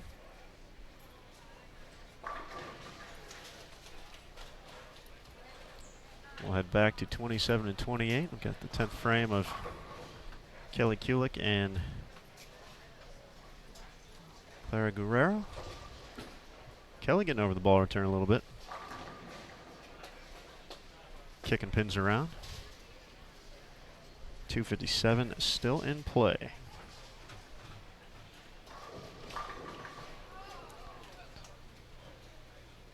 Danielle McEwen gets the strike. She can shoot 255 this game. Over on 29 and 30.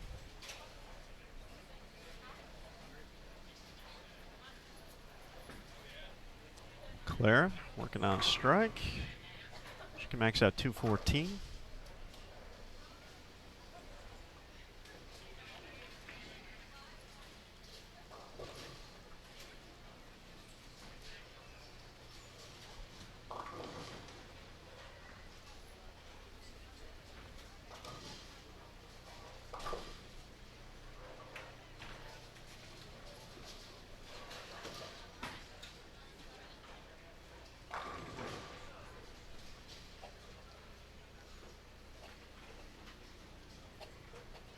Can't dig the 10 out, but going to be in the 240s, Kelly Kulik.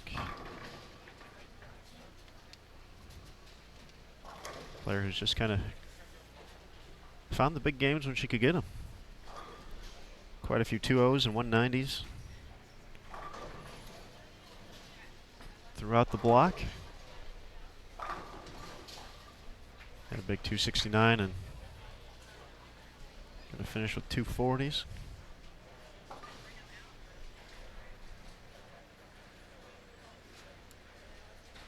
Going to get her right around plus 100.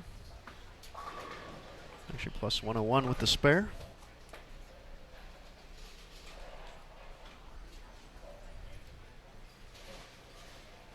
Lindsay Boomershine's going to be at 288 over though. Our tournament leader.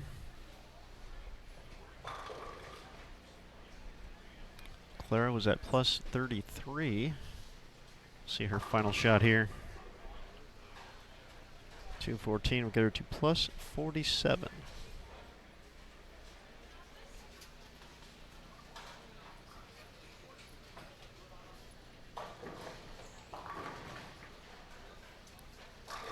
Call a plus 45 for the block, 212 finish.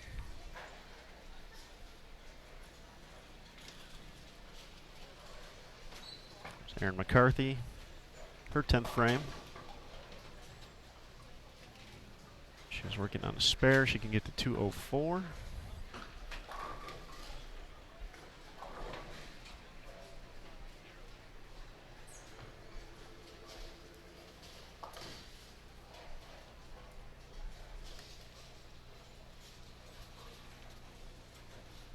Fairty with a fill ball left to go as well. She can get to 186 this game.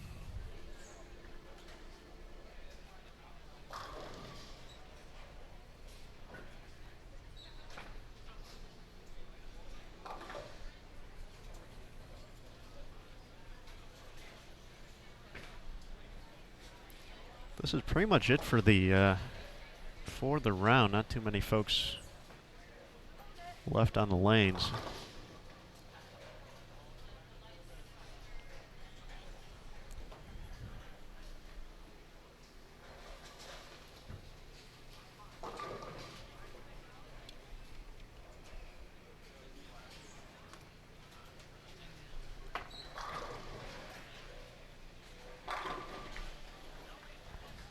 Pretty much 10th frame final shots everywhere here.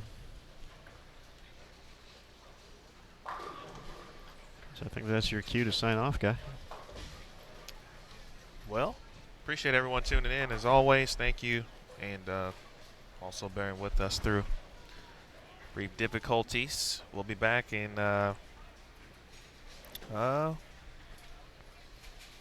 what time? 4 p.m.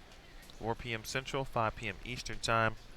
Round 2 qualifying here at the PWBA Players Championship, sponsored by QubicaAMF. So I want to thank everyone for Aaron Smith, Jason Thomas.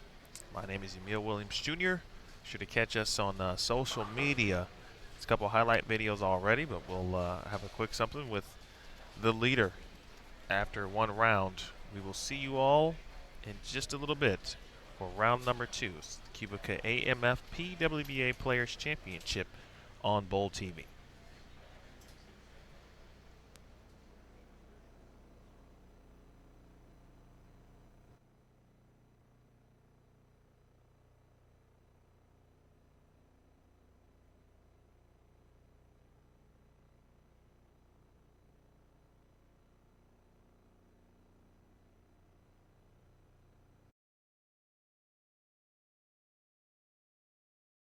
Add up those score sheets and turn them into the tournament office located near the front entrance.